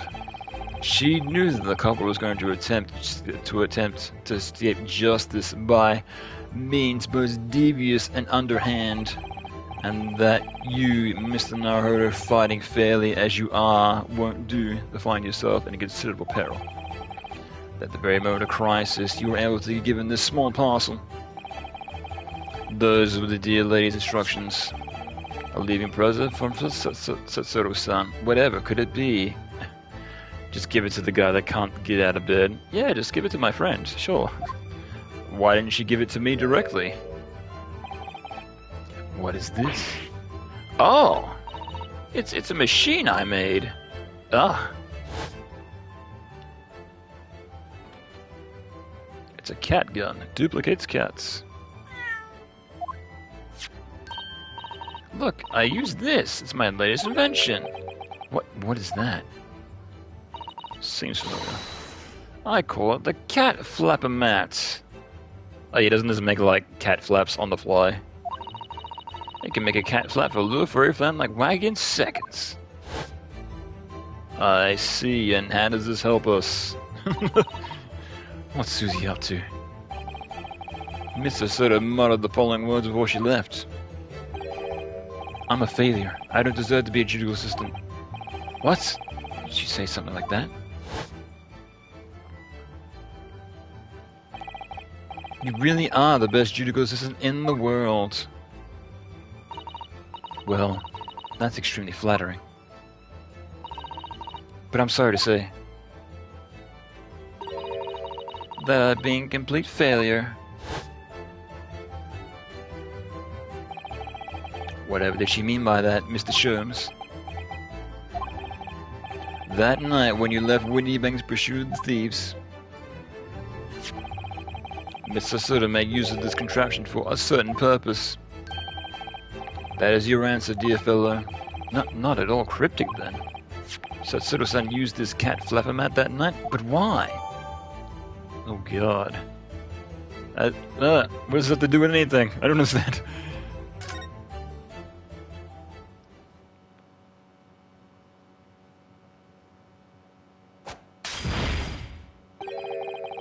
Your 5 minutes is over. What, do you got a stopwatch over there? Wow, time already?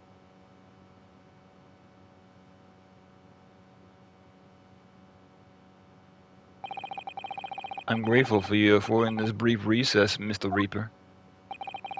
I need no thanks, Detective. After all, the die is cast. Is it really?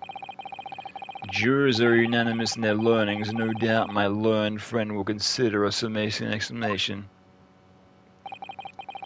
But any attempt to alter the verdict now would be utterly futile. I wonder. Mr. Naruhodo? Yes? The rest is down to you, dear fellow. What's your plan? The rest is down to me. I need to be careful here. If I make a wrong move, the trial will end badly. Yeah, wasn't it unanimously guilty? Like, what do we do now? Well, I guess we're still in cross-examination, so I guess it's not technically over just yet. My lord, the defense requests further cross-examination. Further cross-examination. Objection! The jurors have spoken. Protocol dictates that you may not cross-examine a new witness now. Objection! They cross-examine the same witness. Defense is not asking for the cross-examination of a new witness. Rather, continue with the one of existing witness. What? It would appear that a rather important detail has escaped your attention, Mr. Reaper. Yeah, this just happened like 2 seconds ago.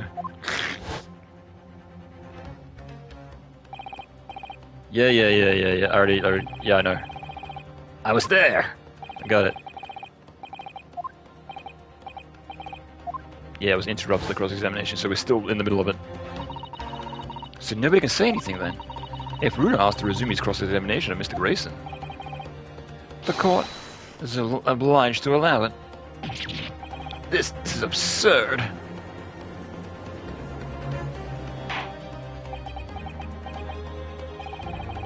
I would remind you, those present, that this is my courtroom. I concur that the defense is entirely within its rights to request the continuation of a cross-examination. However, I will not permit any re-permitting or protraction of these proceedings. Therefore, I have decided to afford the defense one final opportunity to conclude the cross-examination. Counsel, you must choose either one statement for the witness's testimony. Oh God. But one piece of evidence presented in support of your argument against it. Okay, so we've got everything that we need, apparently. I can't cross-examine anymore. A single chance to present evidence? If following that the situation remains unchanged, I shall move to an adjunction. Is that clear, counsel? You will not press the witness any further. My lord. Yes, my lord. So we got to use the cat flap maker on one of his statements because we just got it right, and this is like literally like the last part of the game, I'm assuming. So convenient that we just got it just now. A single statement and a single piece of evidence. Most generous. Well then, Mr. Naruhodo, it's high time I fell into a dead faint. Just gonna pass it up. I leave this in your capable hands. That was a bit extreme. It's like he got pushed over. Mr. Sholmes.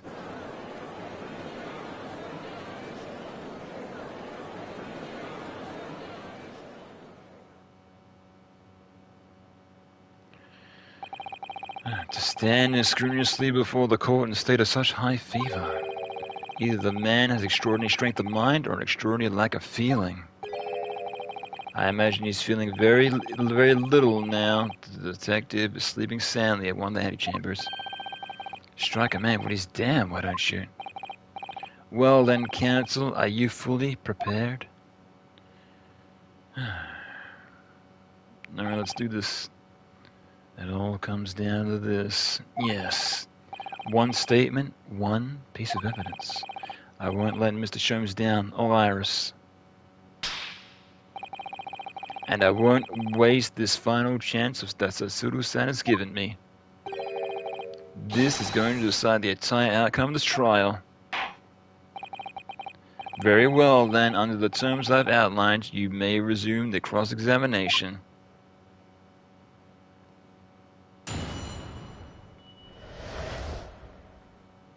Yeah, I have no idea how this is gonna go, but let's go. Alright.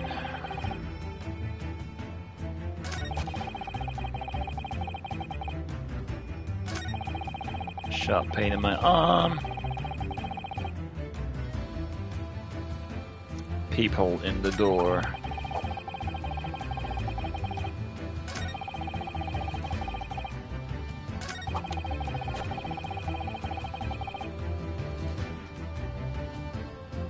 I'm thinking maybe it's this? Hang on, actually, let's have a look at the gun first before we do anything. Can we? Okay, we can inspect the gun. Oh, that seems devastating. Oh, those vicious teeth look like I can rip through almost anything. They're good, aren't they? They're made of a special alloy developed just for this job.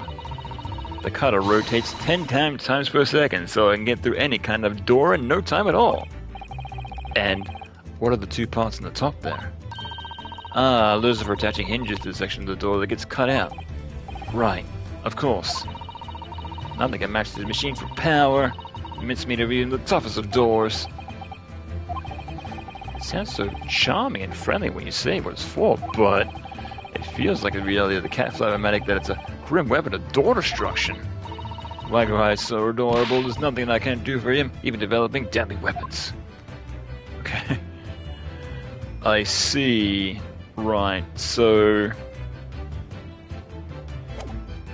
this can... Oh! Hang on. Like how I was saying earlier, it didn't look like there was a thing in the door earlier, but it looked like there was one later. Oh, isn't that interesting? But why is that? That's why, because somebody used the cat flap to make this flap in the door. Because it wasn't there earlier. Ah, clever. So that's why I couldn't see it earlier, because it wasn't even there. Aha, gotcha, fucker.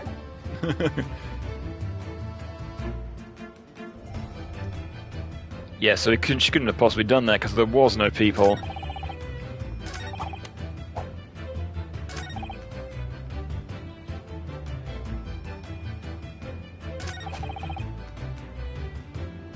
Yeah, so it's either this statement or it's the last statement, so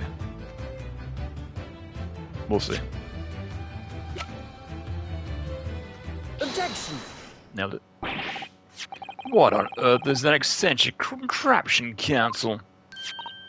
Oh, it's my cat flap-o-matic, my lord. It makes way for cats to get in and out of the room. You can cut through any door you can think of, and make a new little door in the middle of it. I've got to read this song again.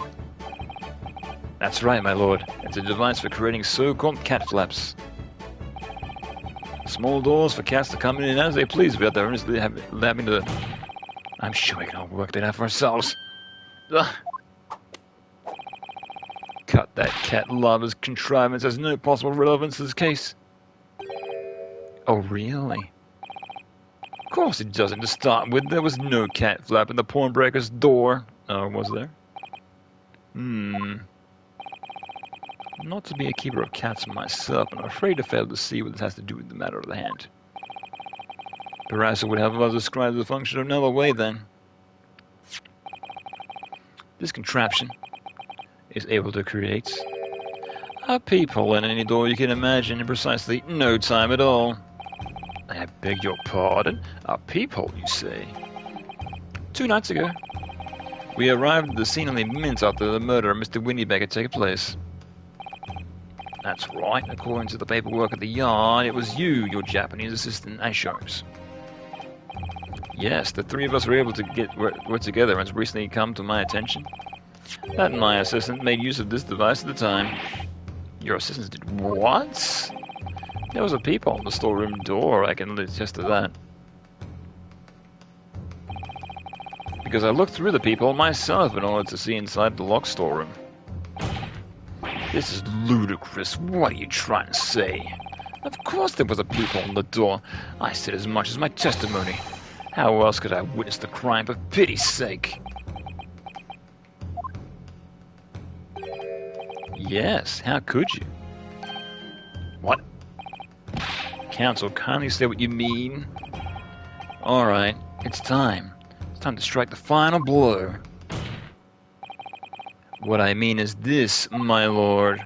My assistant made the peephole in the storeroom door, and until such time as she did, the door had no hole in it to look through. What? No! Yeah, you couldn't have possibly looked through because there was no hole. This is a farce. You're really suggesting that the peephole in the door was... Yes, it was created only after the incident had taken place by my judicial assistant using this device. Your assistant tampered with crime scene while being fully aware of the gravity of her actions? That is a most serious act of vandalism. For which I humbly apologize, my lord. It was in the few minutes that I left the scene in order to pursue the Skulkin brothers to alert the police. Nevertheless, in the light of this new information, it becomes apparent that Mr. Grayson's testimony was riddled with holes. Yeah, so we had Had her here. I said sort of here. It'd be, in this case, it'd be over in like 2 seconds. Because you'd be like... Could be like, nope, it was this. You're burned. Riddled with... Explain yourself, counsel. The majority of Mr. Grayson's testimony appears to be incriminating with the defendant. It's based upon the witnessed through the peephole in the storeroom door. Yes, that filthy girl shooting the man in the back. However, at that time of the incident, that peephole did not yet exist in the door. There's no possible way that you could have seen what you claim to have seen. In short, your entire testimony is a pack of lies. Yeah, because he was there the day after, right? So he would have been like, like checking out the door, being like, oh, okay. He probably just, didn't see it as he was there. Oh yeah, he would have been like focused on the music box at the front of the store, right? So he probably wouldn't even been looking at the back door. Makes sense.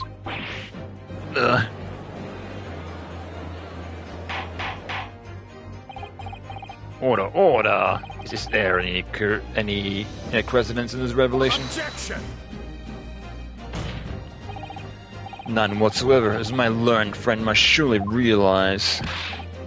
Exactly. This is just some cheap trick designed to discredit me. I'm afraid not, sir. Of course it is. Do you seriously expect people to believe that that plaything can cut through a sudden wooden door? No, yes, I descend to be very powerful and cut through even the toughest of doors. That's absurd. I don't believe it for a second. Let's get a demonstration. Ah, I had a feeling you'd say that. What? Waggy. Cooey, it's time for dinner. Oh, she already made one. Good thing we had this cat in earshot.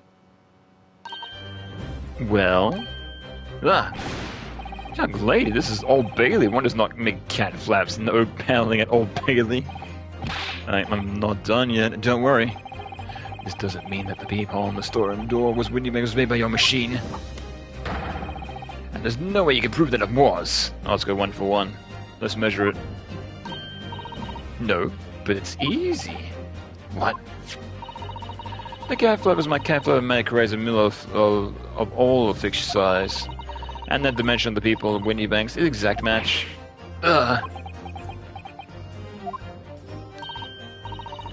Old Bailey, Old Silky's lost for words. Excellent work, Iris. Thank you. And now it's my learned student's friend time to be lost in words, I feel. I believe your judicial assistant has already left the country for your Eastern Island home. Well, yes, that's true. Then you may have some difficulty in establishing all the facts. For the sake of the argument, let us assume that the peephole dimensions were the perfect fit for the contraption. In that case, when was the peephole cut? The prosecution demands proof of your answer. What's the purpose of your line of inquiry, Lord Van Zykes? It's very simple, my lord. The defense argues that the peephole was created after the incident using this device. But now the perpetrator has returned to their native land, she cannot testify to the fact, therefore there is no proof. But not that you believe her word for it anyway, because I know you all too well. Be like, you can say it all you want, but where's the proof? Right. As for long as the defense remains unable to prove when the peephole was made, my learned friend's claims amount to nothing more than a baseless accusation. But I already have the evidence. There we go. Indeed, that is so, Lord Van Zykes well counsel. Don't give up now, Runo. This is the time to create your own opening and force your way through. I don't know if I can do this, but I know one thing. Satsuru-san is the greatest judicial assistant in the world. Very well. The counsel for the defense will present its evidence to support the claim made. Proof that the peephole door was made at Winnie Bank's storeroom was created after the event and not before. Okay. After the event? Do I do the one with it not being there? The 1 a.m. And that was 1:30 a.m. So it's there at 1:30, so But it's not there at 1. Whatever.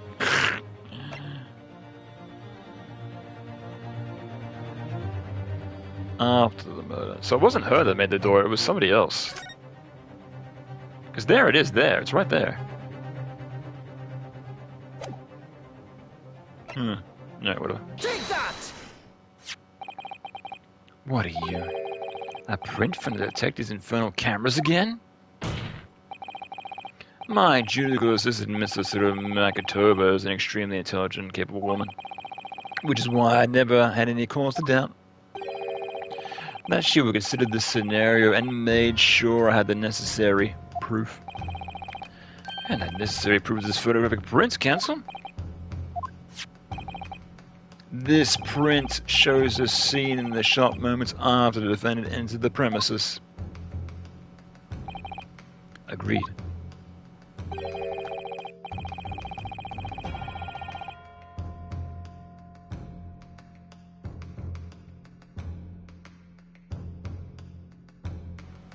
I need water. Oh, God. We've been talking about so long. Living 4.5 hours. Let's go. Yeah, I knew beating this would take me a minute, but hey, let's go. Let's do it.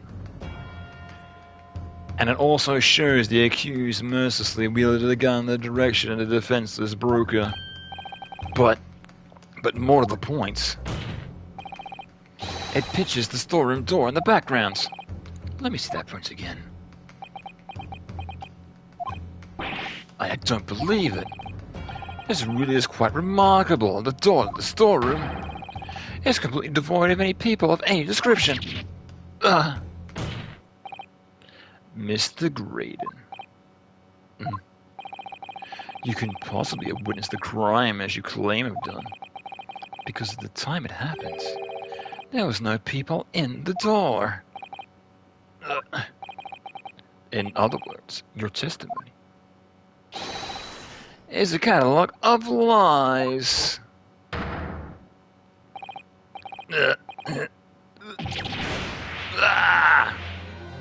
There we are. I think that's the final blow. Finally, it needs to standing upright again. When it cuts away. Order, order! I am satisfied the defense has substantiated its claim beyond all reasonable doubt. The witness's testimony is entirely fictitious.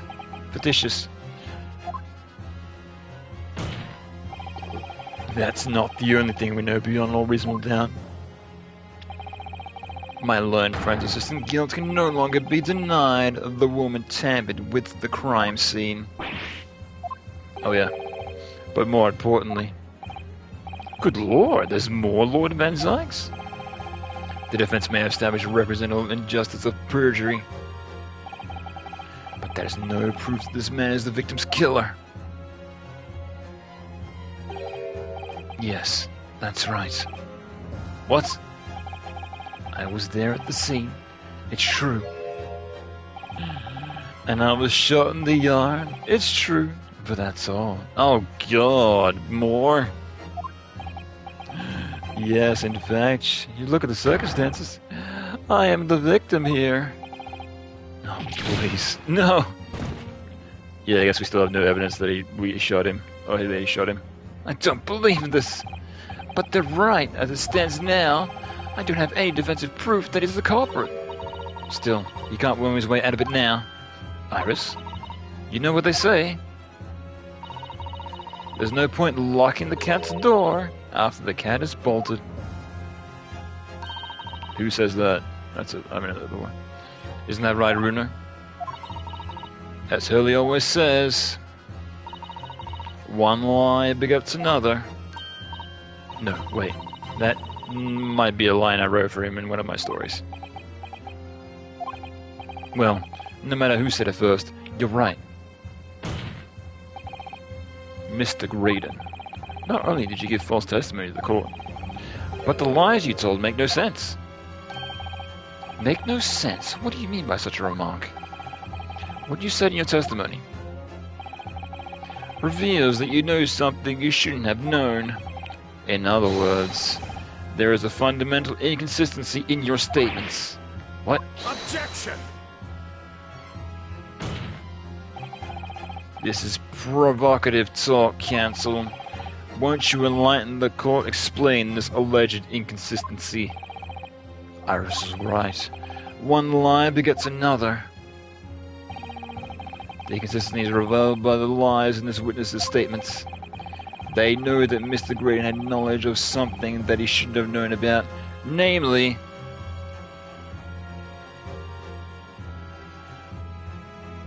the third gun, I guess? Yeah, we still haven't figured that out, so...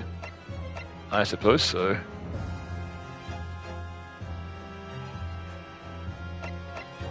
Yeah, also, yeah, he knew there was bloodstains on the coat, but how? Like, not even we knew about that.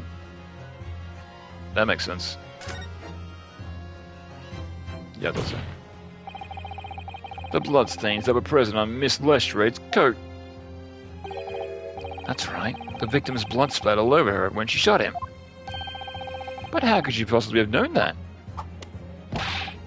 Obviously, because I saw her do it to the people in the... Oh, yeah. the people that didn't exist. The point is not that you lied to your testimony, Mr. Graydon. It's the nature of the lie you conducted that's so revealing. You're not making any sense. Then let me ask you a simple question. How is it, Mr. Graydon, that you knew of the existence of the people on the storeroom door? What?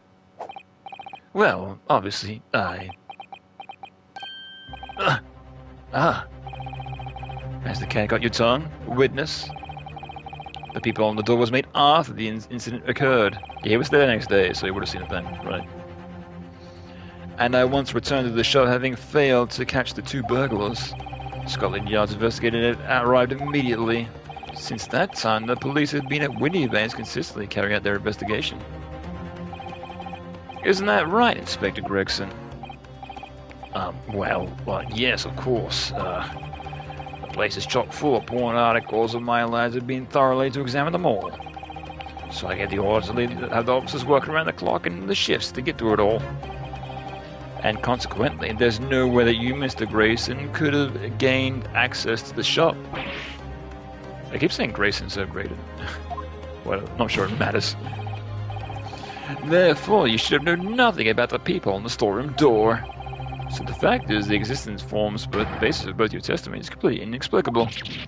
Objection! And yet, the fact remains that Mr. Graydon did maintain that the witness in the crime take place through the people in the door. How on earth is that possible? Because he was in there, right? Or he saw through the keyhole. Could I have a word, please, Lord Van Dykes? Speak, Inspector. It's just that I really ought to be getting back to the station now to put in my report. There's really nothing more I can add to this testimony, if that's alright, same to you. Permission denied. Oh. That's not all the same to me, Inspector. Not at all. You remain exactly where you are until this trial concludes. Oh, of course, yeah, it definitely has something to do with it, something that we haven't unveiled just yet. So that means there's going to be another bloody chapter to this court case? Oh, I thought we're almost done. Ugh. Mr. Graydon. You shouldn't have known about the existence of the people. Which can only mean that you must have been informed about it by somebody else.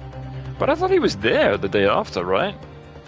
Oh no, wait, that was the day before. Right. Yeah, because he was still alive, right? Yeah, okay. Okay. Got it. Yeah, for some reason I thought they all met up the day after, but no, that was the day before. Correct? Yeah.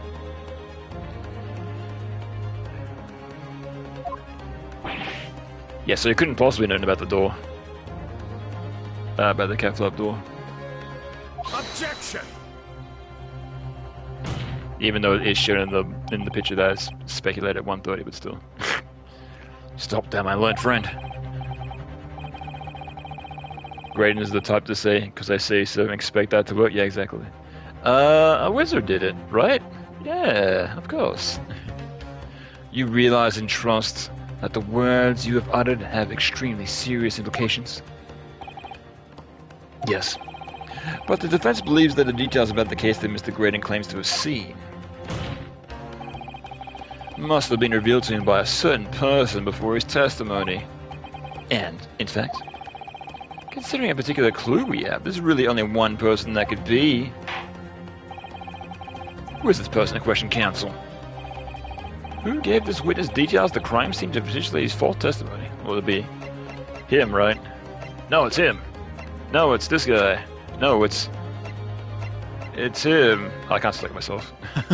It was me. Take that! The truth is, it can only be you, Inspector Gregson. Ah, so that's why they're in whispering cahoots. I see. It's the cat. It's my assistant that's currently overseas. It was her. Me. Objection! You had better have some proof to substantiate such a rash claim, my learned friend. Consider the fact that we have only been aware of Mr. Ashley Graydon's identity for a few hours, that we learned of it only during the course of a trial today. Indeed, preparations for his testimony were made by great urgency during our 1 hour-long recess, while the police executed a subpoena and brought the man here for the communication station. And until that time, Mr. Graydon would have no idea, no inkling that he would suddenly be required to appear in court. You're suggesting that such a time wasn't summoned? Yes, my lord. Until then, it's reasonable to assume that he knew nothing about the people. Oh, so he was informed about the people on the way? Interesting. It was only once that Mr. Graydon was in the stand that he realized his position. Oh, so that's where the backs would turn to it, talking to each other. Hey, there's the people on the thing. Oh, I can use that. Oh, I see. That he would defend himself against the accusation that was the third intruder. You're suggesting to the court that it was while this trial was in progress that he received this information? So he could commit perjury in order to save his skin? Exactly. And the only person with knowledge of this investigation they had any contact with was you, Inspector Gregson. This is the bloomin' outrage. Well, what does Gregson have to do with this? What is his motives? Why would I be giving away details of our investigations to this fella, eh? That's what I want to know. Unless you actually are the third Skulkin brother. like I was expecting. Maybe. I was summoned to his lordship's chamber during the recess of my case, if you've forgotten that. Quite true, but I had a number of questions regarding the events that transpired at the pawnbrokery. The promise of unlimited fish and chips seems motivating, exactly. Apparently has its benefits. Which means, the first time these two laid eyes on one another was after proceedings resumed, following the recess. Okay, so they weren't in cahoots. Well, what is his motive then? Oddly bizarre. Since then, they've been in full view in the stand where such illicit discussions could have possibly have occurred. Ooh, I've just remembered something, Bruno. What is it, Iris? There was one time before, wasn't there? I think it was when Ginny was testifying. Oh, yes, now you mention it. When the bailiff was dispatched to retrieve Mr. McGill's music box from the scene of the crime. That's it. That was during the testimony. Yeah, I remember I was there. I remember finding it strange at the time.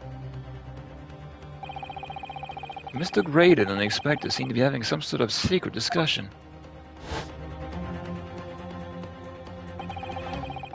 How would it have been possible if you given Mr. Graydon the information he's needed then? You little toe rag, you're making this up. I'm a respectable Scotland Yard inspector, for crying out loud. Why would I do something like that? Yes, why indeed? I've given away any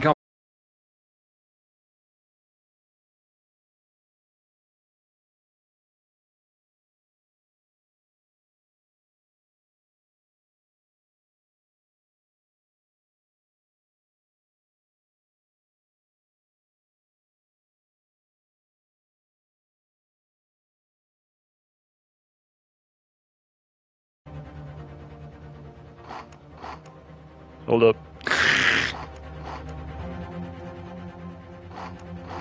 Hang on, I'll be back.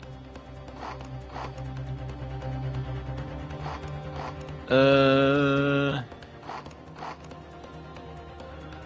we're back. Okay, cool. Yeah, that's my internet just conked out for like a second. Even the stream thinks this case is too long. Yeah, I know, right? Yeah, I'm not sure if my stream went down. I'm pretty sure it didn't, but just in case. Refresh if you need to. Yeah, exactly. Because I want to finish this case, at least this stream, so... I don't know how much longer that is, but we'll see. Just for a second, all should be good now? Yeah, it happens. Just my internet, for some reason, every now and then it just goes bloop, and it just goes offline, so... I don't know, it happens. Why would I be giving away confidential details to the likes of this bloke? Admittedly, you wouldn't have any reason to do something like that for no gain. Your fiancé streams, you get it? Oh, yeah, okay. Also... Hang on, let me check. 1 second, let me check that real quick.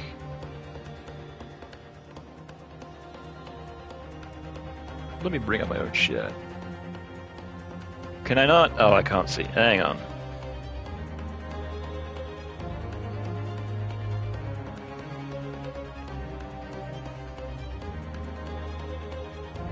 Oh, okay. I just want to check if you streamed as well. It doesn't seem like it was there. I was just checking. Alright. But perhaps... it was all part of a deal of some kind, and then it starts to make more sense. What deal, Counsel?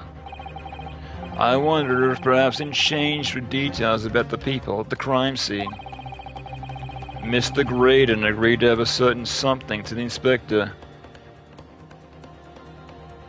You don't really? You wanted to, but it's on the ever-growing list of maybe? Yeah, fair enough. Well, the reason why I got back into streaming is because it gives me motivation to play through games I wouldn't ordinarily have time for, much like this, so... So it's good for that, even like, you know, nobody watches, like, so I usually get like, you know, 1, 2, maybe 3 people watching. Doesn't really bother me. But yeah, it's more for my own sake to, you know, play through games I wouldn't, you know, ordinarily ever touch, or games that I'm like, that was cool. I played like 2 hours worth, I'll touch that again later, and then I never do, so... It's for that as well. Like, I don't know. I mean, this game's really long, so I don't know if I was playing through this on my own, I'd actually finish it, but, you know, streaming it, it gives me the reason to do so, so... That's cool. I used to stream on TikTok back in 2020, even sent me gear for it. I just became too much of a catering game to an audience, not for me. I probably stream again. Only in a group? Right. Yeah, I guess so. Like, if you start to get an audience and they demand, like, you know, one thing, because I've seen it happen to some people. Like, they'll be like, you know, they'll do one thing, and then they suddenly switch to something else, and suddenly they don't get the viewers that they ordinarily would have if they just do the one thing, so... Yeah, I get it. And that's why a lot of people say variety streamer is the worst thing in the world, because like, you play something else, you play, like, you know... You play, like, I don't know... Harvest Moon, and everyone's like, cool, I love this, and then you play Mario Bros, and people are like, what the hell is this? This is completely unrelated, so... I want Harvest Moon, so... Yeah, I get it. But still, you know, people want to watch, that's cool. If not, whatever. That's cool as well. Either or. Exactly what happened, people get heated if I changed content and made my circus content not as much fun anymore. Oh, cheers for the follow as well. Appreciate it.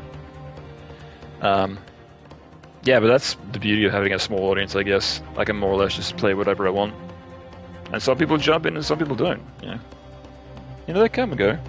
And even that happens with me as well. Like, there's some friends, you know, that I watch, and there's, you know, they'll play some game, and I'm like, I don't care about that, so... To be fair, but, yeah, but even there's some times where they're playing a game I've never heard of, and I'm like, that's cool, I'll check that out, so... Yeah, so... And I try to do the same as well, like... I don't usually return to games that I've played before. If I do, it's usually on like a hard difficulty, or if it's like I can't remember this game, or if it's like for nostalgia's sake. But yeah, it's more exclusively games I've never played before to be like, oh, I want to check this out. That'd be cool. Because I've got so many games which I've bought which I want to play on stream. Exactly why I'm trying to get through this so I can get to them. So there's that as well. So yeah. Anyway. Yeah, that's why I was so glad. I was like, I'm done with Ace Attorney Chronicles, but it turns out there's a whole second section that I didn't know about. So, but yeah, I'll finish part 2 of this at some point. Probably next year, I reckon. Yeah, because I usually like to space my games out, sequel-wise anyway. Because I've done the Metal Gear series, because I played 1 and 3 on stream, and I want to play 2 soon, so that'll be something as well. Anyway, let's continue. Mr. Graydon agreed to give me a certain something to the inspector.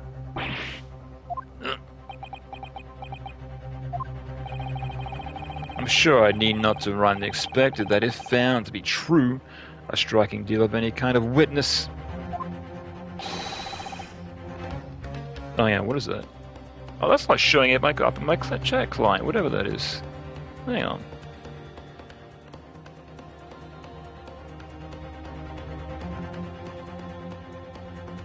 Hold up. Can I not? Oh, I can't view it in the other chat room? What was that? Oh. That's never happened before. What the hell? Yeah, because I use an external chat client for I use an external chat client for Twitch just so I can make the text bigger so I can read it better. But yeah, it's not showing up. That's weird. That's never happened before.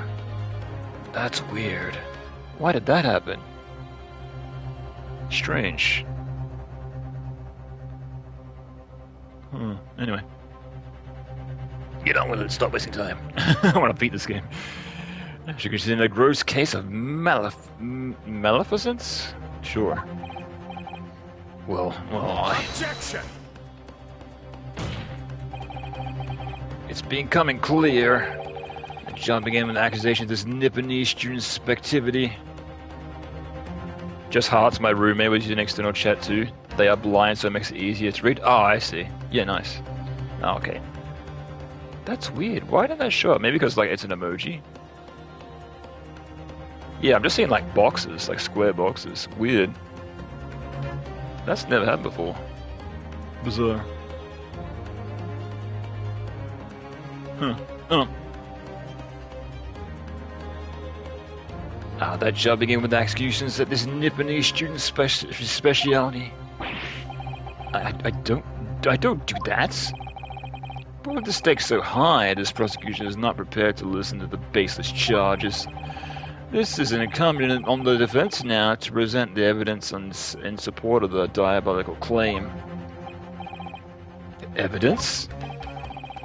Just what he proposed and the expected demanded of the witness in return.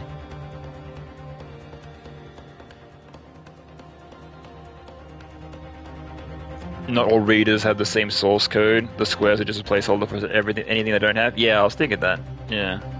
It's like, it cannot display, so it just puts a square. Yeah, thought so. Well, now I know. Well, I guess I can always have the chat in the background open, just in case. My other chat. Just in case I need it for reference. I guess I could always do that. Yeah. Yeah, because I'm using my laptop to read the chat, so I can always just keep it open in the background, just in case. That's a cool idea. I might do that from now on. What are you just proposing the inspector demanded of the witness in return?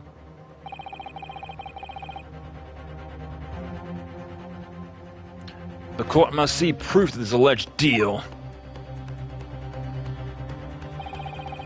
Inspector Gregson really did strike a deal with Mr. Graydon.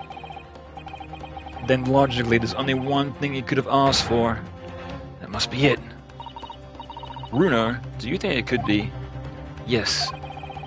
It's the missing link that would join all the dots together in this puzzle. think of feeling the silence of this house. I gotta go bring the cats to the vet to their checkup. Good luck on the case and see you next time. Oh yeah, no, sure. Yeah, no worries. Yeah, I'm usually streaming at around about this time, so I try to stream this day and tomorrow. Yeah, I try to stream twice every weekend, so yeah, so if you want to drop by again, all good. Happy to have you by, and good luck with your vet appointment. Yeah, no worries, and catch you next time. Oh, good. I must press you for an answer now, counsel.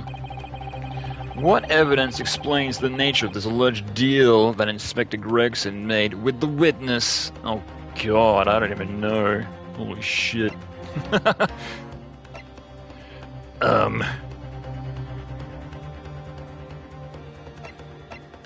Oh boy. Foreign agencies. It's the cat flap again.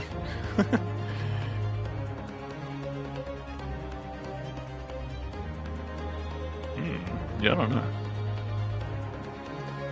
Perfect, catch you later. Yeah, you too. All good. No worries. Cat flap. Cat flap maker. Oh dear, oh dear. Can I call a friend? Can I ask the audience?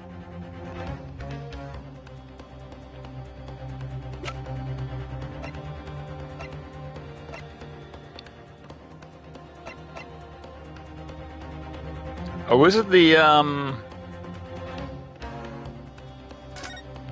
would it be this one? The photo after, where you can see the cat flap? Maybe. I'm gonna save for no reason.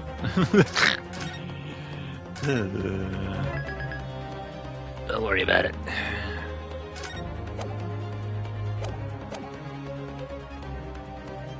Take that! Oh, that's it? Oh! Oh, maybe it's not. This, my lord, this shows exactly what the deal between those two men was about. Well, Inspector, what do you have to say for yourself? Oh, he's sweating. This might be correct, actually. Dear me, it would appear this answer has no way satisfied your appetite. Oh, I know it's wrong. Some of that bite would be directed at my learned friend, I feel. Ah! I'm very surprised at Grexy. Must be a compelling reason for him to give away these case secrets like that. Well, what's the most important thing to the inspector? What could have motivated him to do it? Yeah, because I was thinking maybe it was the cat flap after it was made. Right. Well, most Scotland Yard inspectors that I know would put nothing above their duty to policing. So do we have some evidence that relates to Inspector and his duties, I wonder? Okay, that's what we're going to look out for. Okay.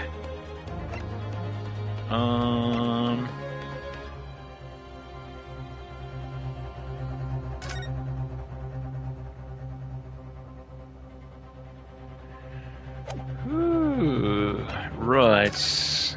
Blood samples. I can't use this. Oh. Was it maybe this? Because Gregson's very fond of this. So maybe Gregson wants to take this story for himself. That would actually make sense. Because I said there was something in there. Oh, maybe there's something in here that incriminates Gregson. So he's like, I gotta steal it for myself. I don't want to be published.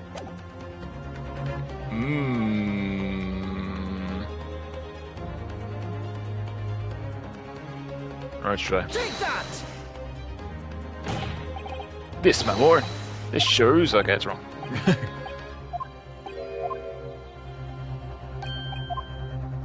Yeah, okay. Yeah, I tried.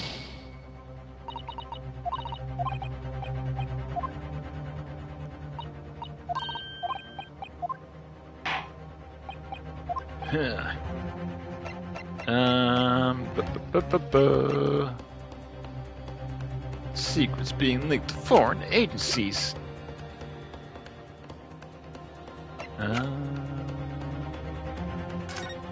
Autopsy report.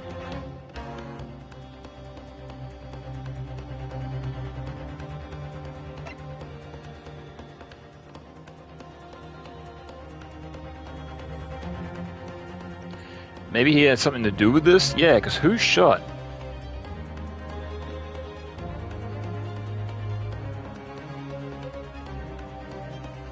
Ooh, maybe. Yeah, because we still don't know who killed him. So maybe this has something to do with it. Because maybe they're working together.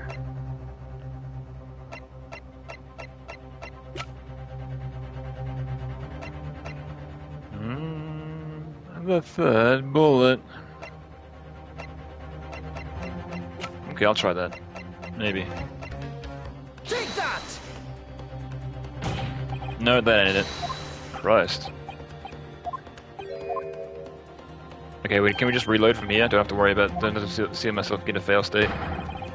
Some of that bite. Blah, blah, blah, blah. Okay, cool.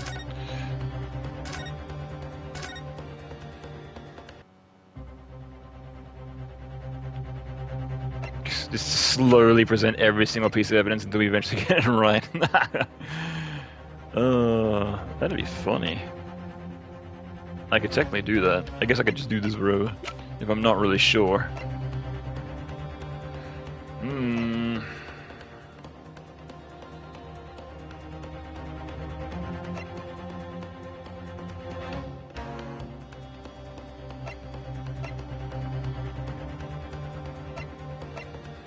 Yeah, I'm not quite sure.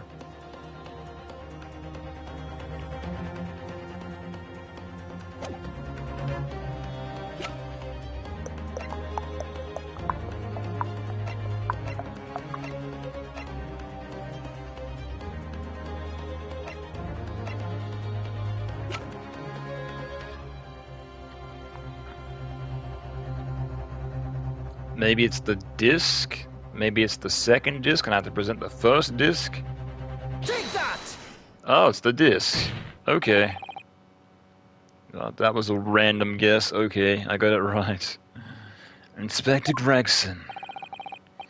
Besides this murder, it's not true that you've been working on another very important case. What? What are you getting at now, Sunshine? Is it possible that the other top secret case is what's allured to this newspaper article here? The classified secrets being leaked overseas from the Ministry of Justice. Ow, how the bleed Nora could you?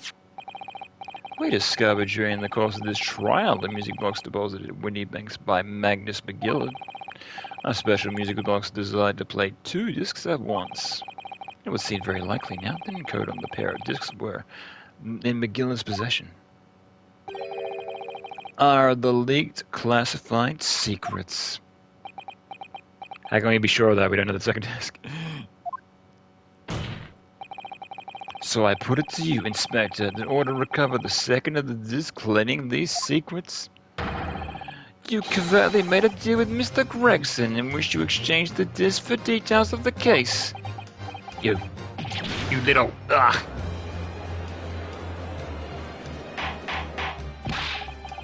Order!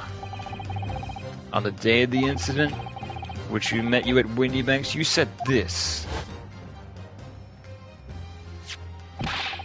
I'll be taking it whatsoever Mr. goes down the yard. Thank you very much. So hand it over. No, don't give in to him. It's mine, that is, mine. I'm sorry, miss. But anything belonging to the McGillards has been taken back in as evidence now. Scotland Yard already knew at that time, isn't that right? That Magnus McGillard was involved in the stealing of government secrets. My orders were recover the medium used in the convoy, the secrets leaked from the ministry, and do it on the QT secretly, strictly, hush hush. And that explains why I presented this evidence to the court. You objected so heavily, I presume? Because you knew that it contained highly confidential information. Blimey, not likely. I mean, I wasn't sure of it myself. I realized there was a possibility, that's all. Inspector, surely. Surely you're not saying that in order to acquire the second of these music box discs. You didn't deal or reveal a confidential detail of this crime scene to the witness. To aid and abet this man giving false testimony. There's no other way that Mr. Grayson could have known about the existence of the peephole. It's the only explanation. A deal was struck between these two men. No! Ah. Objection! If I stress, if this sobering accusation turns out to be founded in truth, it would mean that the second disc is, as we speak, in this very courtroom. Wait, what? In this courtroom? Yeah, it'd be with him, because if they just traded it over. How could he possibly make a claim like that? Because Inspector Gregson is a Scotland Yard detective. What? What's that supposed to mean, hey? And as a seasoned policeman, the Inspector will approach this alleged deal with caution. Certainly he would not have accepted a gentleman's agreement in this matter. No, he would have insisted on having the article agreed upon in the palm of his hand. Good gracious, then, you mean to say Inspector Gregson already has his item in question in his possession? He has the second disc actually on his person? Yes! The defense demands the inspector search at once. Definitely. They could only have struck a deal with each other when Jean was testifying before. And Gregsy hasn't moved from the witness stand since. My lord, please, order examination of his personal effects immediately. Well, Inspector? We could just give it up. This young lad wants to tone down his imagination. He's assaulted me and my profession quite enough. However, if I put a man to bed and dispel any doubts about my involvement, and I happily submit to a body search. What? He's going to agree to it? I presume you're aware of this proto-piece of which you now teeter, my learned student friend. You have made a most serious accusation against Scotland Yard here. If, following the search of Inspector's personal effects, no disc is found, you will be deemed unfit for court service. This trial will end. Well, I'm guessing we'll find it then, because that's it. 35 hours down the drain. Doesn't continue the game too. That's it. And my country's government will formally demand that you were severely reprimanded. That sounds serious. Indeed. To have a visiting student make such a defamatory remarks about our country's most senior police force is not something Her Majesty government be able to overlook. You're just threatening Bruno because you're scared. The accusation is beyond serious, but you must be prepared for grave consequences. It's true. I can't imagine Gregson would accept a gentleman's agreement with something so critical. This must have physically changed hands, for which means the inspector must have it. But somehow, something doesn't feel quite right here. He put up his butthole. Very well, counsel. You know the installations, so let me ask you one final time. Yes, my lord. Do you still persist in formally requesting a search of the inspector's personal effects? Yes, of course. Or do I have an option to search somebody else? Hang on, let's save. Unless maybe it was the other way around. Unless maybe it's not on him, and it's on the other guy.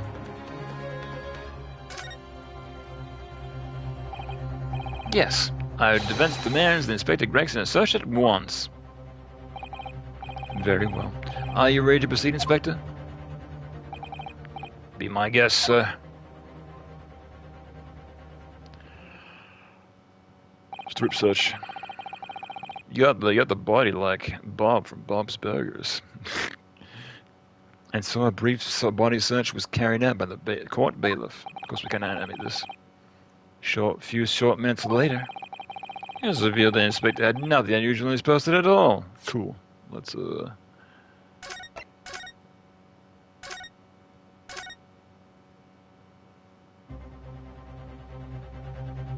search someone else. Yeah, why would I give me this option if it's not obvious? Yes, the defense formally demands the search to be conducted. Well, don't say you weren't warned. But your typical nip-and-knee stubbornness may as well land you in hot water this time. Perhaps the lesson will do you some good. Fair enough. I've got nothing to hide. Very well then. Bailiff, conduct a search of Inspector's personal... The defense demands a search, but not of Inspector Gregson. What? Now what's all this? I'm the one you're accusing, aren't you? I thought you wanted to search me. No, Inspector. Not you. Someone else. What's the meaning of all this, eh? Lost it, have you, sunshine? The court shouldn't have to put up with this nonsense. You've been completely irrational. Be quiet, all of you.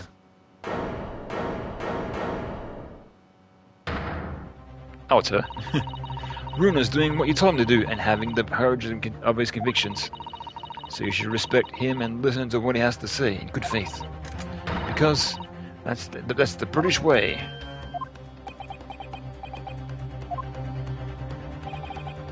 Well said, young lady. Indeed, this court is the awe of the defense counsel's conviction and so eagerly awaits his next words. You what? Now don't be hasty, my lord.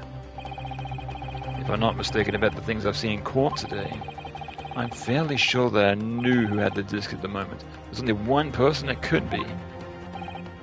Counsel, of who do you request this search now? Her. She's overseas. This guy's dead. You. Yeah, it's gotta be him, obviously. Oh, just in case. Oh, just in case.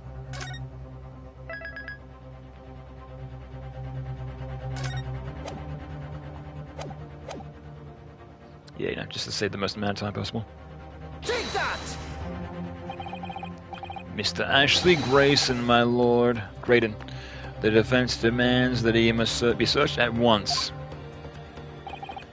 Very well. I presume that you will not protest, Mr. Graydon. He's loving it. Like, look at my beautiful body. Au contraire.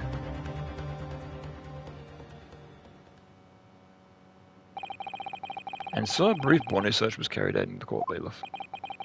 A few short minutes later, it was revealed that Mr. Graydon had nothing unusual on his posted at all. Cool. Glad I saved.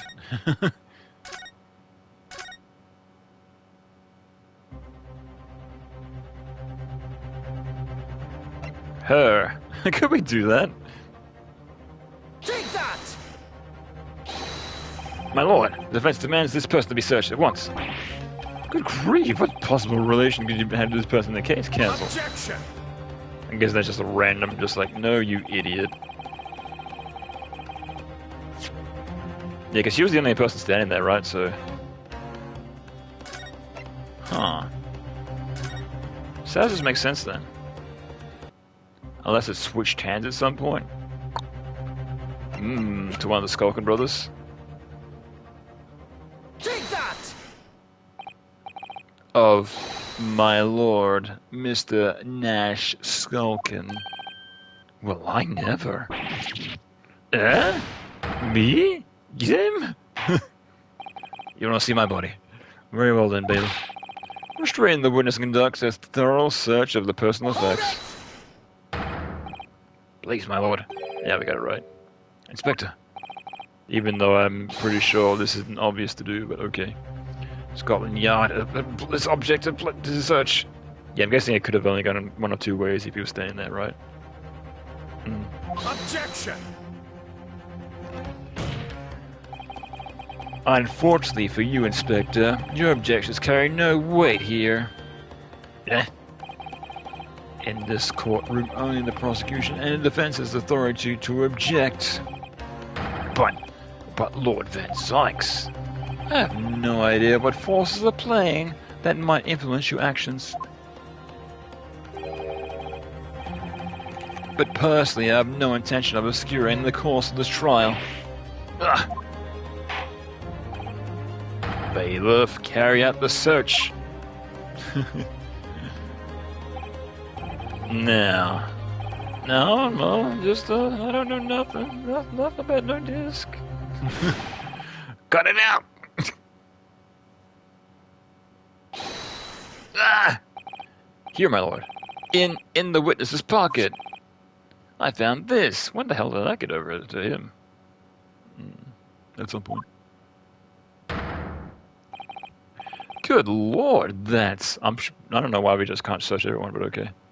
It's like if you search the wrong person, it's over. Done and dusted. Also, it's getting kind of cold. Turn the heater back on.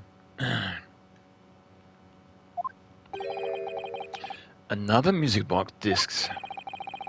I don't know nothing about it. Nothing.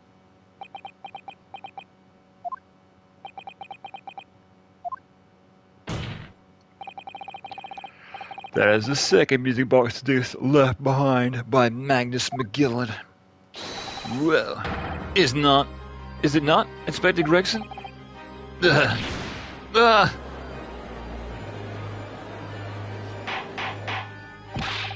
Order, Mr. Skulkin. What do you have to say for yourself? Oh, Gordon Bennett, I mean, you're just a Gordon Flaming Bennett. I swear I didn't know nothing about that disc. Honest to God. Counsel, if you explain to the what exactly is going on here. The alleged deal was struck between this witness and this detective, no? Without question, my lord. Then, for pity's sake, why on earth was this man in possession of the disc that Inspector traded for information? Inspector Gregson is a shrewd, calculating man who rarely loses his composure. But at one particular point in his trial, he exhibited some unusual behavior for a brief moment. I don't recall. What unusual behavior? It was, yes, during my cross-examination of Mr. Graydon. Tell me, Mr. Graydon, when you left the pawnbrokery that night, was by any chance the second disc in your jacket pocket? I admit nothing to the sort. Ah, clever. Aha. Yeah, I didn't even take that into consideration. I completely forgot about that. While Mr. Graydon answered my questions, the inspector appeared to have grabbed Nash Skulkin by his coat and was shaking him violently. And that's when he was like, zhup. He did, and all. He thought me knocking was gonna fall clean off. I did. I was wishing I'd be born as a brother. I was. And what exactly happened to make that detective attack you like that? Oh, I got a clue. He just suddenly turned around and grabbed me or something like that and started shaking me. Oh, why the blazes did you mention such a third gun when we got him down the station? That's what he said. Caught it right down my earlobe. It just my ears throbbing now. Unless he was making up some sort of excuse to grab him. Be like, why'd you take a third gun? Why? It's like, aha. Look at one hand while I do something with the other, right? Classic. The way of Detective Bass when he was extremely out of character. But looking back now, it must have been that he did it. It was the opportunity Inspector Gregson created for himself in order to hide the disc. Well, bless my wig, he hid it? Yes, it had nothing to do with it, he just hid it on him. Well, I'm afraid I failed to comprehend the motive here. The detective had acquired the disc he was after. Why on earth we happened to hide it in the other man's pocket? So, because he'd obviously figure out. He thought 2 steps ahead, knowing that we'd search him. And he's like, I don't know it. Of course I don't. Nah, you ain't gonna find nothing on me. Of course it's on the other person. This is the court of law, why I've submitted to the item as evidence. It would appear, my lord, that the inspector was not good at liberty to do that. Whatever, why ever not? As the man himself revealed earlier, his current assignment is some special conditions.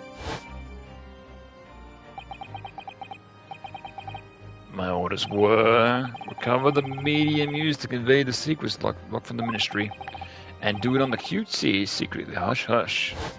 Yeah, so he's willing to do anything for that case. Right. So he's willing to get that evidence by any means possible. Mostly. Hush, hush, it's top secret assignment, isn't it? As far as we're aware, the information was stolen and comes from confidential government communications. It would seem that information were to be revealed in court as evidence, it would be problematic. Does that sum up the situation, Inspector? I'm operating on direct orders from the Ministry. I'm afraid I'm not at liberty to answer that question. So, realizing there was a chance that you may be searched here in court, you took steps to hide the disc you acquired from the witness. Ah, does this mean... He only pretended to attack Mr. Skulk in order to get close enough to him. To slip the second disc into his pocket. So it's all a penance?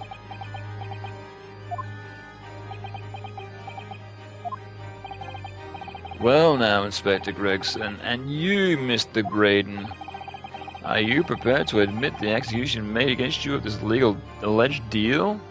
Yeah, I'm guessing they also made their names kind of similar on purpose. Gregson and Graydon.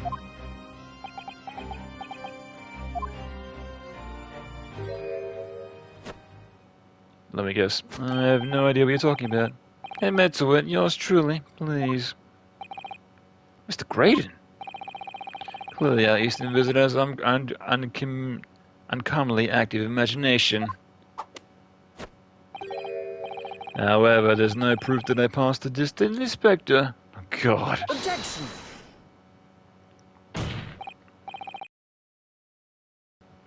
But then, how do you explain the reason why you knew about the people?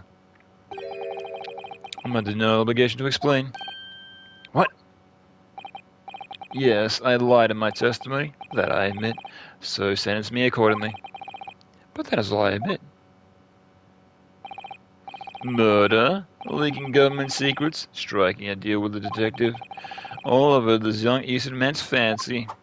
I have no idea what any of that is about. You... What?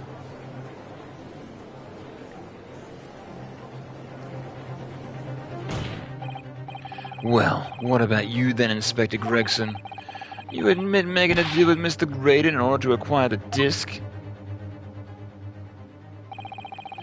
Ladies and gents of the jury, as a Scotland Yard Inspector, I will declare that this and nothing more.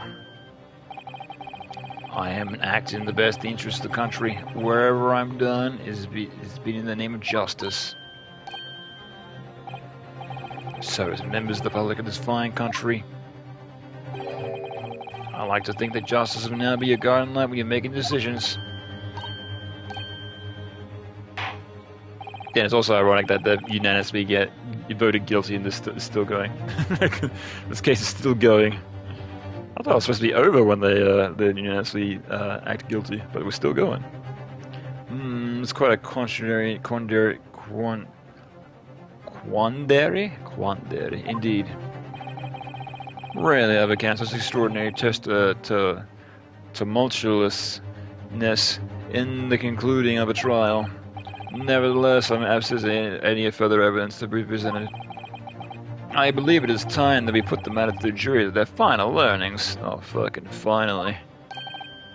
Well now, as a fellow servant of the Queen of the country, I must say I sympathize with the old Inspector. Yes, he's a dependable man, and I'm quite sure that I'm in service that becomes a good judge of character. You cross your eyes, and when it comes to looking at this case, it's all blurred to me. Well, as a fellow professional, I like to put my faith in the detective, really. Grayson is highly skilled operator. Stop. Currently in presence of Ida. Stop. And she's very smitten. Detective has very much trust in his eyes. More than this, I cannot say. Don't believe in it. There's 6 jurors here. They're all going to believe Gregson. If they declare the decision now, is Ginny going to be found guilty? If I don't manage to produce some definitive evidence right now, then we've got to lose. Is this a proof that Graydon killed Windy Mac or stole the government's secrets? Or some evidence that forced Gregson admitting that he struck a deal with the witness? Well then, counsel. I think it's about time both of the juries declared their final decisions. No. That is, unless you have some sort of compelling evidence you have thus far not presented to the court.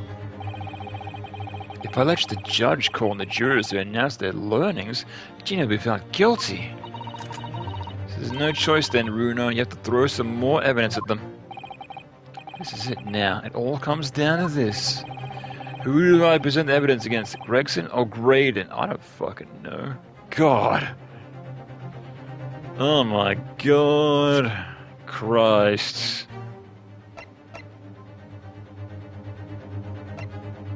What do I have? Nothing. Oh my goodness gracious.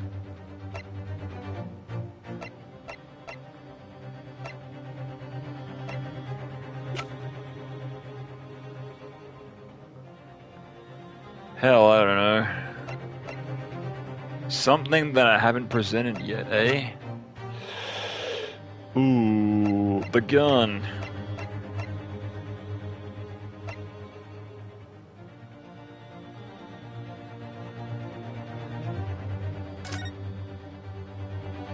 Bullet wound on the back. Yeah, we still haven't figured out how the fuck that was done. Rising trajectory.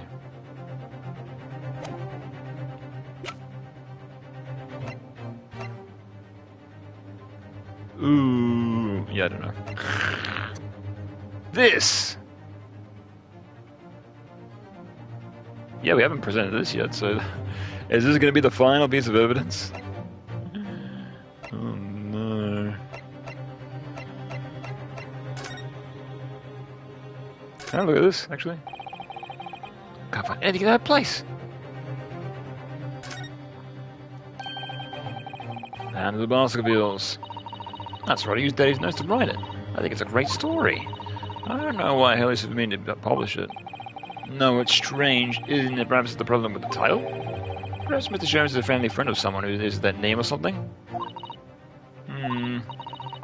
Well, it doesn't have to quite say the ring to it, but I could change it into the hands of the Naruhodos. I'm fairly sure that Mr. Jones is a friend of someone who has that name too.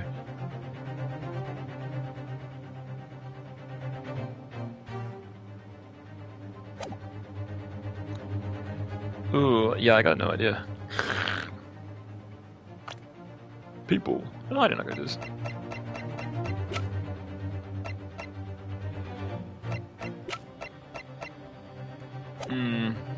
Okay. I'll save.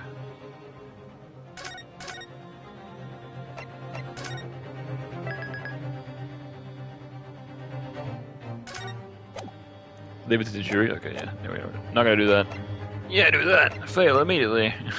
Because they're all in unison, they're all guilty. So they gotta turn this around somehow. Alright. Graydon. Mr. Graydon. There is one piece of evidence I would like you to see. Huh, you misguided fool. Whatever you intend to show me now, you'd be wasting your time. I have nothing less to lose. I assure you I admit to nothing. This is my last chance. It looks like I'm going to have to force his hand here. One final piece of evidence again to admit that he clearly struck on the stand. I don't know.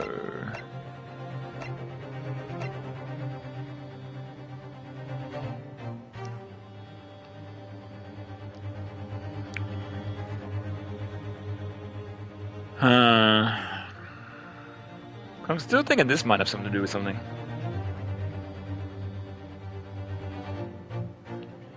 Because he was wanting to prove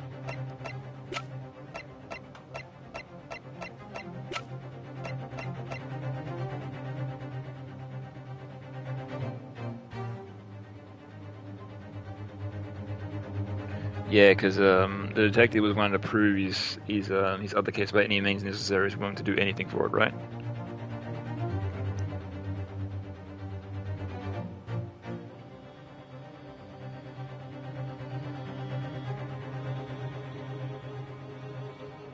Well, let's play the other disc. Bloody hell. Yeah, that's the one disc, right? And we don't have the other disc in evidence, so. God. Take that! Oh, that's apparently correct. Oh my god. Sure, that was a complete guess, but alright, apparently we fucking nailed it. Game over, man. Is this finally it? I thought it was gonna be it like an hour ago. How long are we going for? 5.5 hours? Oh shit. My god. Is that Mr. McGillard's particular music box cancel? I may take a pee in a second. I might actually do that right now. Alright. Oh, I see. We're gonna play. Okay, so the music box is already in it. Okay, so I'll be right back. I'm gonna be okay.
Just want to stretch real quick as well.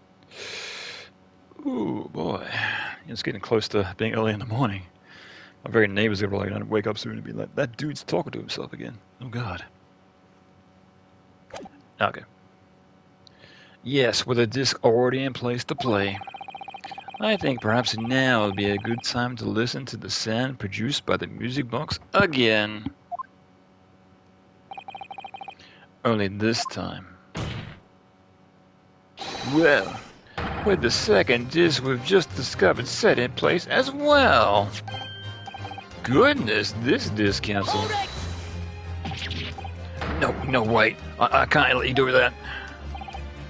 Why not? Because well, God, it's got nothing to do with this case. That's why. Objection! Not true, Inspector. Eh? The defense already proposed that the sounds heard by the court earlier from this music box were a part of a Morse code message. We know the Morse code comprised of two distinct tones. The defense believes the second disc contains the second tone needed to complete this message. Well, it's been pretty obvious. But now we have a chance to confirm that theory.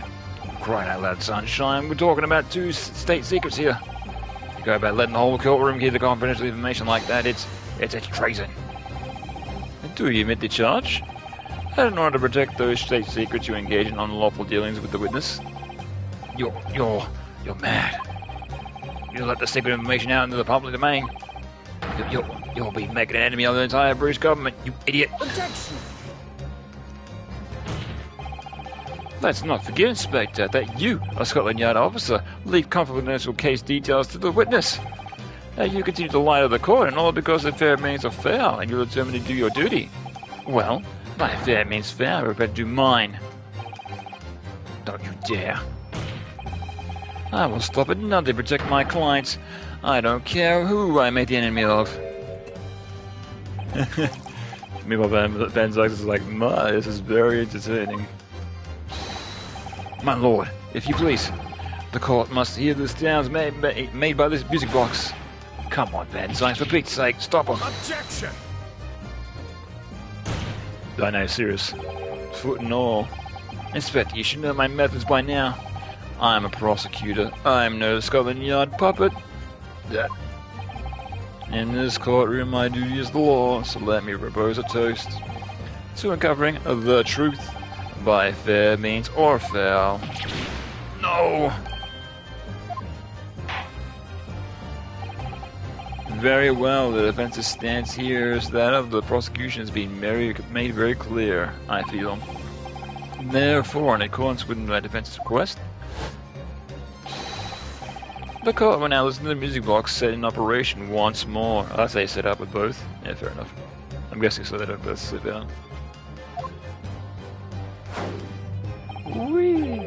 This time with a second disc in place and both discs playing simultaneously.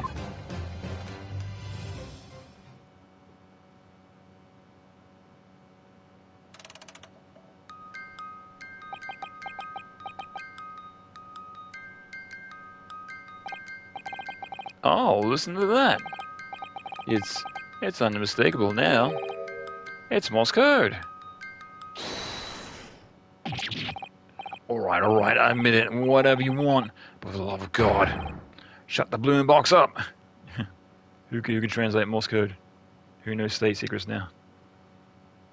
I guess her, but still. Probably nobody else.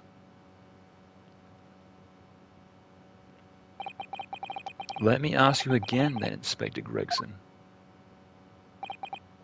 Did you or did you not strike a deal with the witness next to you in the stand, Mr. Ashley Graydon? Specifically, did you furnish the witness with confidential case details in exchange for this music box disc? Did you reveal the existence of the peephole in the pawnbroker's storeroom door, Inspector? I did. Stop! What are you doing, man? It's all exactly like the young Eastern lawyer said. When the trial resumed after recess, we were stood here in this stand together. That's when he approached me with the deal. Shut up, you imbecile. Shut up! You there. You're a defense lawyer turned into the pawnbroker the other day, weren't you? I may have something that you're looking for, Inspector. With me at this very moment. So how about a trade? I suggest you accept. For information that may be of certain valuables uncomfortable, will soon become a very public indeed. Ah, I see, so he initiated the trade. The guy in white, he's like, I got what you need for information. He's like, alright, sunshine. I couldn't let that information become public knowledge, not under any circumstances. So I accepted the man's proposal and told him the details about this case. It shouldn't have put him in the clear. The people on the storeroom door and there's bloodstains on the overcoat. By giving false testimony, this witness intended to have the defendant wrongly accused of murder. Inspector, you knew that. Yet you still revealed those details to facilitate the witness's perjury. I did. But then it turned out the people was only being made that night after an incident took place. Yeah, I guess he wouldn't have known that. Scotland Yard wasn't aware of that, I'm perfectly honest. Well, Mr. Graydon, what do you have to say for yourself? You're boned. Ugh. There's nothing and no one left for you to hide behind. You struck a deal with the inspector in order to escape conviction for the very serious crime. Namely this. You are the third intruder who broke into the pawnbroker the night in question.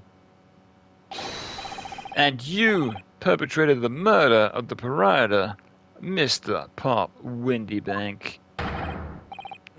You...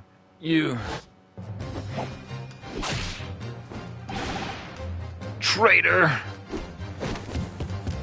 Oh god.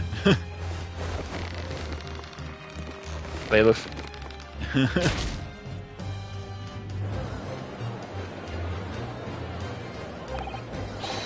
Bailiff! Restrain that man. At once.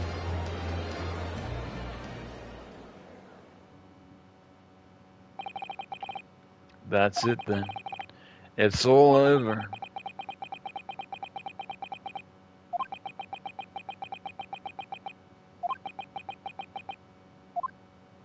Ellipses. Give me anime cutscene. I despised my life growing up. Those slums are vile places. I was cursed from birth, born into a poverty, the son of a penniless artisan. My parents did nothing but quarrel all day long, but the little money they had, it was never spent on me.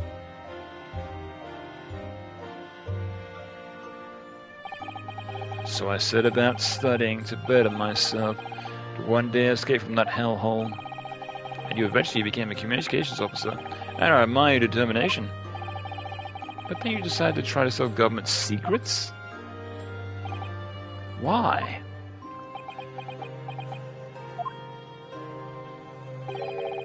Isn't it obvious? Because I wanted money.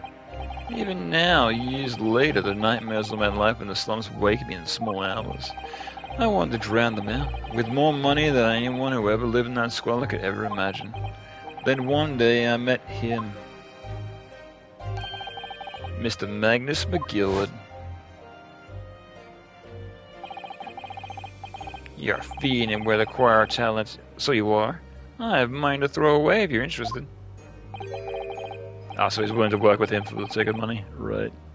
All you need to do is go along with me to a plan now. I was to steal the ministry's telegraphic message logs, and Magnus McGillard would buy them for a handsome sum. I was responsible for inspections of the ministry's communications office. It was simple enough task. The lure of the devil's offering. How easy is this to succumb? But you must surely have realized the seriousness of the crime that you were committing. And for that reason, I took great lengths to ensure my actions were untraceable. By using the music box.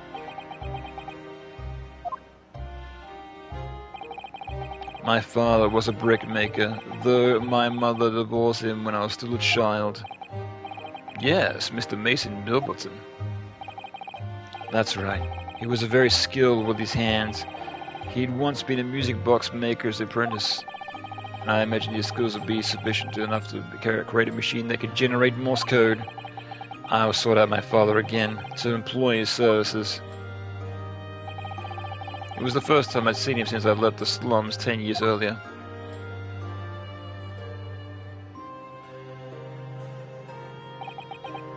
Look at you, Ashley. What a fine gent you've become, eh? He was a different man to one of my memory, a thin, frail old man. But poverty had never broken him, never corrupted like it had me. I was sure that he wouldn't help me if I told him the real reason. So I made up a story. I've got some work for you, Father. I need some music box discs made. Music box discs, eh? Yo, what up, Fran? Oh, cheers, man. Cheers for the raid, my guy. Welcome, everyone. We're just on the tail end of the first game of Attorney Chronicles, because I just found this out.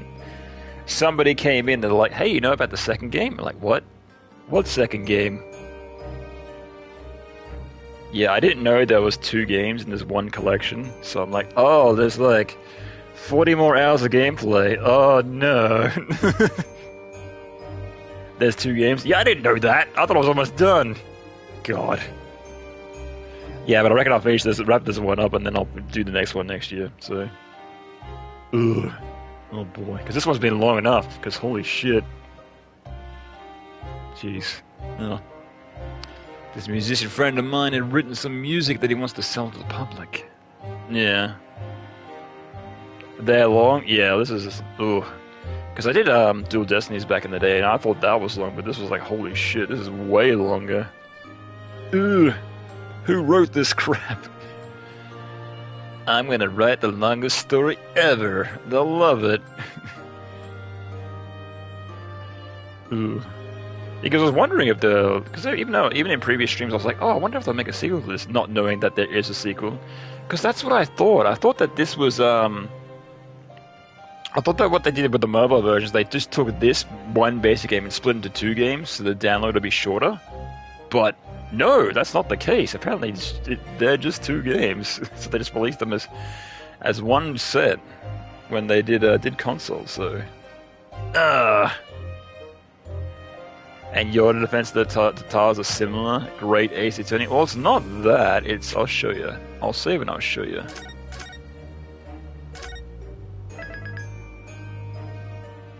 the Great Ace Attorney Resolve. Yeah, exactly. Because if you go to the menu,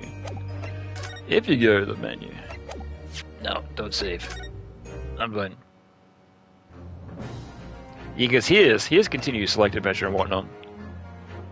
Pick an adventure to play. Because here, you're like, oh, cool, the Great Ace Attorney Adventures. Because I didn't even see that arrow and that arrow on the other side. Because I didn't even realize pressing left and right to be like, here's game 2. It's like, oh, I see. Oh.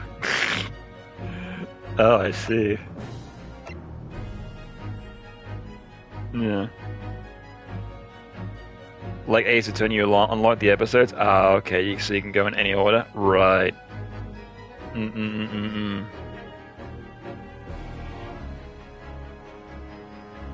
Even if you spoil yourself, or even this one, you can, like, because in the first one you can select whatever episode you want, but in this one you can just select whatever chapter you want. So why do I do it like that? That's kind of weird. Unless just doing a new game, you have to do them in order. Maybe. Actually, hang on, let me check this. I guess they'd all be unlocked because I'm up to this point, so I don't know. Who knows? Yeah, you want to jump straight to case 5? I did that for number 2. I just did the last case, and it's over. We're done. That's it. But yeah, I'll do game 2 at some point. Probably not for a while though, because I've been wanting to finish this and move on to something else for a bit. So, you unlock an episode with Phoenix, right? Oh, that's cool. But here you can just choose. Oh, I see. So it's like bonus unlockable episodes. Got it. Next year you'll do Apollo. Yeah, it's good to like space these out as well. Because, like, I don't know, I get burned out. Like, I like doing full playthroughs, but if I'm playing for something like for so long, I'm like, I don't want to fucking see that ever again for a while. Like, even, like last year, I did Persona 3, and right after it, I did Yakuza Like a Dragon. So I did 2 80-hour RPGs in a row, and I'm like, oh god, why did I do this to myself? Oh no. So I was like, I literally just played 2 games in 1 year on stream. It's like, why did I do this? Whose idea was this? Yeah. That was a lot to take in? Yeah, for sure. Yeah, so I'm definitely gonna tackle some shorter games on stream for a bit. That's for sure.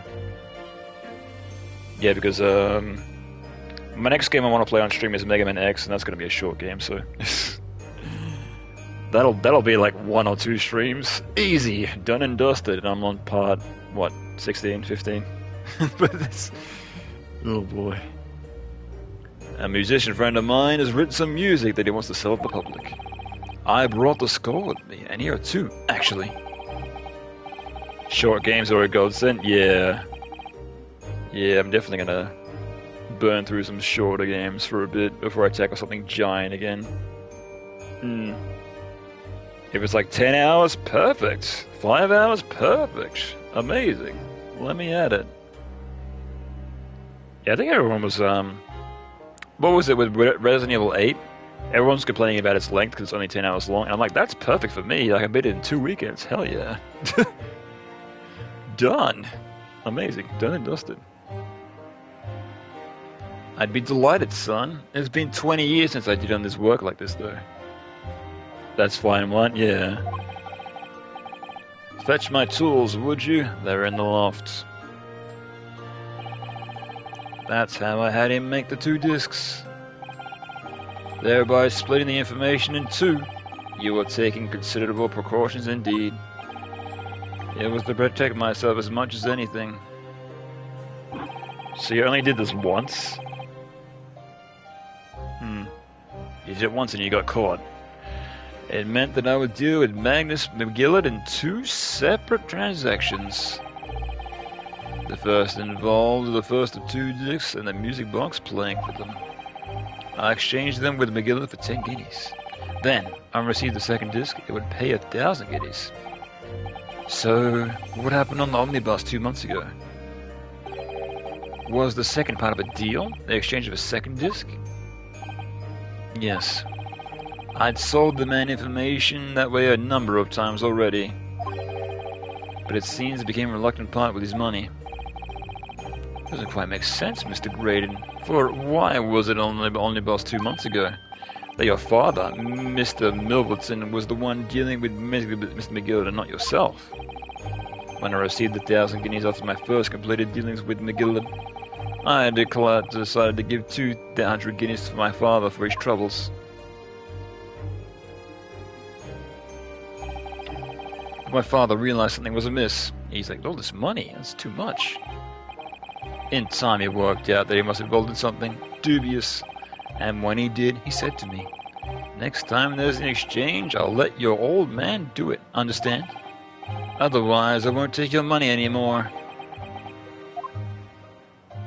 He's like, I don't want my son to get in trouble. If anybody, it's going to be me. That was my father's way of dealing with it, I suppose. Climb on the omnibus and hand over the second disc and take the money from Mr. McGill. That's it. He had no idea what was actually on the disc that I asked him to take. He never knew. Just like I never knew why everything went so horribly wrong that night. All I know is the disc was taken from him, and he never returned home. See, I'm the real victim of this. But he still killed a guy, so fucking go to jail. Shut up.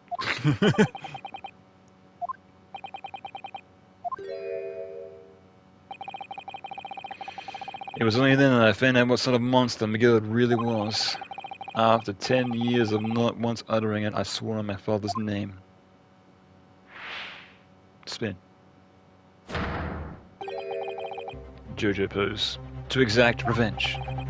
Revenge? Now this is getting interesting. As anyone with it, or even with the remotest knowledge of the man, will no doubt be able to imagine, McGill had brought all of his wealth and influence to bear in the most despicable of ways. To crush any scramblers of justice in his trial. The crime scene was tampered with, even evidence was fixed, and the witnesses were bribed. That trial 2 months ago was a farce from start to finish. My feet had barely touched British soil back then, and I walked in that hornet's nest completely unaware of the sinister background to it all. I made plenty of money on my dealings with McGill by then, so I spared nothing in my arrangements 2 months ago. I knew exactly who to hire. So apparently you've done this multiple times, but apparently this is the first time that you've made the discs. But you're willing to pay the price. There are people in the city willing to do anything you ask. McGill himself showed me that. Are you saying that? I think I have to picture it now. After he twisted everything in his favor to his courtroom to assure that he walked free, I took matters in my own hands and delivered the justice that the monster deserved. Oh, so he killed McGillard. Right. Yeah, I had a feeling. That tragic accident following the trial here 2 months ago was planned and executed by yours truly. So he killed 2 people. Go to double jail. McGillard's death that day was caused by this man. Everything is ready, sir, if you'd like to follow me in the courtroom. What's this, officer? 'Tis soon I was led to believe. Hope it's not inconvenient, sir. There were some changes to schedule. Well, I must be making tracks now. 'Tis time for the inspection. They're going to examine the omnibus again, so I'm told. I asked if I could be present for it myself. And then locked the door behind you, but then set it ablaze. So that policeman who came to tell McGillard he could examine the omnibus again? That's right, an imposter, hired by me. McGillard used his wealth to manipulate trial. He paid people to adulterate the omnibus with all of his manner of false evidence. He threatened witnesses to lie in the testimony.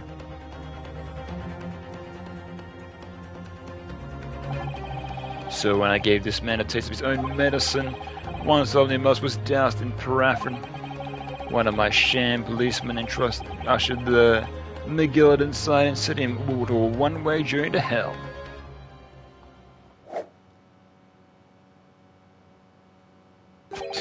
I like how he still does the hat thing, even though he's not wearing the hat anymore. An eye for an eye. That's how I avenged my father's death. A spine-chilling account, indeed.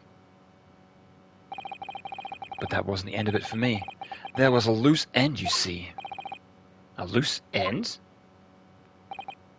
Yes, I should think it's obvious. The second disc, which my father had taken to exchange with Mr. McGillard. Ah, yes. There was indeed no mention of the man's trial 2 months ago. Clearly because it had been removed from the scene of the crime. When I realized it was missing, I remember something. Something from first time I met with McGillard.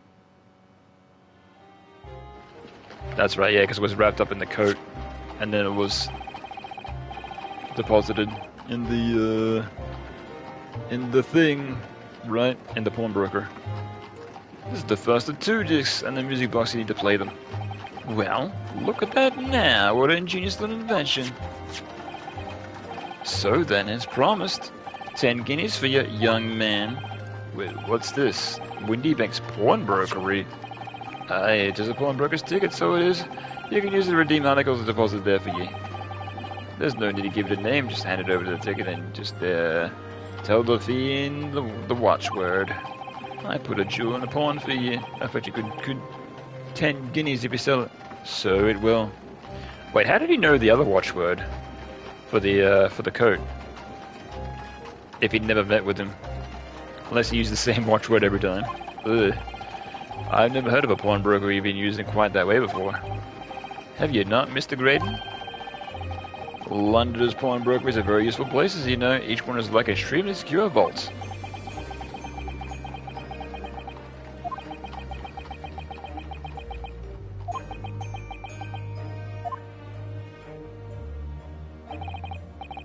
So I knew that if he'd taken steps to hide the disc, it would be in that pawnbrokery somewhere. And that night he killed my father, he must have entrusted a ticket to someone. Yes, to Gina. I remember now, when we first met you at Windybanks that afternoon 2 days ago, you had a description of Miss Lestrade written down. How do you know who you were looking for? From the trial, that pickpocket's testimony was clearly particular. Anyone could see that. I realized immediately that she was another one of McGillard's pawns. He must have threatened her somehow. I was fairly convinced that it was her who had the ticket, so I started to make some inquiries. I had a strong suspicion that the girl would come out of the woodwork at the redemption deadline. I was absolutely right. And yes, sure enough, she did. All I needed to do was wait until the girl went to Windybanks to redeem the articles. But unfortunately, she redeemed only McGillard's overcoat and the one disc that was in his pickpocket. The all-important music box with the second disc inside was missing, because it had already been fortified 2 days earlier. But I was unaware of that fact. Had I not been, I could have avoided any nighttime excursion. Oh, let me guess, when you were leaving, you were going to be like, hey, there it is! Oh, crap! Would have seen in the shop being like, oh, no! Meanwhile, his investigation into the stolen government secrets was progressing. We'd picked up on the fact that McGillard was involved. Inspector, you recovered fast. My orders were to recover the stolen information as quickly as possible. So we started gathering the fellow's possessions and examining whatever we could lay our hands on. We had a full-scale investigation going on in the yard, but we had to keep as quiet as we could. Then, when the inspector took the disc here from me in the pawnbrokery that day, I became nervous. I was sure the music box and the second disc were still in the shop somewhere, so I knew there was a race against time. I had to find those articles before the police did. So that's what's prompted you to break into that place on the same night. So he didn't... You'd think he'd, look around and then see it, right? On the day that he was there, not the night that he'd... You'd think he'd, look around the place and find it in advance.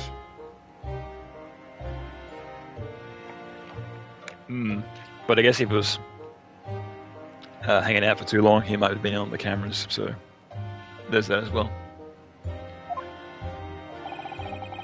With the help of one of your old friends, the Skulkin brothers. But I guess he was on the cameras, he'd just be like, you know, just another person there, just like, you know, hanging out, just like looking at shit. What happened that night in the pawnbrokery? I can only describe as a nightmare. While Nash and Ringo were searching the counter, I had located the music box sold to Mr. Gavil on the shelves, fortified articles. And the second disc was inside? Yes.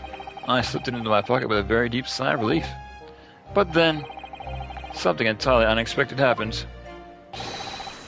What are you doing in my shop? Bang. Yeah, who shot? We still don't know who shot Wittybank. A gunshot rang into my shop. I felt a sharp pain in my left arm. But I guess we're going to find out right now.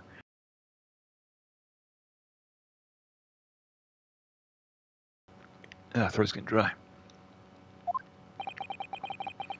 The broker fired his gun, and the bullet pierced your limb.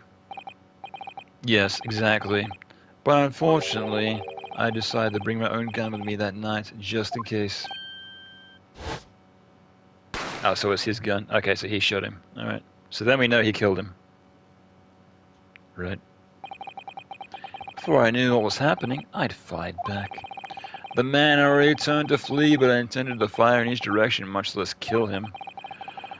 Oh, so it was more or less a response. He didn't mean to kill him, but then he did. But unfortunately for both of us, the bullet hit home. It struck him in the middle of his back as he fled through the storeroom door for refuge. A sorry, sorry tale. It all took place in the blink of an eye. I couldn't imagine Nash and Ringo even realized what happened at first. I was terrified, so I fled. And that's the whole story. That's everything that happened at Whitney Banks on that wretched night. And they're still going to vote guilty after all that. That'd be hilarious. You can't beat this game. Oh no. No sequel for you.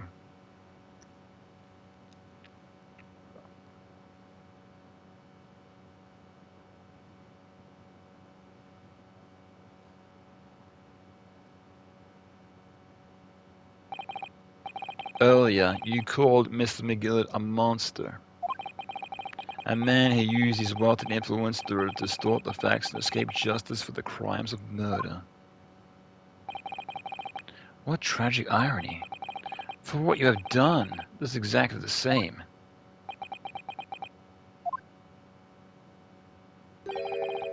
You've become the very monster you saw and despised so deeply in McGillard. Yes, I think I have. Go to jail. Don't pass go. Well, this has been a long and exhausting trial. Oh, no shit, that's an understatement. However, it would seem that at last we have arrived at the truth. Inspector Gregson, what of Mr. Ashley Graydon? He's been restrained, my lord, and has been escorted to the yard. Well, what kind of punishment do you get? I mean, you weren't exactly spick-span yourself. He'll be charged with the murder of Mr. Wittybank and stealing the government secrets. Very good. And you, Inspector. Regrettably, you will have to face charges yourself. Yeah, exactly. Yes, my lord, of course. It transpires that you were compliant in helping a criminal escape justice. That fact remains whether you are not doing so in the line of duty. The crime is a serious one, Inspector, and inexcusable. Now to the defendant, Miss Gina Lestrade. Yeah? It's time for the final adjudication. Is the jury ready, Mr. Foreman? Yes, sir. Garrett Squadron standing by, sir. This is really it now. The last push, the final call, the finishing whistle. My men are really ready to deliver their verdicts.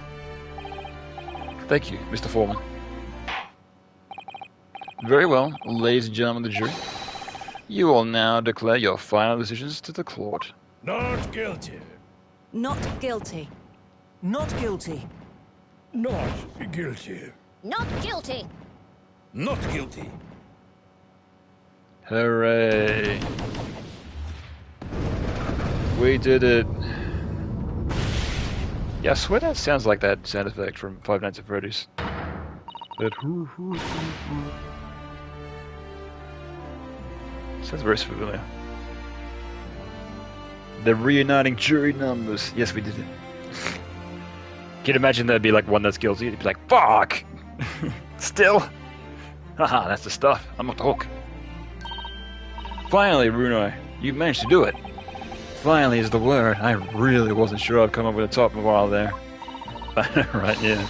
Can you imagine you do that? You'd be like, oh, it's over, we're done. And then like one votes against you. It's like, oh, what? Still going? There's another chapter. Oh, shit. More jury duty, what the heck? Yeah. Ah, jury duty! I'll make that king hang for this. Susie was right. You're the best lawyer in the world. Miss Lestrade, I'm not finished with you yet. What are you looking at me like that for? Before you start enjoying your freedom, there are many certain other crimes to consider. Nay? Yeah, like assisting, what's-his-face? 2 months ago in my courtroom, no less, you gave false testimony, did you not? And in relation to the trial today, you not only did you unlawfully enter Winniebank's pawnbrokery, you also attempted to escort with Mr. McGillicud's property, it seems. Yeah, you're no scot-free. Oh, I never done nothing of the sort! Of course not. It's not like you were gleefully wearing McGillicud's coat in your cell yesterday or anything. Aw, and just when I was getting excited about throwing a pie for Ginny this evening. And turning attention to the defense.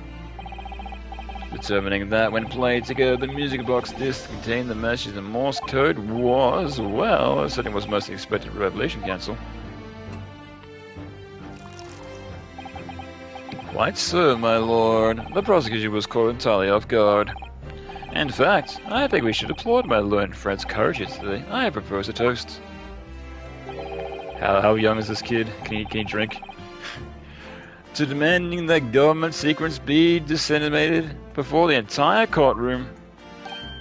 Huh? I was very sorry about that. It was the only way I could get Inspector Gregson to admit what he'd done, so... if I may say something on that point. Isn't that... It's about the sound produced by the music box before. Yeah, she can like translate on the fly, right? I do wonder if that was really Morse code at all. What? What are you saying, madame? Oh, well, it's just that I'm really rather suggestible when it comes to Morse code, you see. So much so that the whole world seems to be covered in dots and dashes to me, in fact. Goodness, madame, and an unhealthy level of obsession one feels. But I must say that in my opinion, the sounds produced by those two discs were nothing more than meaningless seriousness of two different tones. What? What? Can it really be? Oh, so it wasn't Morse code at all, some sort of other complex code. And it wasn't Morse code after all? My lord, the defense would like to listen to the music box again. Are you off your nut? How many times do I have to tell you? Does this contain material secret, sunshine? This courtroom is not an appropriate forum to discuss the nature of government communications, and we know that McGill conspired to trade national secrets with our enemies, secrets acquired from Mr. Graydon. Now that the man is admitted to his crimes, they have no need to pursue that matter further. Unless his father made them wrong on purpose, so it didn't contain anything, just gibberish. That'd be hilarious. It's really gonna bother me.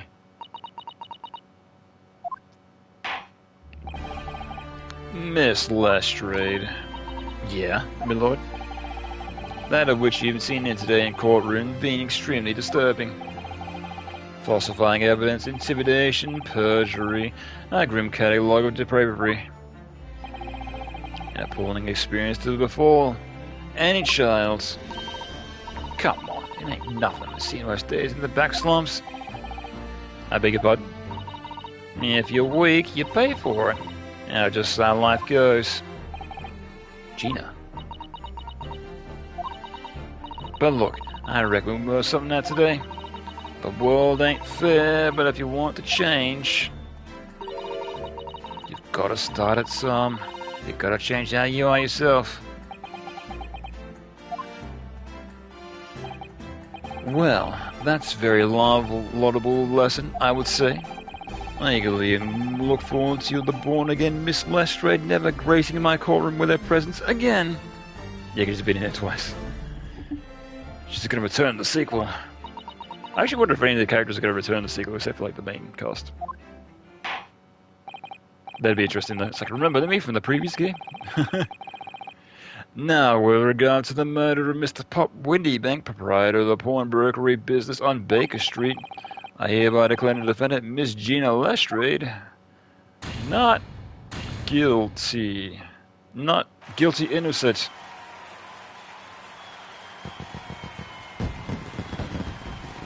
Oh, what's that? Oh no, it's not in no guilty sense. That's like the fake thing that Bender makes up. You got 3 charges of burglary larceny. How do you plead? Not innocent. Because he makes up a fake crime and he does a fake thing for it. That is all. Cause adjourned.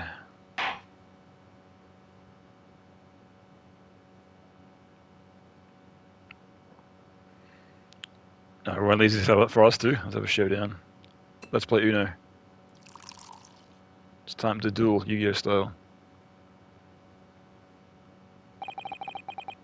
On a personal note, I must say that you surprise me, my far eastern friend. Ah, oh, yes, it is. So, does he return as the prosecutor in the sequel, or is it somebody else? I wonder. I wouldn't be surprised if it's the same guy. So, because they're like, Capcom's like, we can save money by using the same character model. Let's do it. I wonder. Despite being a Nipponese, you saw things through the penance of the malice that festered within an Englishman, and at the same time saw through the grime to the surprising heart of the English client. You have a curious talent for judging character, especially considering our very different cultures. I don't think there's been anything curious about it. Whether we're here for the Empire of Great Britain or the Empire of Japan, we're all human beings. We're not so very different on the inside. You know, I took this case for one very simple reason. To lock swords with you once again here in the courtroom. You did? When I encountered you for the first time 2 months ago, it reminded me of toasting friendship and trust with another Nipponese, and only to find my trust betrayed. Though you, I hope to look in the eyes of the man I once knew and try to understand. You mentioned something similar earlier today, about total betrayal at the hands of Japanese. What happened exactly? Well, you may ask. And one day, when the time comes, you will learn the answer, whether you like it or not. Alright, then I'll just wait for that day if I must.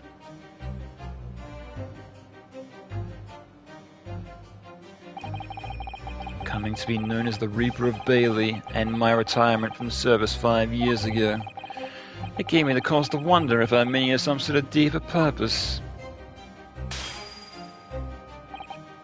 So, farewell, my lone Nipponese fellow, until we meet again. In the sequel, maybe. Perhaps, maybe. I don't know. We'll find out next time. Next time I return the series. Which isn't going to be for a while. Because, oh boy. I mean, this literally took me 4 months to get through, so... yeah, this is going to be a next year. playthrough. For the sequel, anyway. Yeah, unless until I miss it again. Because even I'll be like, oh, it'd be cool to play through that again.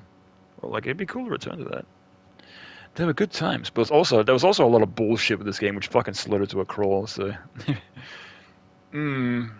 So what's the gimmick for the sequel gonna be? Something that slows it down even further? Amazing.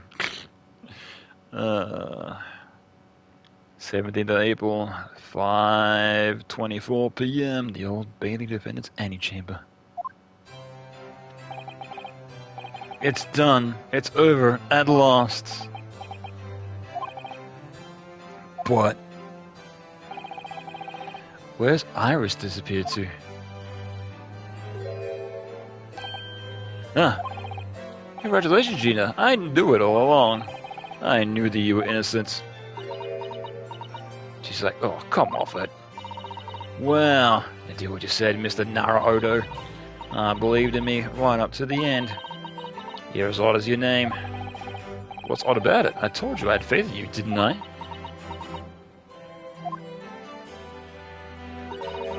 No one ever has before, see? Kept the promise, I mean, properly. That's awful. I figured something out today. All my life growing up in the slums, I never trusted no one. But that's just because I was scared of being stabbed in the back.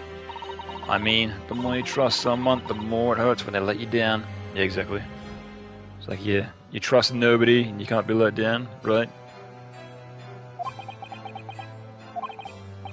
Yes, I think I can understand that.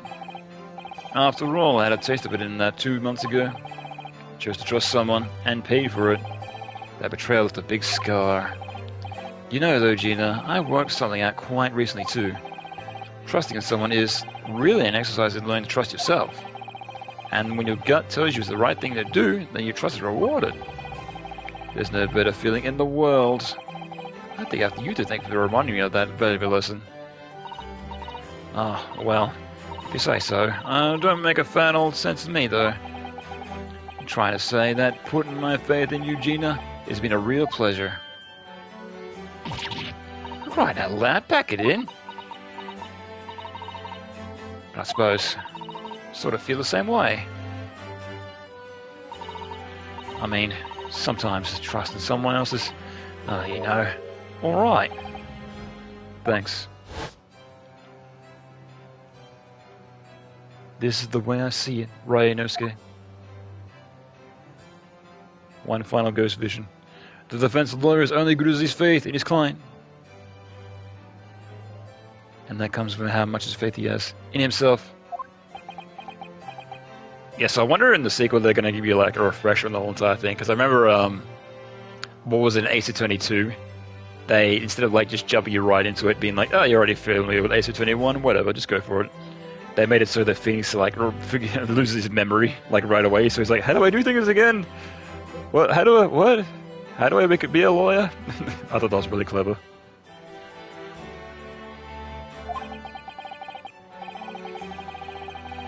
That tutorial, yeah, it was a very interesting way to do the tutorial. But obviously, if you know you just played number 2 without playing number 1, it's like, I see. And they'll just be like, do it. You beat the first game. Why would you play number 2 first? That'd be crazy. But just in case. After this experience, I'm starting to feel like I understand what you mean. Kazuma, am I living up to your expectations? Am I turning out to be the lawyer you believe I could be?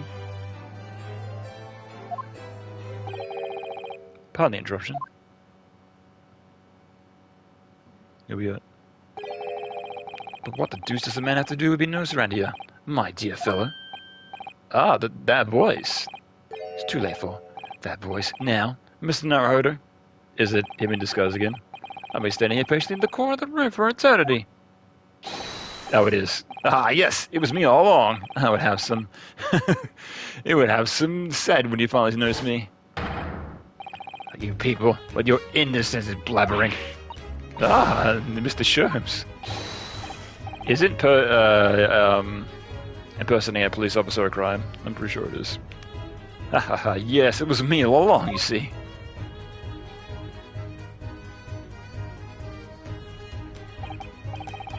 I'd assume you'd be taken back to the hospital, to be honest. Indeed I was, but I managed to escape again. Oh. I happen to be aware of some one or two foibles of the doctor who was threatening to me. Merely made my knowledge of them known to a man, and he happily trusted me with a leave of absence. How very above the board. But enough of my adventures. That was a fine victory, Mr. Naruhodo. Your tireless efforts are justly rewarded, I feel. Congratulations are in order. As a close friend, I tip my hat to you. Oh, thank you. Huh. Some great detective you are. Great being cold as ice, maybe. Have I irked you in some way, Miss Lestrade? Why, you've been having a snooze in your nice soft bed, someone's been fighting for our lives. Ah, well, that bullet did cause me to lose a substantial amount of blood, it's true. So I indeed have been feeling somewhat cold, not perhaps cold as ice, but, well, have a feel.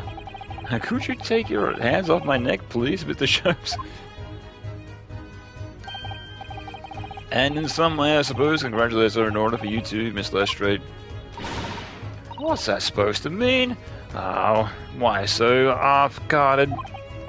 Off-guarded. Well, naturally, it's in my intention to alarm you, but... as an acquittal trial which particular prosecutor is perhaps a little precarious. Well done, Mr. Sherms. Not alarming in the slightest. Oh, the Reaper, you mean? Of course, anyone who's not found guilty in that trial wasn't worked on winds up dead anyway. Is that it? The very point I was trying to make. Well, that Japanese guy did die, so I'm pretty sure you might be okay. As exemplified by the fate of Mr. McGillen, in fact. Ah, but of course, I pay no attention to such irrational drill myself. Yeah, well, that doesn't bother me. Oh, really? Of course not. The way I see it, the Reaper's a bit like I am upstairs. Hmm? Upstairs? You mean like God? Yeah, well, upstairs knows what's what, right? He knows what people are like on the inside. He won't have a go at the wrong end of the stick. There's some coves like that, like that bog trotter that would have rotten to the core. At the end of the day, I'm upstairs to make sure they get what they deserve. I suppose that's one way of looking at it. Divine justice is one thing, though. The Reaper is taking matters in his own hands, claiming lives is another. Well, ain't that McGill's of the world? Ain't scared, got principles, see?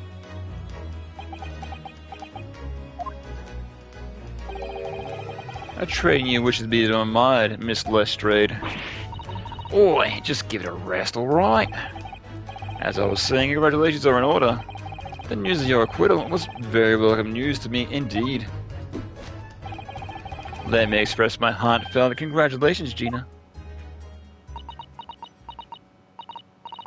Well, there you are, Hurley. How long have you been here? Honestly, I went to the main entrance especially to meet you there. Ah, Iris, my dear, I do apologize. But wait until you tell you what happened. This pair made utter fools of themselves. What happened? As you know, I have a penchant for disguise. I was hiding in this room dressed as a bailiff. I was a bailiff, not a police officer. Yeah, same thing, I guess. But the dots didn't notice my presence at all. Ha ha ha, they had no idea. Could you imagine, Iris? What would you credit it? I'm not quite sure, really. I beg your pardon. I'm sorry, Hurley, but you just don't have the weighty presence that you think you have.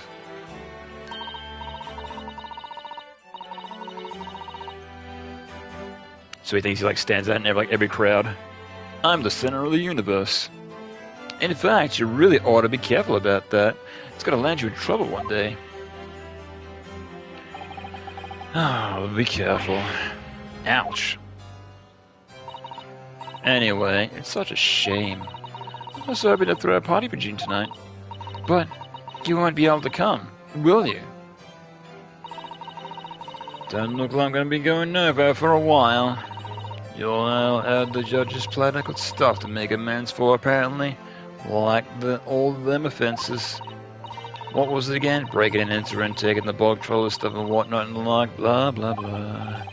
Yes, I think you find that basically. Like, being a pickpocket is like the main offense. But diving ain't an offense, it's a job, ain't it? I don't think so. Still, it's gotta be thinking after all this. Maybe I should start looking for another line of work. I mean, you ain't started as a lawyer, did you, Otto? Well, no, but it was never a pickpocket. Well, anyway, I reckon I should make a change. I'm gonna do something for all them lot like me at the slums. Something will make a difference for them. That's a wonderful idea, Ginny, and I'm sure you can do it.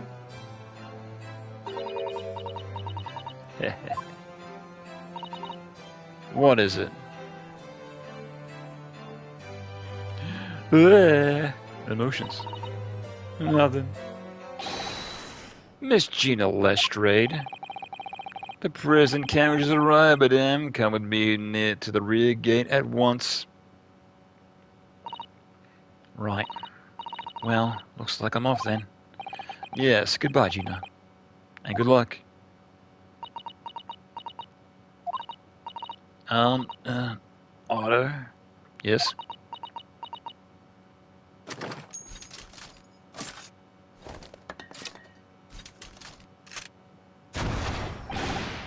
Ah! What was that for? I don't know.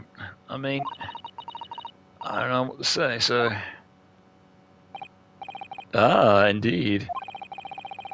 Perhaps the situation calls for a phrase. Here are the missing from your vocabulary, Miss Lestrade. She's not so good at thanking people, I guess. Yeah, I guess she's like so rough, exterior, and she doesn't really trust anybody. So, never had the reason to do so, so it's like, oh, I don't know what to do. But on occasions such as this, I would recommend a simple thank you. Oh. Oh, yes, it's a good advice, Ginny. Right, I see. Well...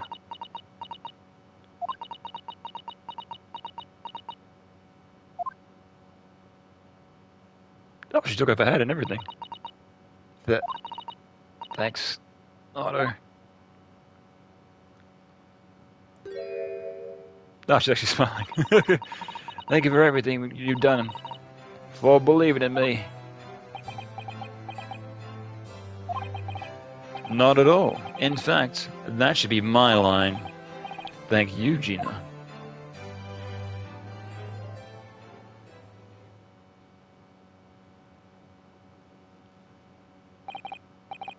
Well, there she goes. I wonder if she ever see her again. Well, well, quite the informal pick purse. Oh, I nearly forgot I bought a paper outside. It's a special edition. The trial is all over the front page. Pickpocket's innocence proven. Isn't that wonderful? You should have shown it to Gina, Iris. She would have been thrilled. Oh no, how sweet of me. So literally the case is just over and it's already in the paper. Isn't it late in the day? Like, isn't it like 5 PM? What the fuck? Huh? How's that work? But anyway, wouldn't you like the good news of the bad news? Not again. Well, what do you say, Runa? Hurley? As usual, I think I'd rather get the bad news out of the way first. Absolutely not. I have no intention of listening to anything but good news. And there you have it. How people answer that question always says a lot about them, isn't it? Well, that's not good there. Alright then, maybe let's start with the good news this time. The rain has finally stopped. There's a record level of rainfall, apparently. Well, that is good news indeed. We can journey back to greater comfort. Alright then, what's the bad news? This huge storm has left the seas very choppy. It's always bad weather. The channel in particular is so awful, sailings around the Dover has been delayed by a day or more. Wait, Dover? Oh. So, sea travel has been delayed by a day? That means that Sassudo hasn't left yet? Ooh. That's right, we'll be at the station immediately. We must still make it a way to wave Susie off. So that means she's been at the, that means she's been waiting at the at the dock for like 10 hours. Because now it's like 5 p.m., right? And she's been she said her boat was at 4 a.m. So she's been like literally like waiting for like over 11 hours. But there won't be a train, surely. We couldn't be that lucky. Who do you think I am, Mr. Naruhodo? Mr. Sholmes? I rushed to Victoria Station earlier and made arrangements for a special express. If we hurry now, I should be there in time for dinner. And I know of a fine restaurant that serves the most delicious baked sole. So, whatever that is. I don't... the great detective does it again! Indeed he does. I've happened to be aware of a number of rail transport director foibles. What? I merely made my knowledge of them known to man, and he happily laid the locomotive elementary. Just an idea, but it might be wise to stop manipulating people that way. What are we waiting for then? To land to Victoria! Give me anime cutscene.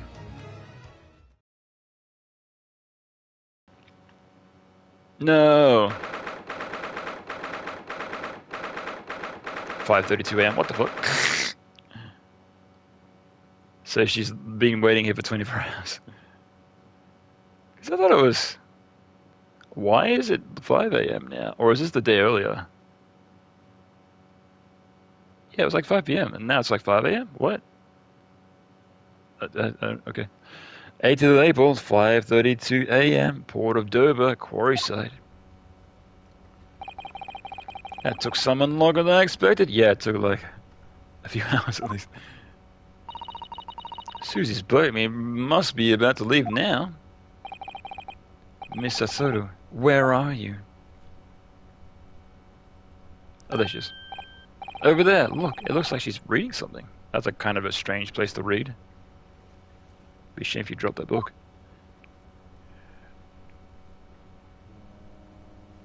Oh, she's gonna chuck it. Miss Sasoro, wait. What are you doing? I don't want to read how it ends. Mr. Naruhodo, what are you doing here? Came as soon as we could after the trial. I mean, we heard that sittings were being delayed during the bad weather, you see. Oh, I see.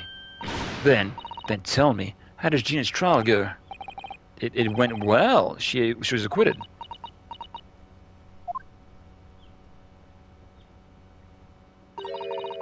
That's wonderful. Really wonderful news.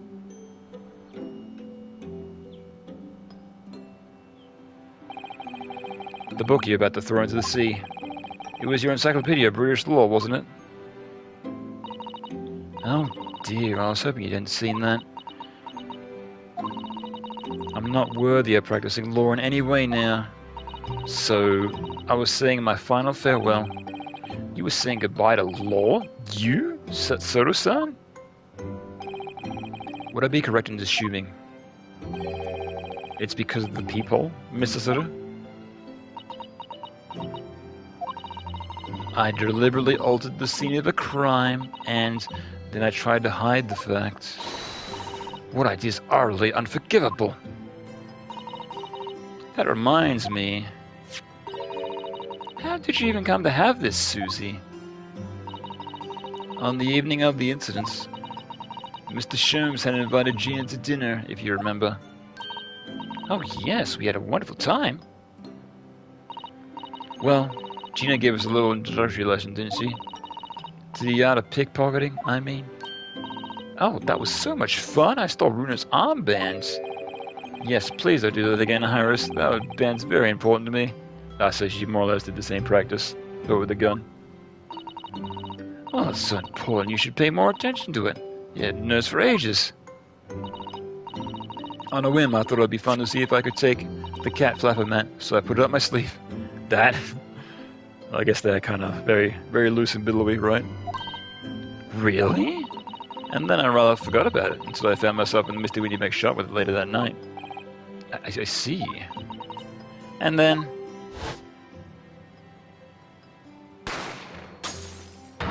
Oh, so it happened then. Okay, so that's why there was a flap at like 1:30 a.m. and not before midnight. I see. Because I thought they were saying that they made it the day after. I'm like, that doesn't make any sense. So, okay, so when it was happening here. Mr. Sholmes, Mr. Sholmes. Leave me be, Mr. Naruto. Right. And he cheated there, then and there, I guess. After Mr. Naruto left the shop, I started to think. That door started to play on my mind. The storeroom door, you mean? Yes, if Gina was anywhere in the shop, I'd realize it could be only behind that door. At that moment, the little device I had on my sleeve sprang to mind. I was so worried about Gina. I simply had to know.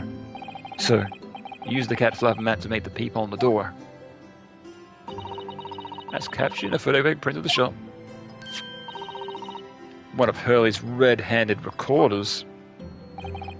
Indeed, it was of the first importance, that point. Precisely when the peephole was made, that information would do to prove Mr. Naruto's greatest weapon. Though naturally, without proof it would be a matter to nothing. But when I looked through the hole in the door, the sight that met my eyes made my blood run cold. Yeah, so how'd she end up with the gun in her hand? Like, we never came across that. And why'd she pass out? Like, those are two things that haven't been explained.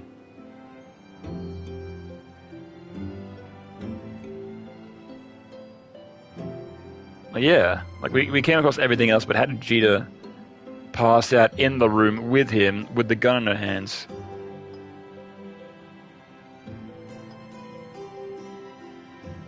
Yeah, because Windy Mac fired the gun, so how'd she end up with it? That part doesn't make any sense. Unless he tried to pin it on her. By being like, I'm gonna move the gun here. Oh, but we won't have any time to do that, right? Because they pissed off out of that pretty quick.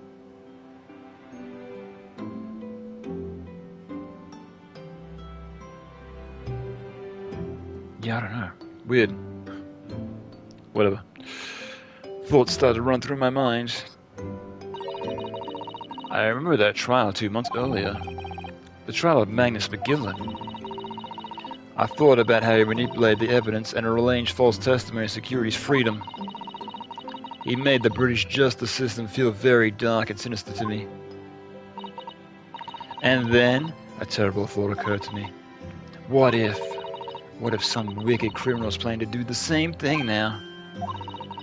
Because from the appearance of the crime scene, it looked exactly as though Gina had shot Mr. Windybank. Even though I was sure that she'd never done such a thing. You were worried about the true culprit would try to frame her for the crime? That's right. But then I realized. It would be very difficult for everyone to give false testimony in this case. What do you mean? Well, the crime appeared to be happening behind the door of a locked room. For someone to claim falsely to witness it, there have to be a way to see beyond the door. Ah. For which, our people would be the very thing. Only the people I made wasn't actually there until after the crime had been committed, of course. And the criminal would know that. So it wouldn't make any difference. Rather possibly a rather ingenious trap was there, was it not? A trap? Was that why she did it? So, that's why you kept it a secret, Susie. You never mentioned that you made the people to anyone, not even to the police. I know. And I knew at the time what I was doing was wrong. A criminal offense, even. That's why I decided to confide in Mr. Sholmes. If Mr. Naruto was completely backed into a corner with no other possible means of escape, the truth about the people could save him. That was my plan. She really does think of everything. But then, why didn't you just tell me everything before the trial began? My dear fellow, you're not thinking straight. If she had done that, it would have rendered you compliant in the whole escapade. Ah. You could have been disbarred if you had seemed to acknowledge you tampered with a crime scene. So Mr. Soto decided to shoulder the burden of responsibility alone. For your sake, and Miss Lestrade's. Mr. Soto. The truth is, when it happens, I did it because I'd lost a little of my faith in the law. Oh. I was worried that the right person wouldn't be convicted of the crime. But the moment I allowed myself to think that, is the moment I lost my right to call myself a judicial assistant.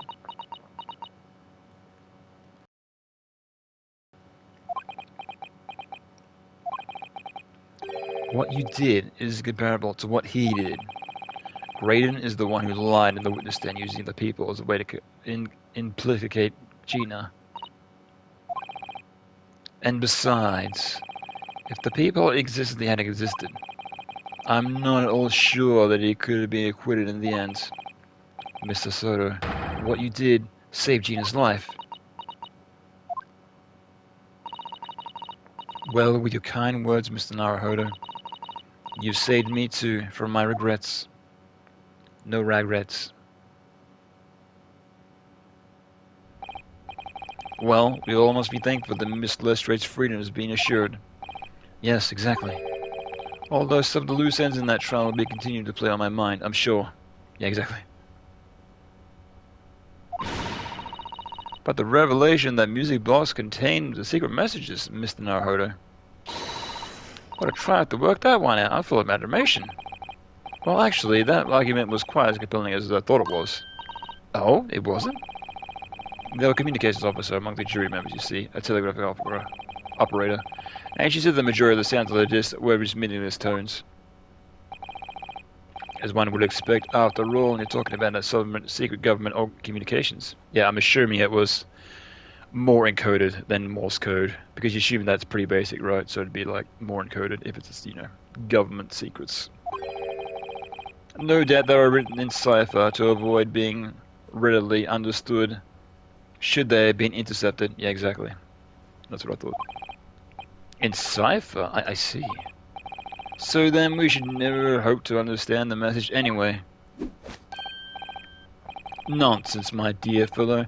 It is quite a zero-pipe problem, I assure you.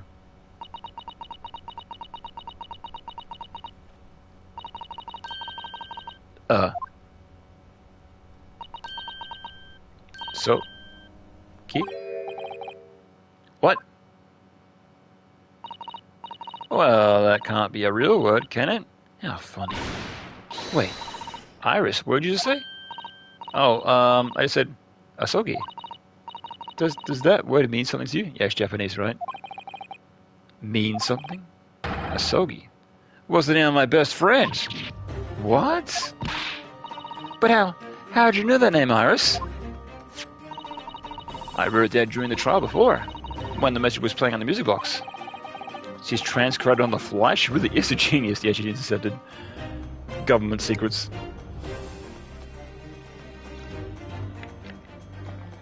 I thought the message probably wouldn't be written in plain Morse code, so I tried various ways to interpret it. But whenever I tried, the words just seemed to make any sense.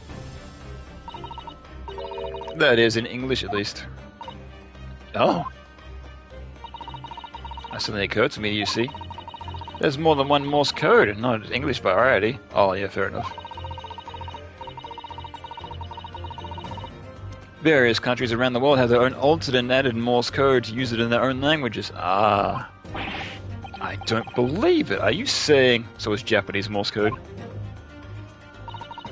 That's right. I've only actually seen a chart of Japanese Morse code once before.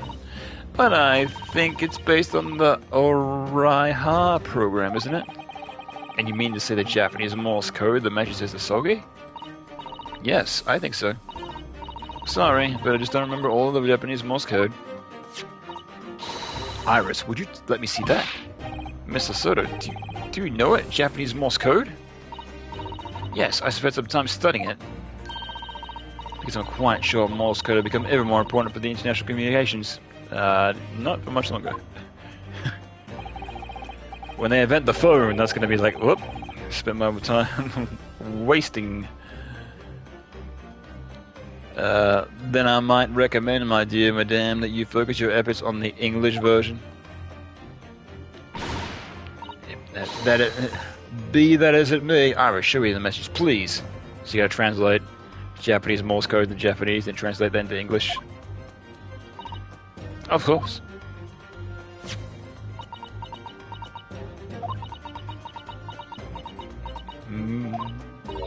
But what can this possibly mean? Whatever is that long sequence of supposedly means dots and dashes. It's made the color drain from Sasoro-sen's face. There's no doubt about this message is written in Japanese Morse code. So the British Empire has been using Japanese for its secret communications? I don't understand the reason why, but the message appears to be a list of 4 people's names. 4 names? The first is Kei Asoge. Kasuma Asoge? Why? Why is his name on that disc? Yeah, that was his best friend, right? The second is A. Shin. Shin? I don't recognize that name. The third is T. Guro-san. Guro... Gregson? Ah, it was seen that Tobias Gregson is the 3rd man on the list. And what's his name doing on the secret government communication as well? And the last name... What's the matter, Mr. Soto? It's just so strange. So unexpected. Oh, what is it, Susie? Doing to keep us in suspense. Is it her name? The last name is J. Wilson. What? Wilson? John H. Wilson? You mean Daddy? Oh yeah, that was her father who was killed, right? Yeah, because she doesn't know about it, but we do. It says only J. Wilson, so I'm afraid I can't be sure. Then, after the 4 names, it reads, if I translate from Japanese, that is all 4. And that's the end of the message, or rather, the end of what you noted down, Iris. What does it mean? I guess that's a hook for the next game, right? I just can't believe it. Who would ever thought that those discs contain Japanese Morse code? Not to mention a strange list of some disturbingly familiar names. It would appear that this particular message is a communication of some kind of Great Britain and the Empire of Japan. So, Daddy could be in Japan then. Where Susie and Runa came from. Oh, well... no, it's not very likely, really, is it?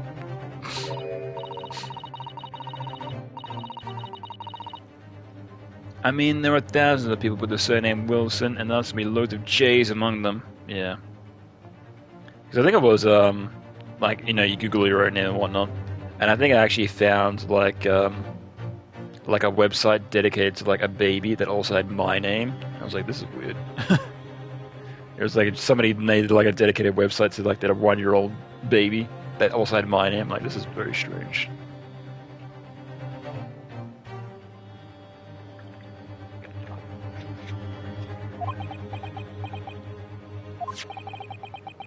Professor John H. Wilson visiting Professor of Medicine at the Yume University. Imperial Yume University. But we can't tell Iris about that now. We just can't. Oh, is he still alive? I thought he died. Maybe he's still alive. I don't know. This is so strange. Somehow involved in solving the case of Mr. Windybank's murder today. I feel as though I've rolled back a boulder in the mouth of a very dark cave. I do wonder if perhaps it's a dark cave that won't should go wandering inside.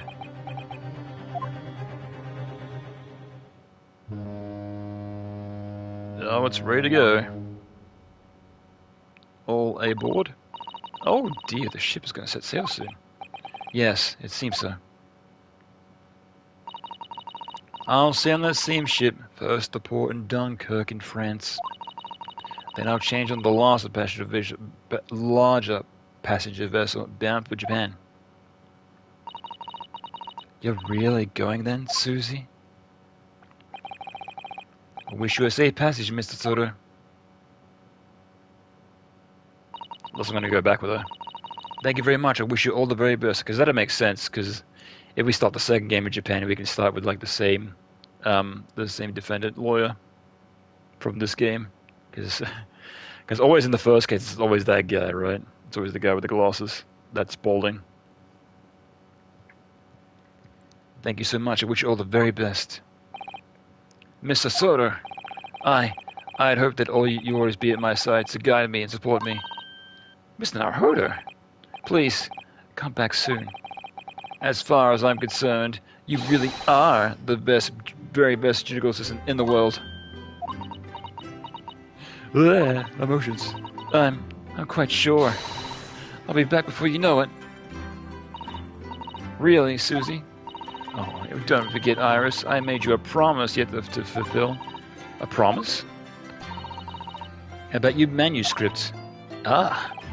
Oh, yes. The Hound of the Baskervilles. Well, I'll be waiting for you then, Susie. A promise is a promise. Definitely, Iris. My voice is getting a little bit hoarse. Well, I've been reading for what? Almost 7 hours. Oh my god. Mr. Naruhodo. Yes. Do you remember the first time we met? Yes, of course. On the SS Bruya, when I was dragged out from that wardrobe, still half asleep. If I remember rightly, you threw me halfway across the cabin with a Sassurus to take down. You know that very well. I'm talking about after that. It's strange, but being thrown together as we were in that case, somehow I felt straight away that you were the perfect person to continue Kazuma-sama's great legacy, Miss Sasoro. As my instincts were right, I really want to believe, no, I'm sure that I'll be back soon. Farewell until then. Goodbye. Yeah, anime. Capcom, I know you made this. Please do not take down on YouTube. Thank you. Somehow we seem to have come to the end of the adventures of Ryunosuke Naruhodo. Or the first volume, at least. Oh, was that the narrator's voice? I see. Looking back now, it feels as though fate has led me on this journey.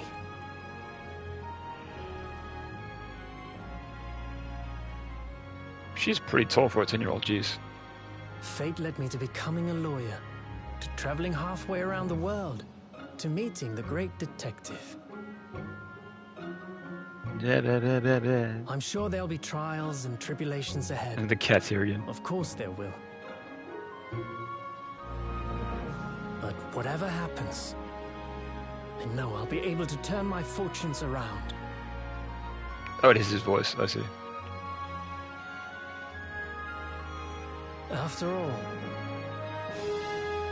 I have the greatest friends in the world on my side. Yeah, of course. Ugh, friendship. Christ, why is that such a stigma in Japanese lore? It's like, I can do anything because of my friends. It's like, okay. I see. Oh, what's up? Ah, yes, Mr. Naruhodo. Yes, Mr. Jones. I have some rather awkward news. The railway company has decided to sue over the special express train, apparently. What? Huh? Of course, such a commotion on the line. All the other trains have to wait at the stations. But really, we would have never made it to Dover in time otherwise. Anyway, I explained everything and how it was all your fault. Huh? Huh? I believe as a formal complaint it should be delivered to your office tomorrow. But not to worry, my dear fellow. According to Miss Sasoro, you love defending yourself in court. Oh god. Yes, that's going to be the first case in the next game, is him defending himself in court again. Huh? Huh? It's alright, it's perfectly happy to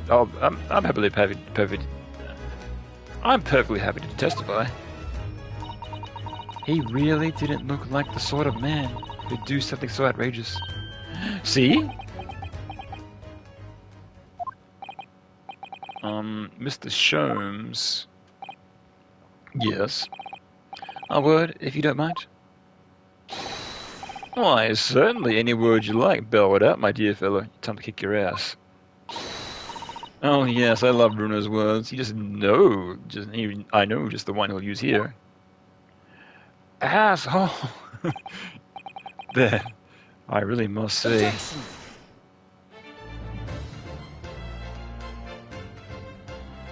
Nice. Cool. Well, sick. Neat. Alright, very cool. Yeah, I'm glad I played this, but oh my god, there was so much dumb shit which slowed down the game. Holy shit. The following links hundreds of what?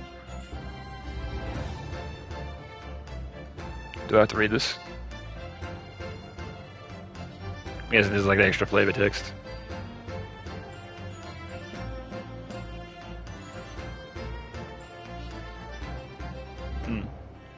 But yeah, definitely very cool, but it's definitely very, very slow comparing to the other Ace Attorney games, that's for sure. Because after Ace Attorney 1, like every Ace Attorney game has to have its own gimmick, and this one was no short of gimmicks, because it had 2 new gimmicks, so which was the jury system and the on the fly investigations or the on-the-fly deductions with Mr. Sholmes, and both of them slowed down the game. Oh yeah, this guy. Yeah, so is this guy gonna be in the next game? Maybe not. Oh yeah, I remember these 2 guys. Man, fucking hell, this case felt like a fucking lifetime ago. Holy shit. Okay, so this might just be old dialogue. I see. Whew. Oh boy. Oh yeah, this guy. I thought this guy was going to be like a more main character, because he appeared in like 2 cases, and I thought he was going to appear again. I actually forgot all about him, to be honest.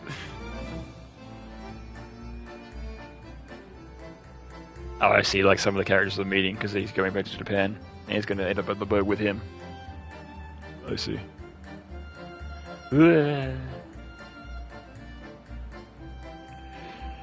Oh, but yeah, it's interesting. It's kind of ironic that I learned about the sequel today. So, because I thought I was done with this game. I thought it was Ace Attorney Chronicles, just the one game. But apparently, there's 2 in 1. Bloody hell. Yeah, but I'll return to this next year for sure. I'm not going to keep going with this because this is going to take me another fucking 4 months to get through. So, holy shit. Ugh. Unless I want to jump back into this and play this 2 times a week for the next 2 months. Yeah, I think so. That's fine.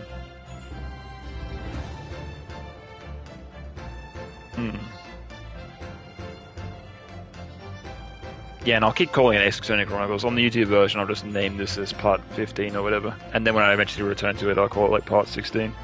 Or whatever part I'm up to. Ugh. Jesus. Oh, I saw that. I saw that blink animation. Lazy animators. Yeah, that's what they do with character models. They set them so that they blink automatically. So when there's parts where the character model is supposed to be frozen, like, Hooah! Their eyes just go blink, blink, just over and over. I think Yakuza also does that. There's some other game where characters are supposed to be frozen in time, and then their eyes just blink automatically. It's like, oops, forgot about that. Oh well.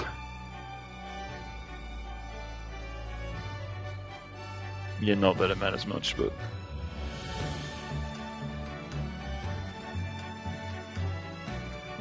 Yeah, but always character design was on point. Cases were on point. Very good cases, but they just lasted way too long. Way too long. I mean, you get your money's worth with this game, but bloody hell. Oh my god. far too long. Oh my god.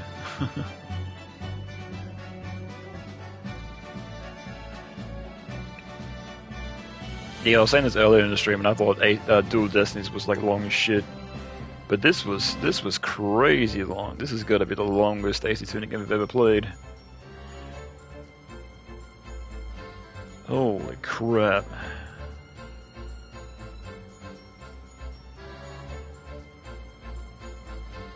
And I guess that's why some people love this series, because you spend so much time with the characters and whatnot, and that's the Persona trick, right? Because it's a 100-hour game, and the game actually forces you to know the characters. So that's why, I love this series. I love these characters where the game kind of like is designed in a way so that you end up knowing the characters. And he's in jail. Yeah, good. Yeah, man, how long would he be in jail for? Jeez. For friggin' murdering 2 people, you're gonna be in there for a long time.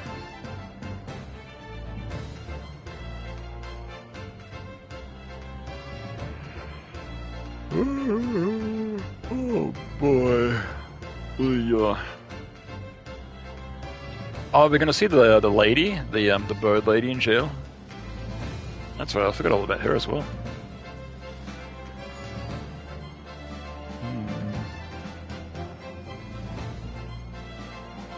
Oh, maybe there's gonna be a bit more extra from this.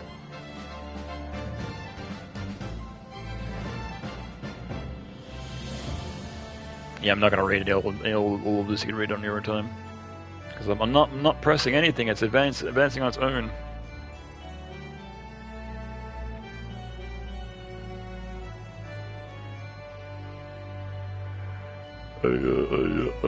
Because I'm not sure if these both came out on mobile at the same time.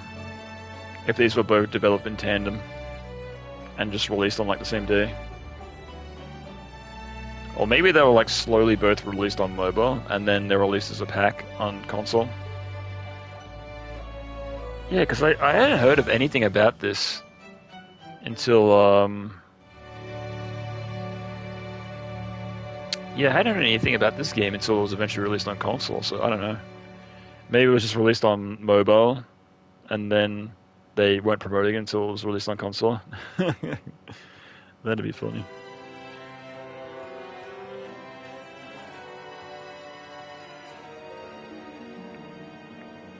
We'll meet again, no matter where, no matter where. Oh, can I skip this? That'd be cool.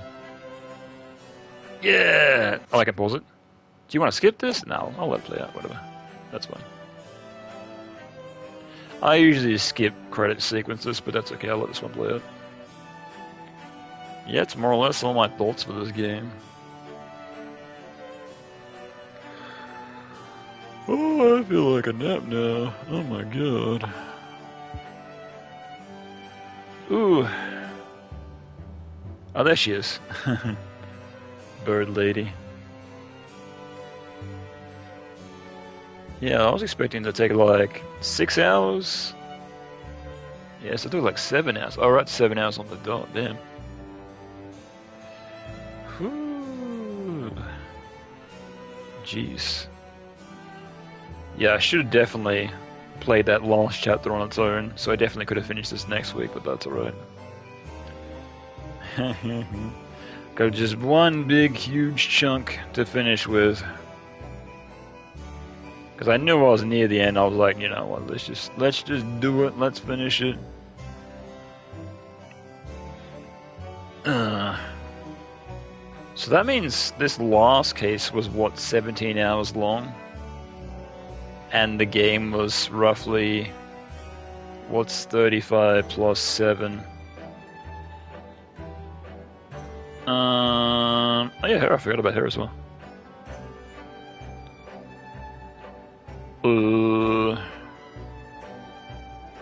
That's 42. Okay, this game was 42 hours long.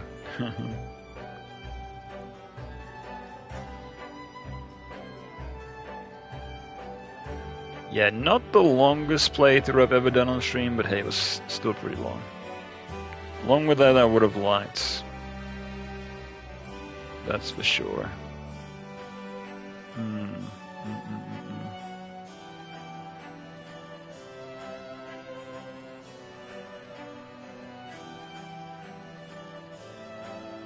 But yeah, up next I want to do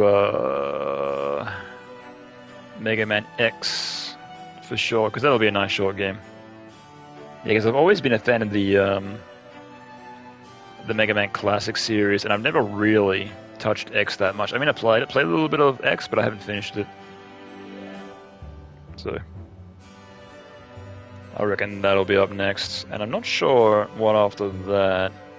Like, I'm not sure how closely I'm finishing Final Fantasy VII, so I'll still be playing through that, but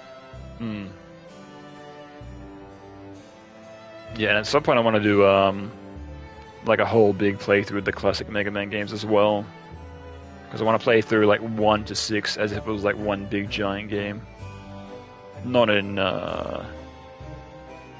one session, of course, but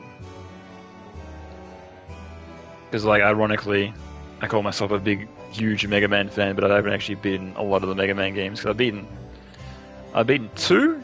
I've almost beaten 1. I came close to beating 1, and I've beaten 7, and I think I came very close to beating 9.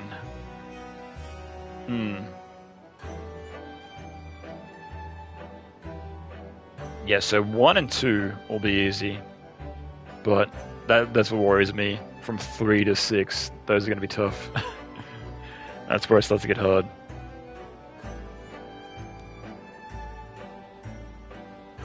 Yay! You did it! Yeah, I did it. I beat the game. Hooray! I never have to appear in court ever again until I do.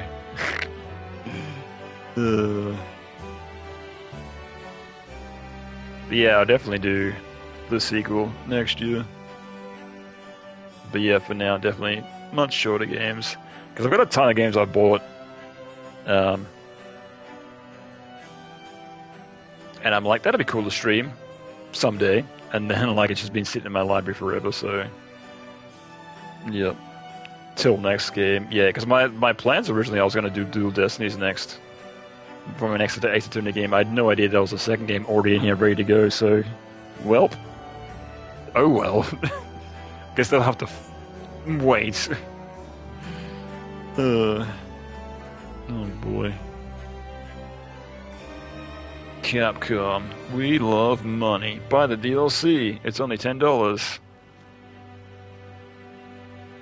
Yeah, I think I did see those DLC for this game, and I'm assuming it's extra efforts. Hey, remember when Capcom's whole entire business plan was to release a shitty game and then rely on DLC? I remember. There's DLC. I did see those DLC for this game. I'm pretty sure it's like basic stuff. I don't think there's any extra downloadable cases for this game. I don't think. But I'm pretty sure there is DLC for this game. I can actually check. If you don't mind the blue screen, I can check. Oh, I don't get to save. Oh, I get a different title screen. That's cool. Yeah, but I'm guessing I just, where's my New Game Plus? Oh, imagine that if you got to be able to do a New Game Plus with like all the items ready to go. Oh man, that'd be crazy. You don't unlock, like imagine you had the whole entire like evidence, like everything you have at the evidence, like ready to go from the start. Oh, that'd be crazy if you could like break the game. That'd be fucking hilarious. Why doesn't anybody do that? That'd be fun as fuck.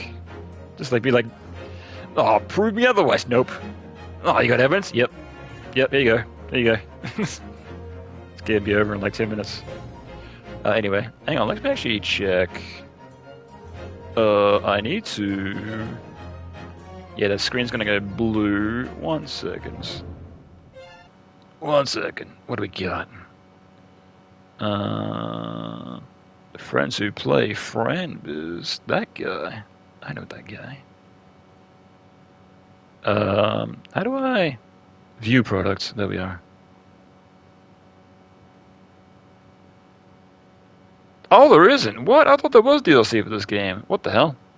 Oh, I guess it's not. Oh, I guess there's a ton of crap in the game, so why would they? But then again, it is Capcom, so... Yeah, because there's the special contents. And there's the extra efforts. Gallery! Whoa! Oh, we got a bunch of behind the scenes crap. Yeah, I love this stuff.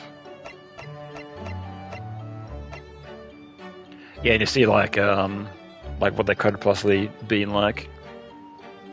Yeah, 'cause I see like there's always these where they try to settle on design, so there's like a bunch of like the draw beforehand. So it's like maybe this one, maybe this one. What are they gonna look like?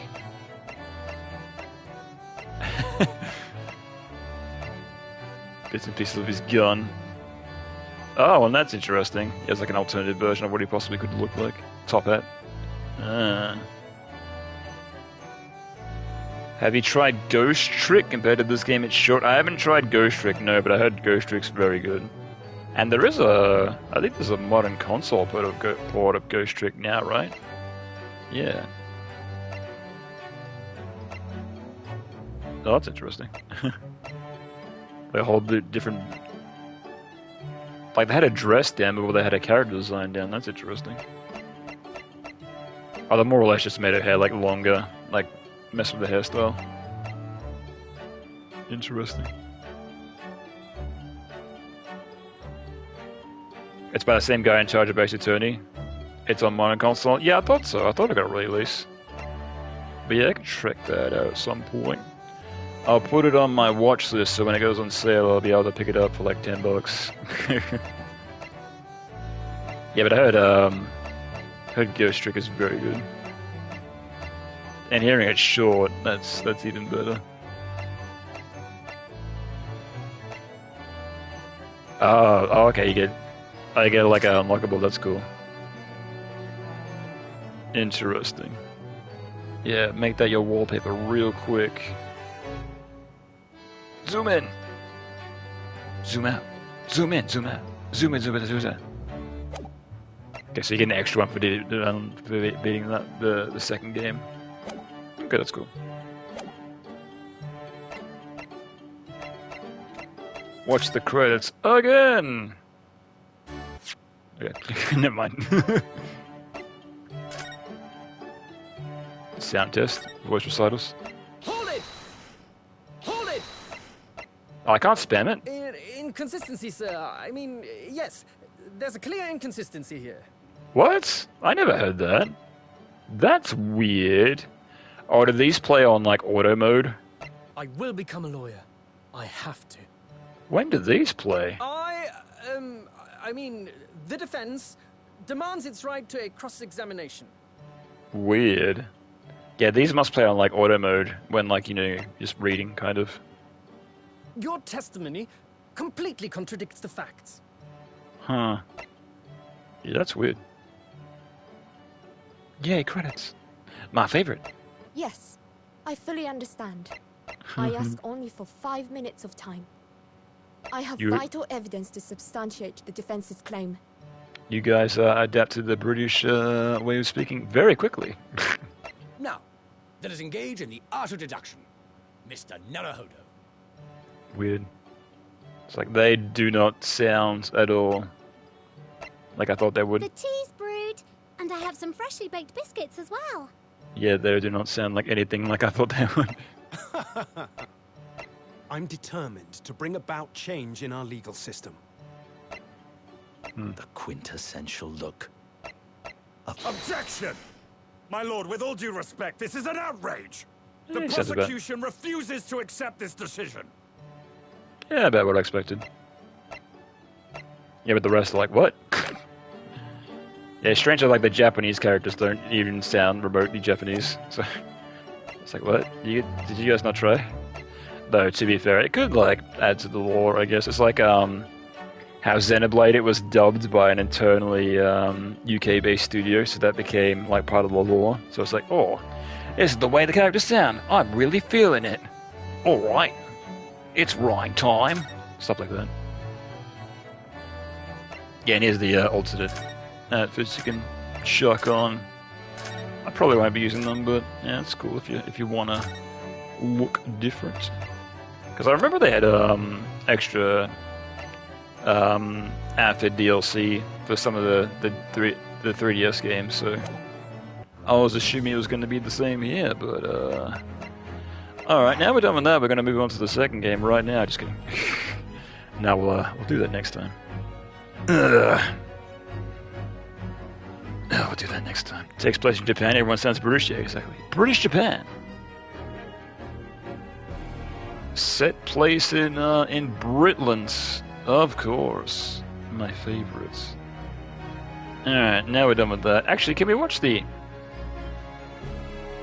I'm very interested, actually. Before it actually ends, do you want to watch the opening cutscene? Because I'm actually quite interested. Alright, let's watch the opening cutscene of the second game before we end. Sure, yeah, why not? Fuck it. I'm here. Let's get a taste for the playthrough I'm going to do in 1 year. Oh man, I can't wait. Ugh, I've been waiting for it. Meanwhile, back in Japan. Standing here in the bright sunshine, Seen before, but it's fun to watch, looking yeah. out over the vast ocean. Those days in London seem like a dream. But I do miss my time in England's vast capital. Seems so long ago. You know, Good times, he's holding paper. flourishing into a truly wonderful lawyer. I've no doubt that at this very moment, he's fighting some noble cause in court. He's lawyering without me.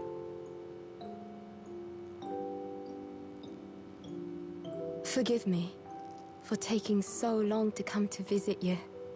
Oh, that's My right, yeah, life has been because such a whirlwind since I she went back to returned. Japan because like one of her relatives was very sick, so I'm And guessing no one they could have died predicted before she came back, so that's What kind has of unfortunate. happened? Just 2 months after arriving home. I find myself facing another awful crime. Pen and dagger and mask and... Wait, her again? Oh no, she's So remembering, I okay. came here today to ask something of you. This is another toilet, yeah, I'm assuming so. Tomorrow, I shall be standing in court. For the only time in my life. Yeah, I'm As a assuming lawyer. it'll do exactly what Ace Attorney 2 did. It'll start you off, you know, basic. It'll slowly be like, oh, don't forget. So Oh, she's please. dead? I ask for your guidance. Oh, shit. Okay. Kazuma-sama. Damn. So she's gonna become the lawyer this time? I know how lawyering works. I can do it. Oh, okay, yeah, that's interesting then.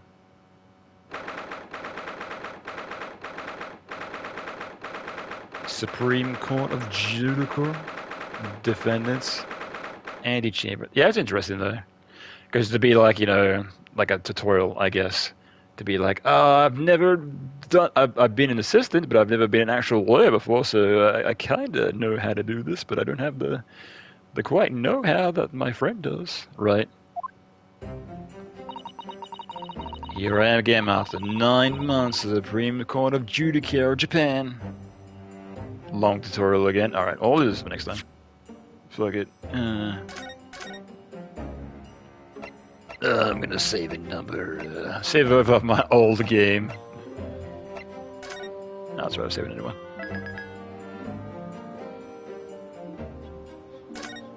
Just to erase my save data from last time. Be like, yeah, who cares? It's all recorded, right? Right? Alright, cool. Yeah, so we'll leave that for next time, whatever the hell that's gonna be. But next week I'm gonna play something else cool. But tomorrow I should be live with Final Fantasy VII, much like usual. We're getting through the game, it's finally getting good. We're only 20 hours in, but it's finally getting good. That's also a game I kind of didn't really like at first, but I'm like, I'm starting to warm up to it, it's starting to get good. Slowly starting to see the appeal. Finally! Yeah, I know, right? getting good. Yeah. Yeah, I was thinking about it. It's like Final Fantasy 7 and 13 have that in common. It gets really good after, 20 hours.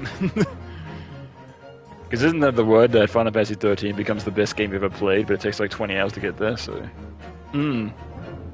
Yeah.